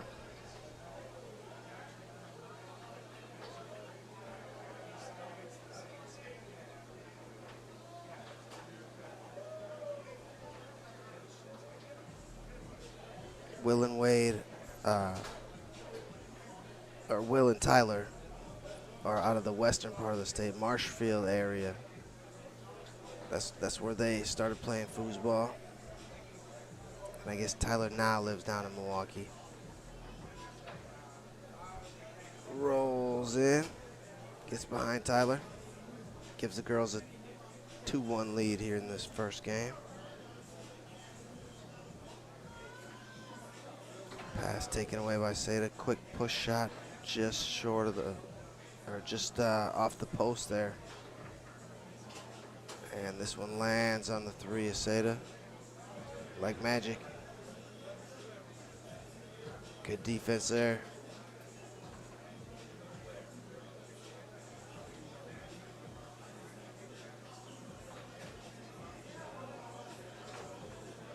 Ooh, baby bank just short of the goal.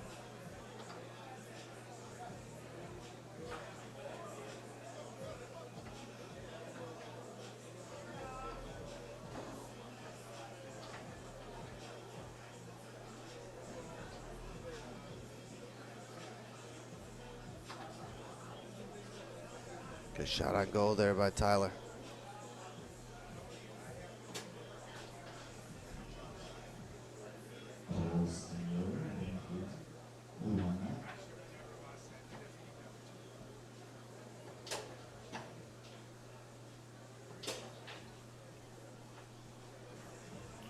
2-2.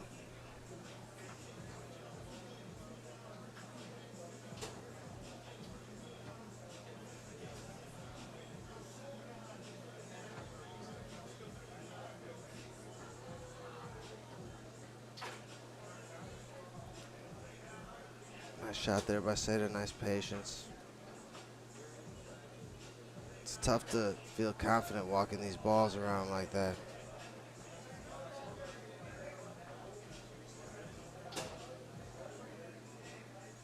And Will ties it up with the middle there.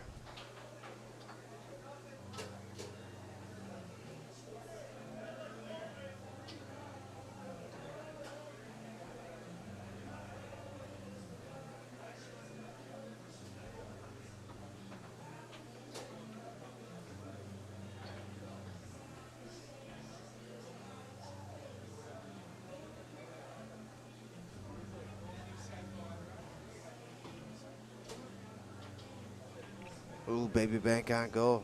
Tyler sent a few of those up. Baby banks, that is. On goal already. And will give his team a game point.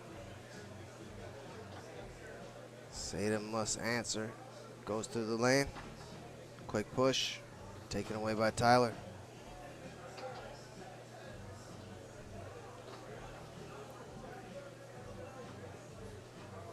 Chance to close out game one. Will Goonsberg. Blocked by Diana.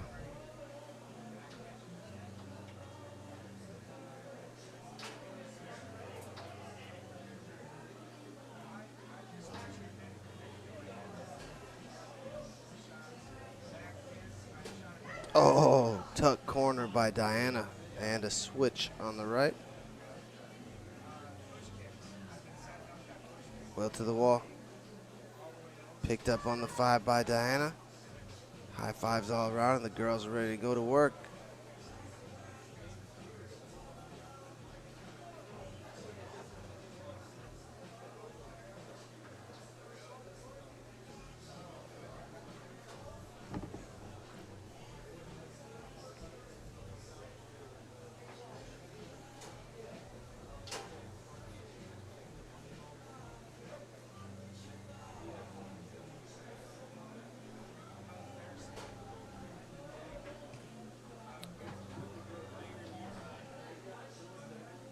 All right, chance for Will to close it out here. Goes down the middle and gets game one.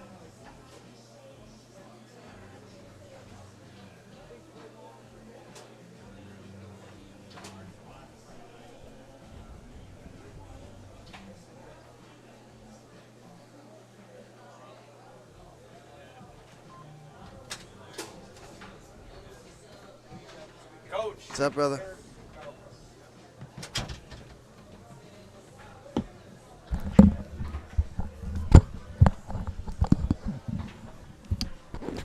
We welcome Connor back to the booth. Hello, hello. First game went to Will and Tyler. Do you know the team on the right? Or at No. least one of the players? I know one player pretty well, I'd say. All I know here is a spectator, and that's Rich Cotter.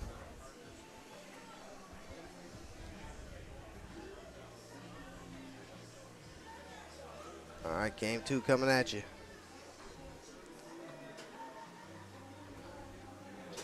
This amateur doubles. Yep. First round. I think Will just turned amateur. Forward on the left side of your screen. Oh, he's such a sandbagger. I agree. He's one of the. He's in the top half of the players in this room. He is awesome. I've seen him take out a lot of good players. And he just giggles. He Not- just giggles when he does it. Not just this weekend, but other weekends. He's been good for a long time, actually. Yeah. And nobody knows who he is, really. He only plays in the Midwest.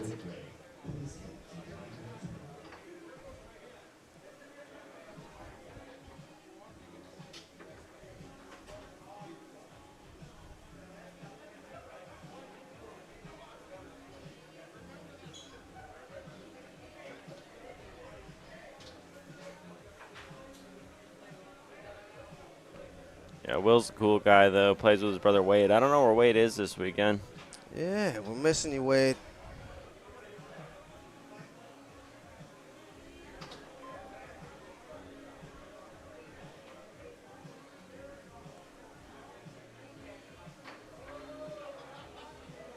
And Tyler is playing goalie for Will. He was my DYP partner here 5 years ago. Dude is a baller. He's been coming to Michigan State. He's been coming to Wisconsin State every year for the last few years. And he's talented, just needs to get out there more and keep practicing.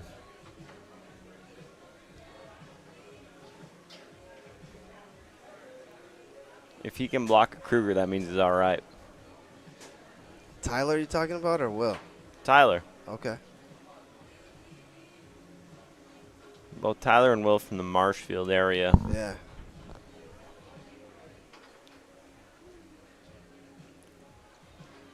Yeah, Will and Wade, I think they taught Tyler the game. I believe so. Ooh, bank off the far wall by Dana. The wife of Tommy, is that correct? Yep. She gets some decent tutelage, I'm sure, then. Just like her forward. Yeah, newlyweds. Maybe this is their honeymoon, Who wouldn't want to spend their honeymoon in Appleton? right? Bratwurst, cheese Cheese samplers. curds. Playing against Will Gensberg and Tyler Weiss. I mean, it's like Christmas. Where would you rather be? I don't know. Yeah, I don't know.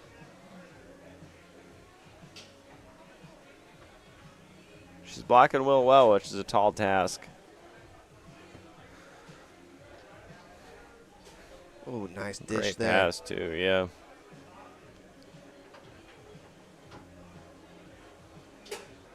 Nice push side there. And she was a little bit, when she set that up, she was a little bit offset to the pull side and still got all the way out to the push.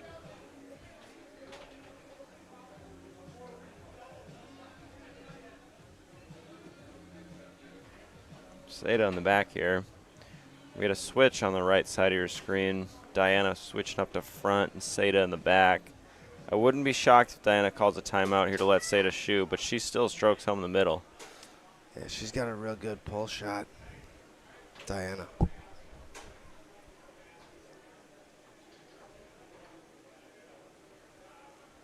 I'd like to see this go to game 3. You know, there's an added level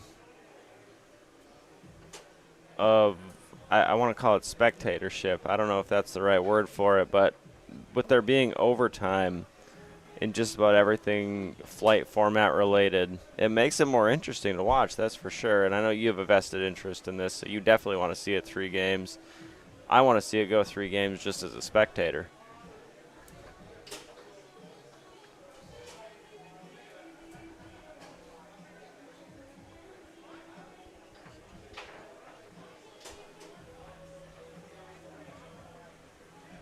Uncle Don taking pictures.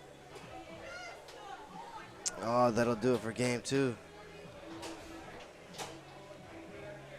Yeah, I mean this is what I love about it, is that we get to watch not only game 1, not only game 2, not only game 3, but if there is any semblance of win by 2, that we get to see overtime in these lower ranks, which is something we're accustomed to in open singles and open doubles and open mix, but not in the amateur level like we are here. It's a lot of fun to watch these teams operate under pressure. Amateur doubles. Do I have a sponsor for this? Oh yeah, Ben's. Isn't it Ben Small Inches? Yes, it is. Thank you to Ben Small Inches for sponsoring this event here. They will take care of all of your snow blowers, lawn mowers, any of that stuff. Even your grandma's snowblower. Yep, Granny's snowblower, Granny's lawnmower, Ben Small Engines, they got you for the Appleton area. Up and off the table there. Tyler will put it back into play. Yeah, and Tyler hits the ball with some force. Something I'd like to see him add to his game is some passes. Exhibit A right there. Yeah. Asking you shall receive, Connor. I guess so. From what I recall, at least the last time I saw him, he wasn't passing much. He was doing a lot of shooting, which is good to develop your skills. But adding passing into your regimen, especially at a rank like amateur where you start playing strong forwards, it can make you a real diverse and better player. And Sada's really doing a good job of walking that ball around. Yeah, she is. I wouldn't trust walking around these balls. It's always the balls. Hey, Ted. No, it's not always the balls. Sometimes I'll trust walking around. That's normally what I do. I might not want These to walk balls around are with these. fine. You're They're a ridiculous. 4 out of 10. That is not fine. Like I said, A 5 is fine. All right. That's fair. They're less than impressive, a but they're good. 5 would be serviceable. A is 4 what- is barely serviceable. Right. How's that? I would- I That's would barely serviceable. Barely. That's fine. Okay. We'll leave it at that. So the balls are not fine. They suck. Ooh, that And was a big another pull one for kick. Diana. I heard she was scoring a lot of points. That's what Seda said. She's been scoring a lot of points. Talking all about her 5-bar or her 2-bar. I really want to see Will just take his time here, but it doesn't appear that's what we're going to get. And it doesn't appear that I'm going to be right. All right, he took his time on his 3, Man. executed well. And it worked out, yeah. It did.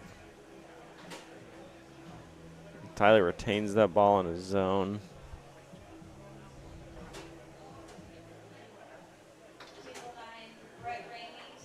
Hey, there's a link posted above, I think, for the charts. I hope. WFT. Yeah, I mean, if you're looking for the charts, Google World Foosball Tour. Within that website, there's a big button on the home screen that says Event Registration. All the stuff is there right on WFTplay.com. If you don't have your profile hooked up yet, hook it up.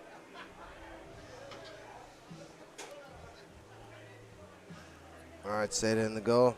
And you'll be able to see matches in progress. Table 1, Will Gensberg and Tyler Weiss, 2-3 versus Seda and Diana in Game 3 of this amateur doubles match. Seda's bounce pass is pretty killer, Ted. Oh, it's deadly, yeah.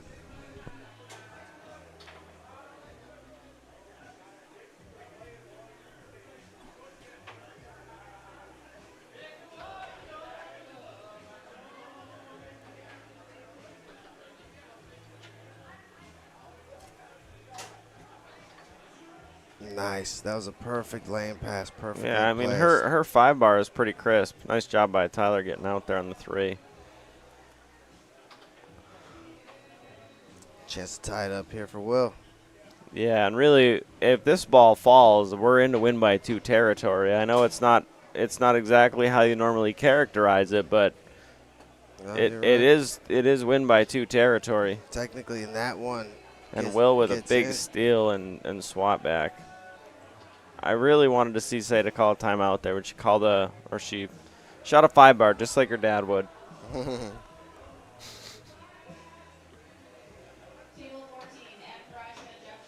want a timeout here. Again, timeout is important. This ball means everything to both teams.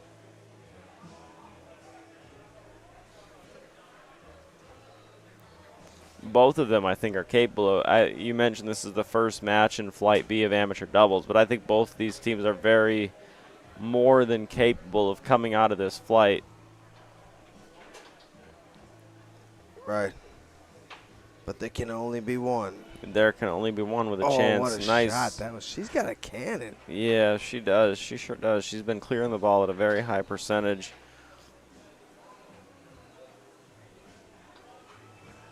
Against probably one of the top 3 amateur forwards in the room.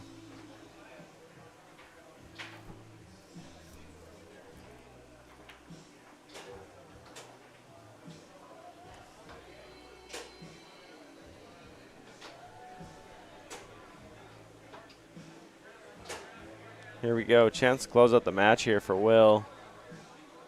Seda fixes her hair. And Will. Great match. The girls fought hard. They played well. It was a tough match. They did. And they were punching above their weight there. I think Both of them are ranked, maybe amateur or rookie. I mean, in doubles here. Yeah, never feels good. But Will and Tyler moving on. All right, we'll be back with more shortly. Thank you.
All right, welcome everybody. Back in the booth with Mike Veit here. Welcome, Mike.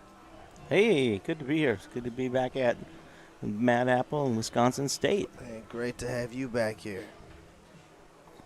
I've been complaining about the balls up here all weekend You've been complaining about it? to the people. Yeah, telling them about Yeah. everything what's going on here. Yeah. Keeping them in the loop. Did you see the Yeah. defective ones that have come out from this weekend? No. The defective ones. Yeah, Brett's keeping all the defective ones. But there have been a handful that have like little scratches. big bubbles in them and they're like a balloon inside of them. Really? Anyway, I forgot to introduce everybody else on the table here. On the right-hand side is Ron Olson at the forward position and Amanda Kruger at goal. On the left, Tom Yor and Diana Yor at goal. And here's Ron. Rocking down the middle goes push side. Euro. Wasn't it Euro, right? I thought it was a snake. Oh. Tom Yor through the high lane. And we'll get to see how Amanda's pull D stacks up here against the great Tom Yor. She dug it out initially and Yeah. then it went back in.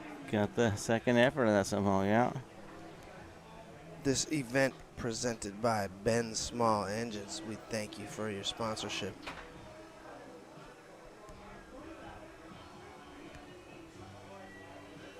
And we get to see Diana on this table in the last match. She scored a lot of points back there. Yeah. And off the And outside. Oh, was that On off the corner- outside wall or was it a on the man? corner, on the corner, back off Amanda's man, I think. Okay.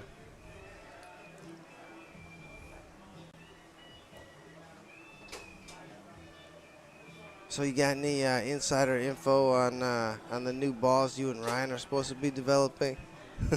Not yet. No yeah. info for us? No, Nothing for the we're people? working on trying to get the right supplier and getting the right chemistry of the ball and Sure. processes. Make sure the suppliers have the right processes because you don't want to get a batch of balls and say they're good, and then the next time they give you they're not good. So you got to qualify your supplier quite a bit. That's kind of where we're at right now.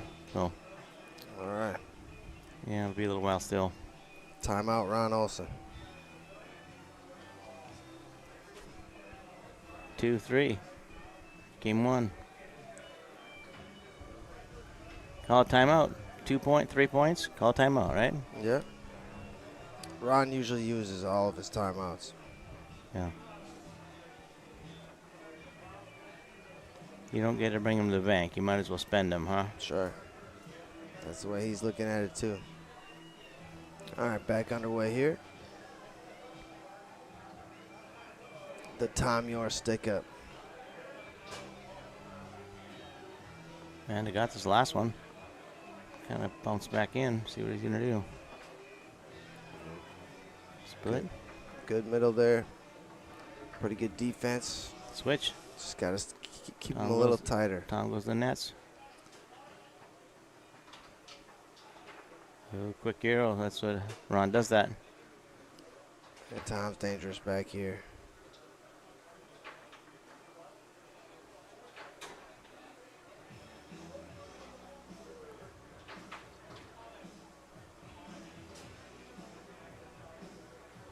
Things have moved along pretty good this weekend. A little bit of some of them flights kind of get hung up a little bit, and some people in multiple events, I think, but not too bad. Ran pretty well, I thought. Yeah, I think it's going pretty smooth. It's The organized better to where there's less people playing all the time. People are playing more often, but less people are playing like at like all the time, right? There's smaller groups playing, is what it feels like with the multiple flights and stuff. So the tournament room hasn't been super packed, I feel like. I know there's a ton of people here, but Did you get the head count so far? Do you know what it is? I heard 202 at the beginning of the day today. Oh, yeah, it's going to go up then, yeah. I know Yeah. some people just got here today, yeah. And tomorrow there's going to be a lot of new registers. Yeah. We got a bunch of juniors coming. Oh, really? And, That's good. And there's a bunch of rookies I know that are coming tomorrow too. Ron goes push side there, moves it around a little bit. Game point, team on the right.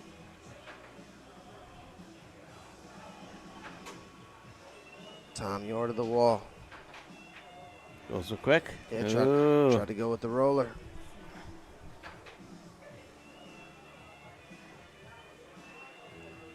Could be game point. Man just got a ball. And Oh, Ron almost hauls it in. this Oh, 5-bar hack and gets Oh. it. Rattles around somehow. Yeah, I don't know how it went in, but this will only be a 2 out of 3 matchup because it's the Yeah. loser side of Oh, yeah. championship format. And taken away here by Tom. Timeout. Chance for Tom and Diana to steal this one.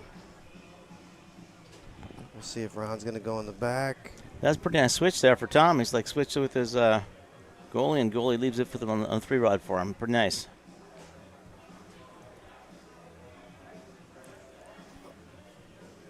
All right. Matt, game point. Game. One. Yep, game point both ways. Yeah. Oh, Yeah. Ron is in the nets too. I didn't notice that. He made a switch too. All right, we'll see if he's going to shoot an aerial here. Nope, he's going to take a timeout. No, gonna.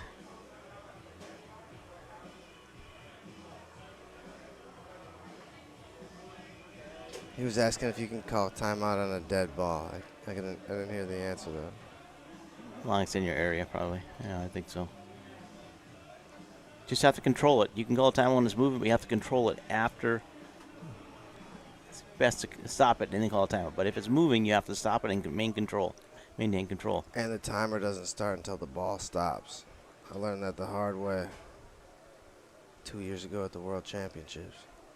Maybe it's 3 years ago now. Wow. All right, Tom Yor, chance to close out game one. And he does. Slider on the reverse, a little bit of split there. Split or slider. They had a comeback there. They were behind. They were behind, right? Yeah, they were. Down a couple.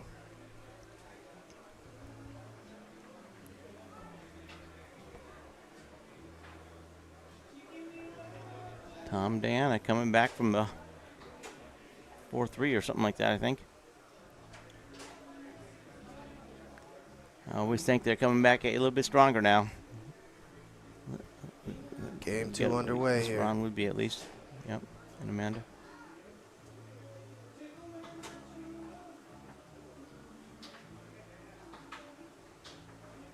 Full side wall, hit the wall, I think. Going to Vegas, Mike? Yeah. Yeah, I'll be going to Vegas. Yep. My wife's going, so I don't get to go. Oh. Yeah, my wife's been playing foosball with me some now, so that's kind of nice. So we That's great, man. gonna do that some, yep. Yeah, a little bit crazy foosball. I kind of went wild getting ready for World Cup, and then I kind of stayed on the pace, you know. So Hey, keeping it going. I Well, like it. yeah, a lot of foosball. If I didn't spend so much time refurbishing foosballs, my skills would be getting better too.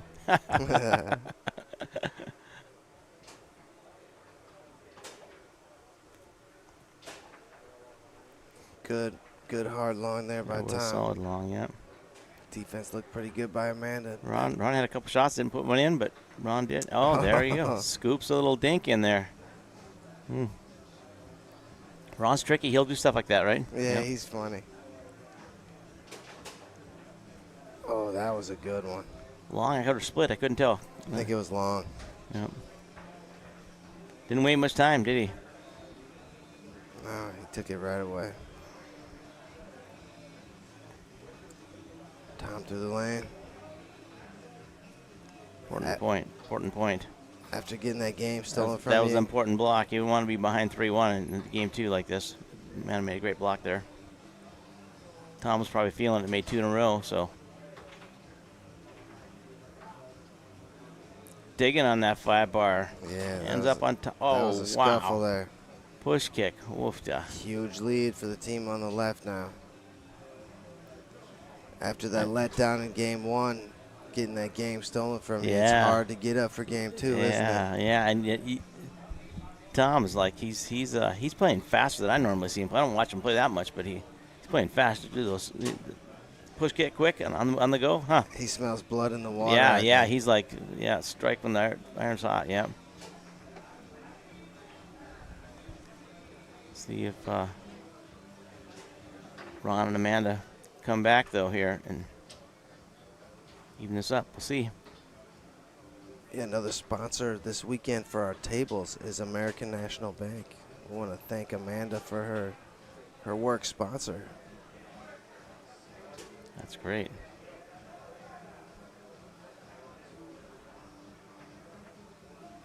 Ron to the wall. I feel like when Ron is patient, he's unstoppable on the 5. It's pretty good. Ron thought it was over. The left hook. Gosh, yours like he's like. Good teams keep coming back at you though. We'll see. We'll see here. Come on, it's not over till it's over.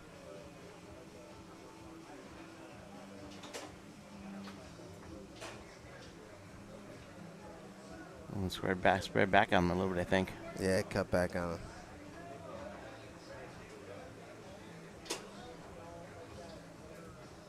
Another shot on goal by Diana. Ooh, push kick on goal from Amanda. A little goalie war action. Ooh. Lands with Tom. Amanda's going to have to keep him out. Oh. And that'll do it. Tom and Diana moving on. Wow. Well, that was a fun one. How different that would have been, I wonder, if Ron and Amanda would have won that first game. Right. Tom was all fired up. Like the 4 points, he just kind of like quick stuff, right? Yeah. Like, man. It could have been completely different, right? Could have been. Change your attitudes. Like, be careful, man, you know. But he was ahead, and he's like, yeah, like you said, stop blood in the water. Went for it. Yeah. All right. Thanks for sitting with me, Mike. All right. We'll be back with more shortly.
All right. Back again with another mixed match. We're going to have Jake the Snake Barnett on the left here with his partner V. Urbanovich. And on the right, Cody Byrie and Maya Balkos.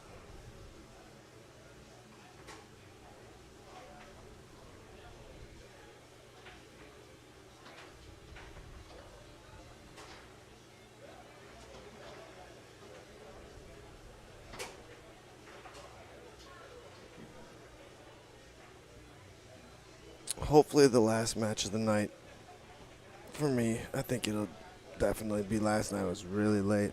I only got like 2 hours of sleep last night. As soon as the sun came up, I couldn't sleep anymore. My body's wide awake because I'm so old. As soon as the sun comes up. So it's not fair to make me stay up so late, everybody.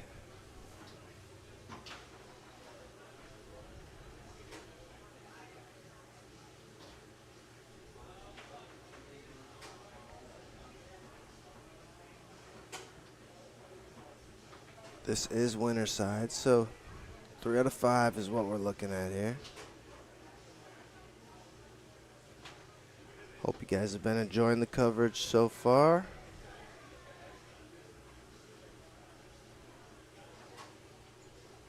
Having a great weekend here in Appleton.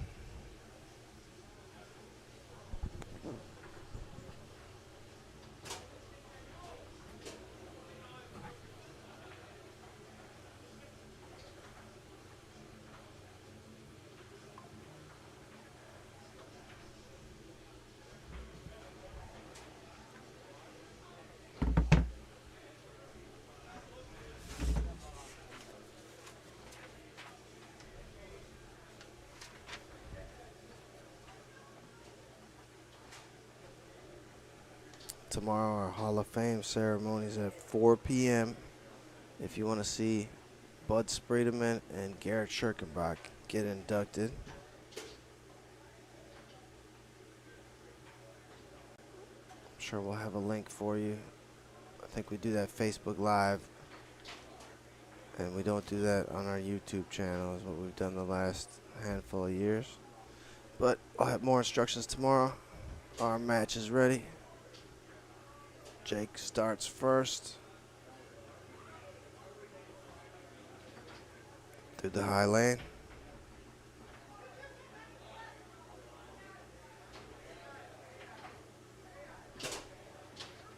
And down the middle.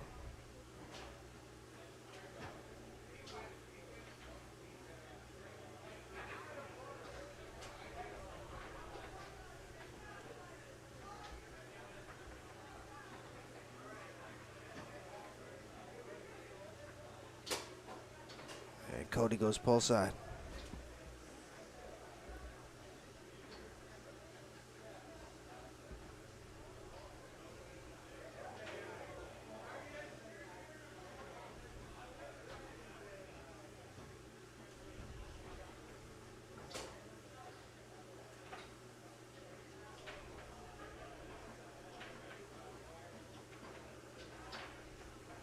Good defense there by Maya.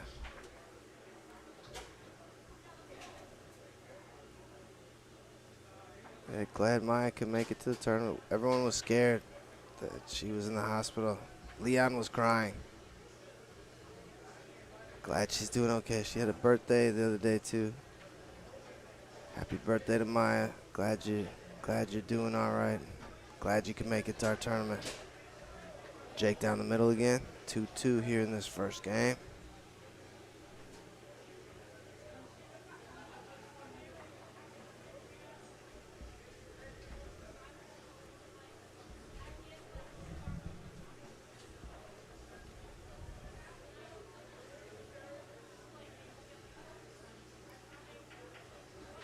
And that was a slippery ball situation there.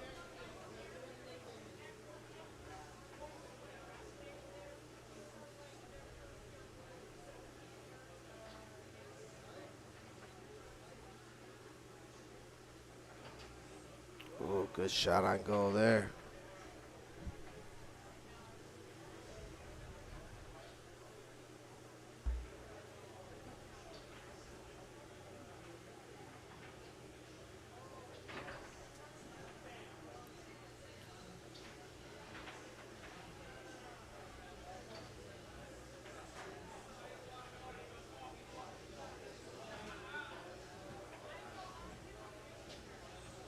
Oh, nice job digging that one out.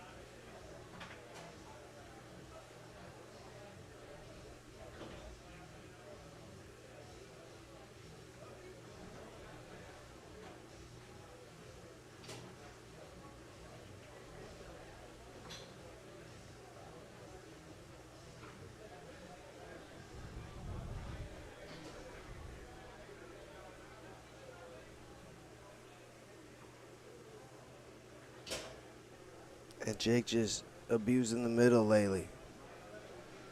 I think the last 3 points have all been middles. Call Dave Depaul and Josh Sarkey. You have to be ready to play.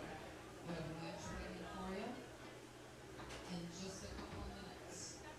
Dave Depaul, Josh Sarkey, be ready to play in just a few minutes. Doubles match amateur doubles flight B. Cody through the lane.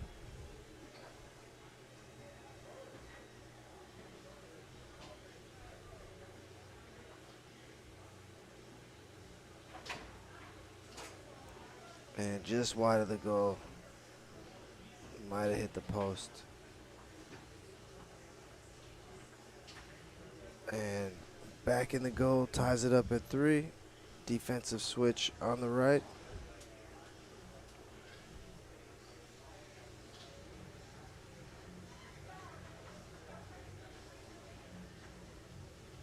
Jake through the lane. Cody defending. Cody's defense looking real good lately. He had a real good speed to that defense. I don't like a slow defense. I don't think it works well in the long run.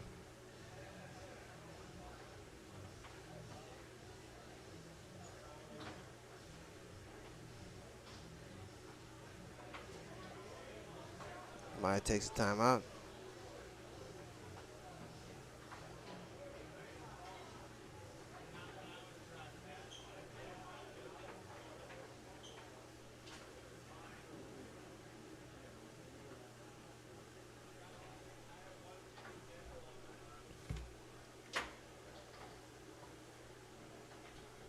Tomorrow we will start at 10 a.m.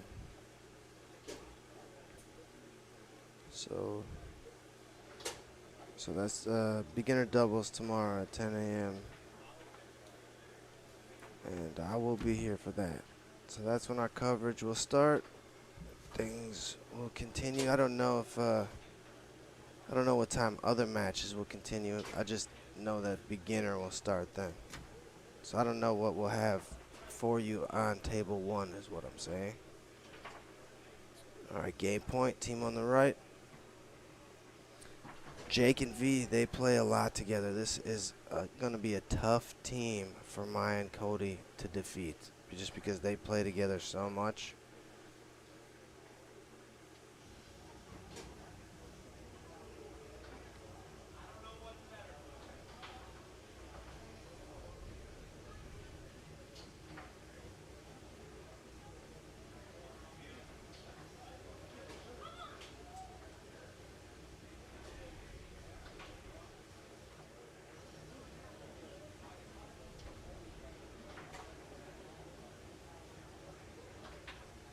Oh, what a shot. That was just short of the goal.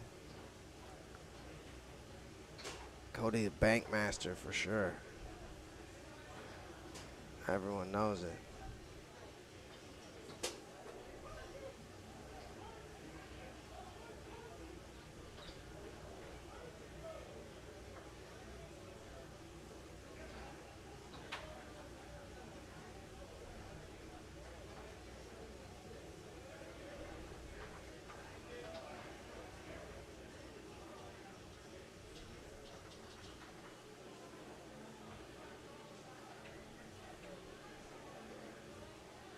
Oh, yeah, they were looking at a 2 to 5 pass there. Picked up by Maya, taking a timeout. I think that's her second, and she will bring Cody back up front.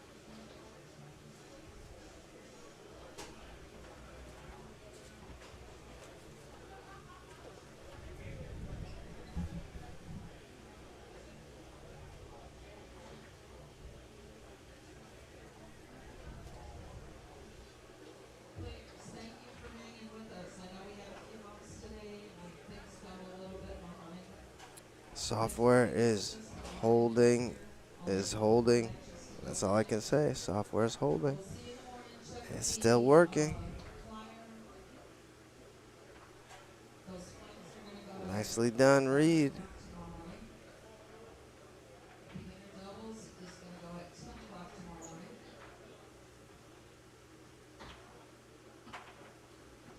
Just off the post there.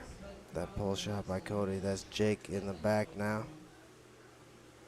And he might have a pass dialed up. See V has her man straight down.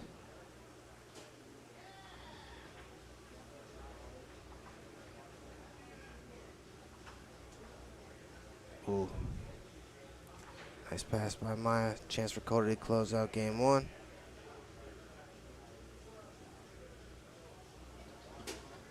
And goes long around Jake.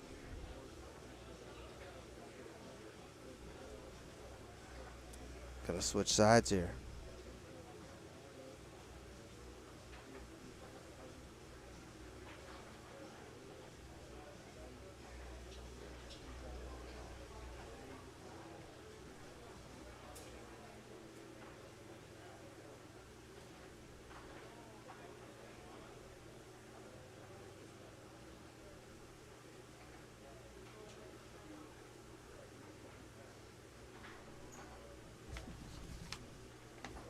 Sponsors for Open Mix, Ben Small Engines.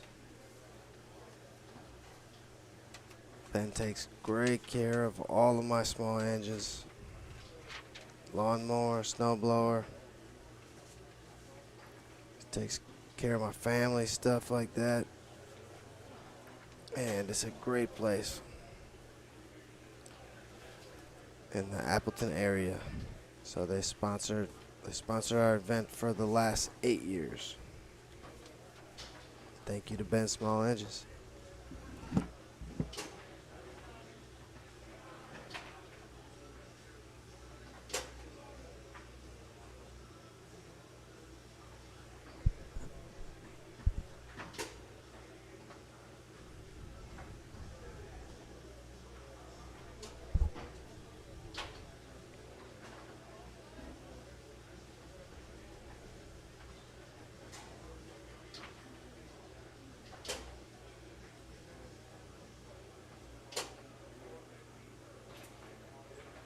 Yes, this is mixed.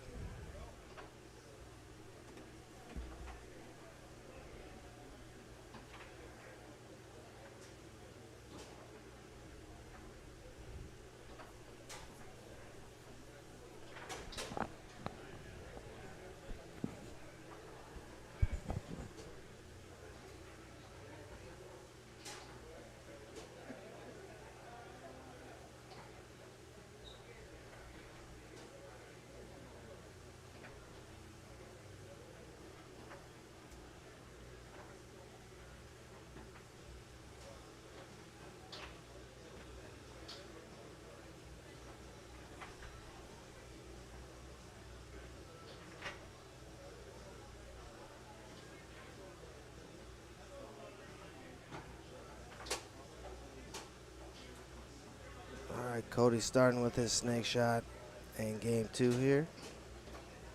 Goes dead bar pull side.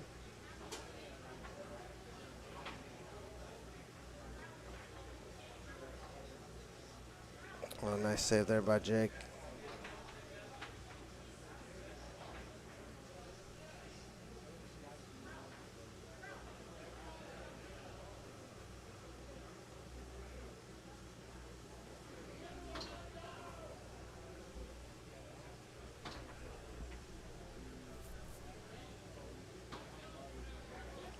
Nice pull kick there by Maya.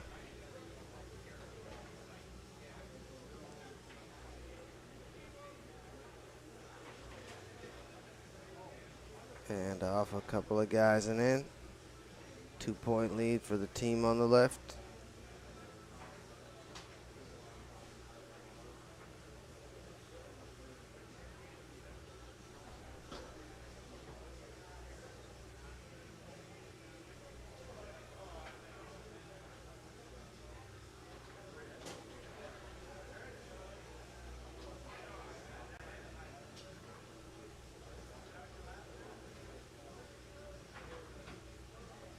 Jake rocking.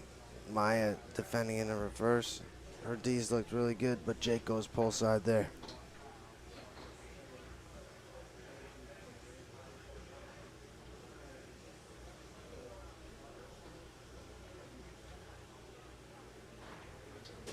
Nice sneaky little brush down there by Cody.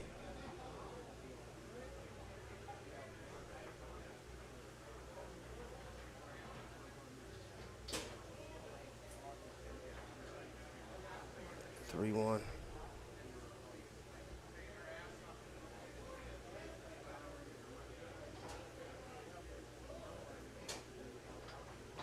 Yeah, I didn't expect to see Jake here this weekend. I know he lives in Spain now, so I can't believe he made it all the way over here.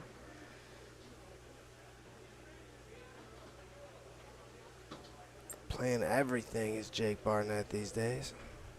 It's awesome.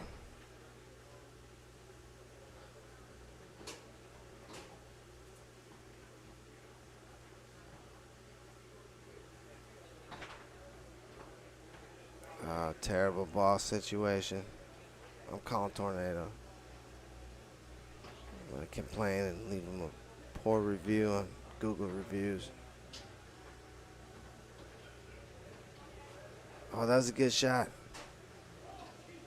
Off man and in. Switch on the right.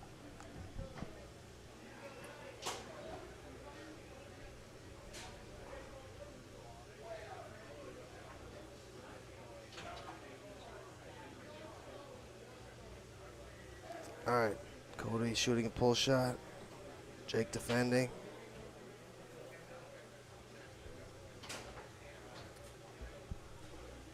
Really hard straight there by Cody.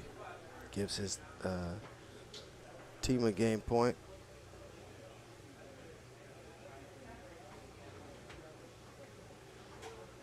Jake along the wall. Chance to cut the lead to one.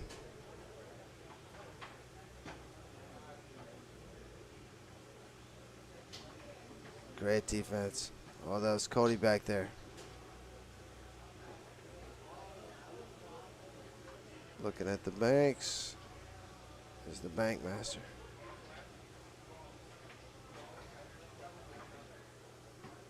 Good that was good bank defense right there by Barnett. And if you still have a tap open with Sid or anybody, any of the servers, just close that out. Last call for a call.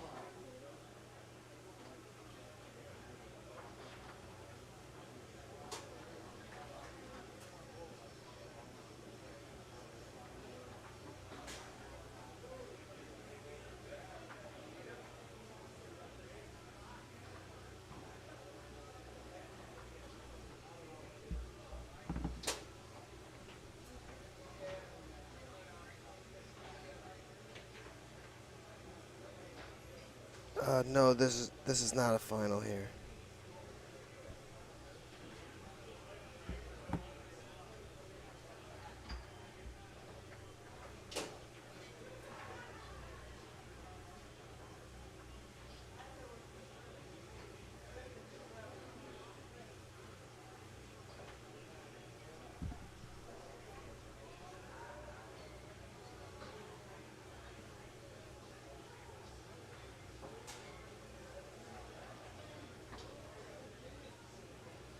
He took the shot, tried to go straight there. Almost blocked back into the goal.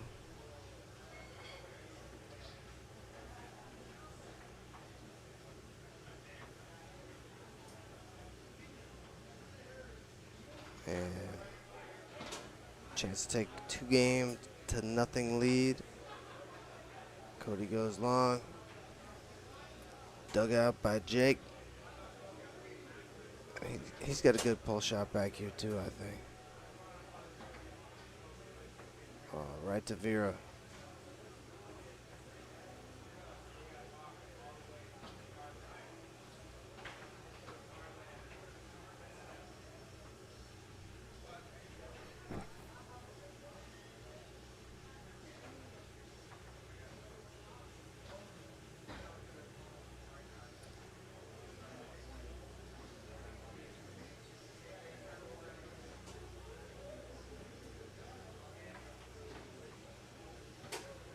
Oh, good long there.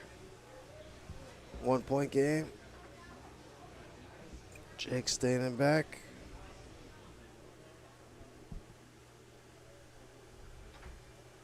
Cody to the wall.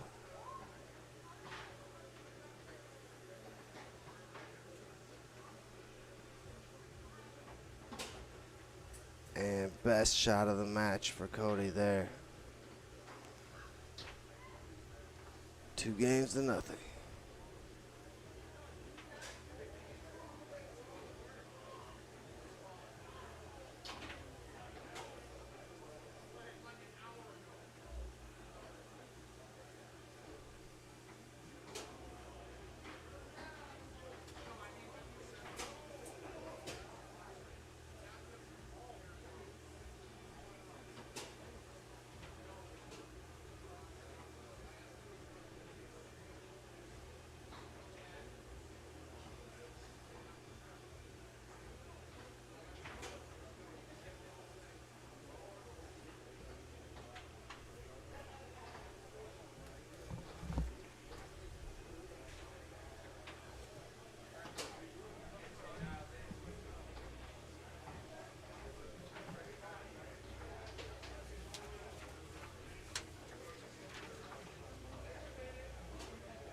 Officially done for the night. If you're not in a match, you are free to go.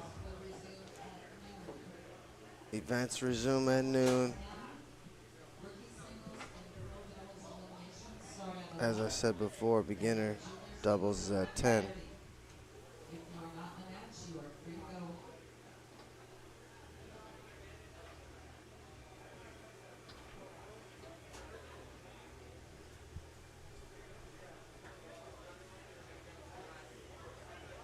All right, Jake along the wall.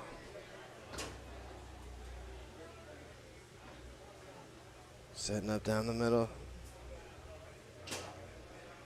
Goes pull side.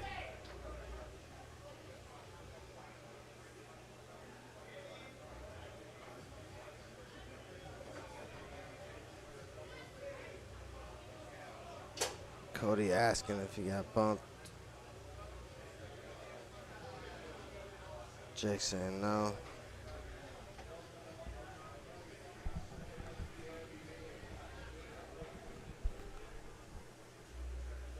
Back to it. Cody through the lane.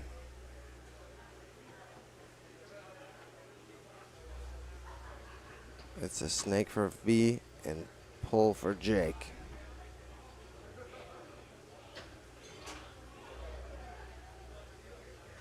Kept out nicely by Maya there. Sometimes that blocked shot goes in. And boy, does that hurt. You already got blocked. Now they got a point too. Jeez.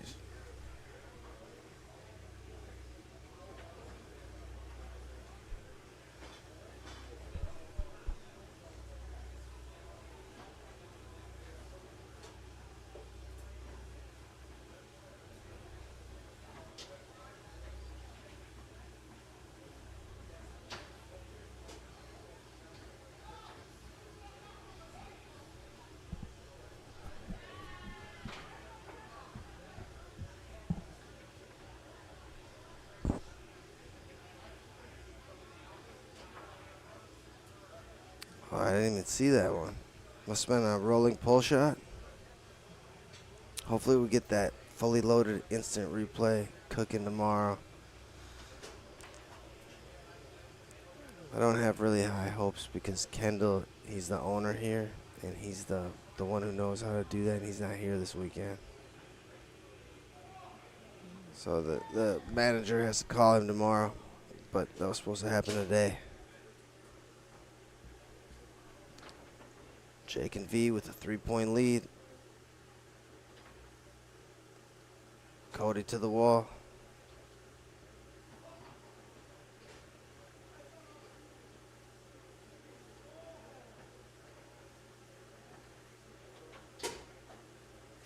And Cody with the big push side there.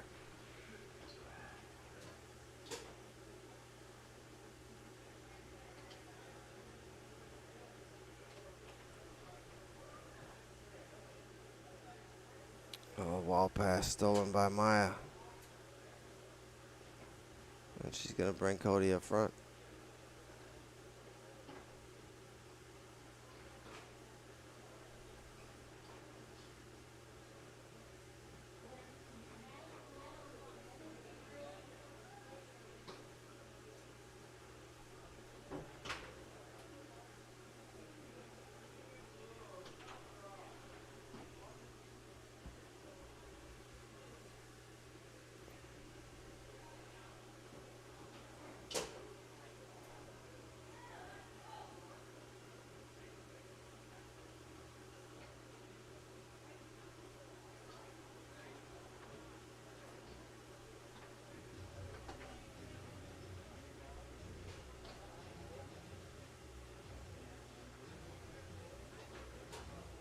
And Maya with a big shot there, ties it at 3.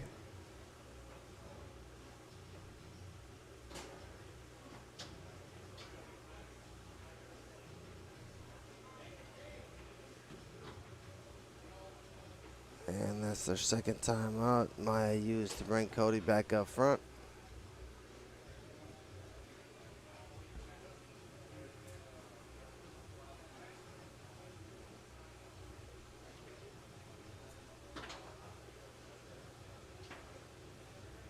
Looking at a pull shot on Jake now.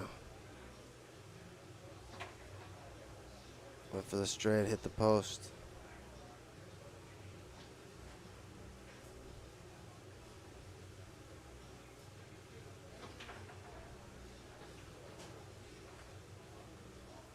Cody to the wall. Gives his team a match point.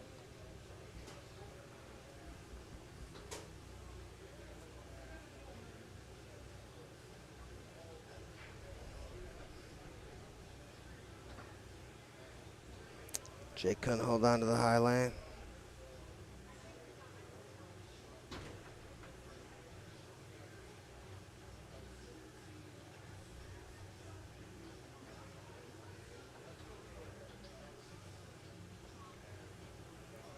And kept out of the goal there by Maya. That quick stab that Jake took.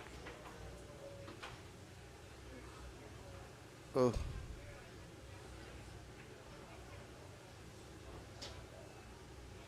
Yeah, Maya's working hard back there.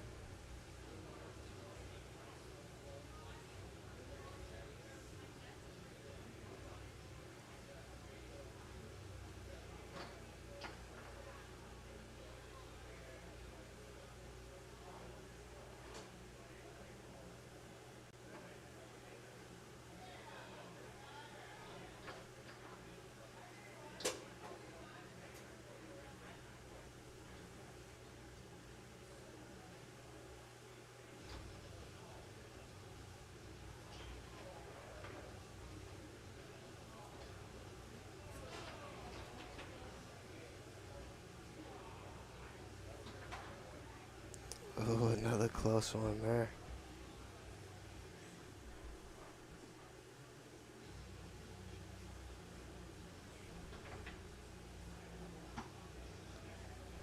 Chance to close out the match. Cody Byrie.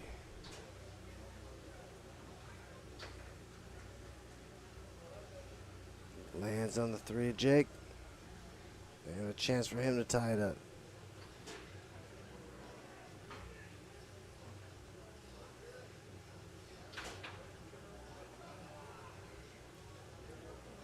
I think it was off the post and lands back with Cody. Another chance for Cody Byree to send us to bed, and he does. Cody and Maya moving on.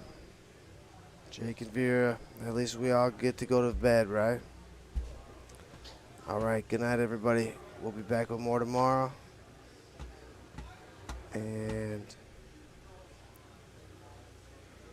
yeah, that is all. All right, good night.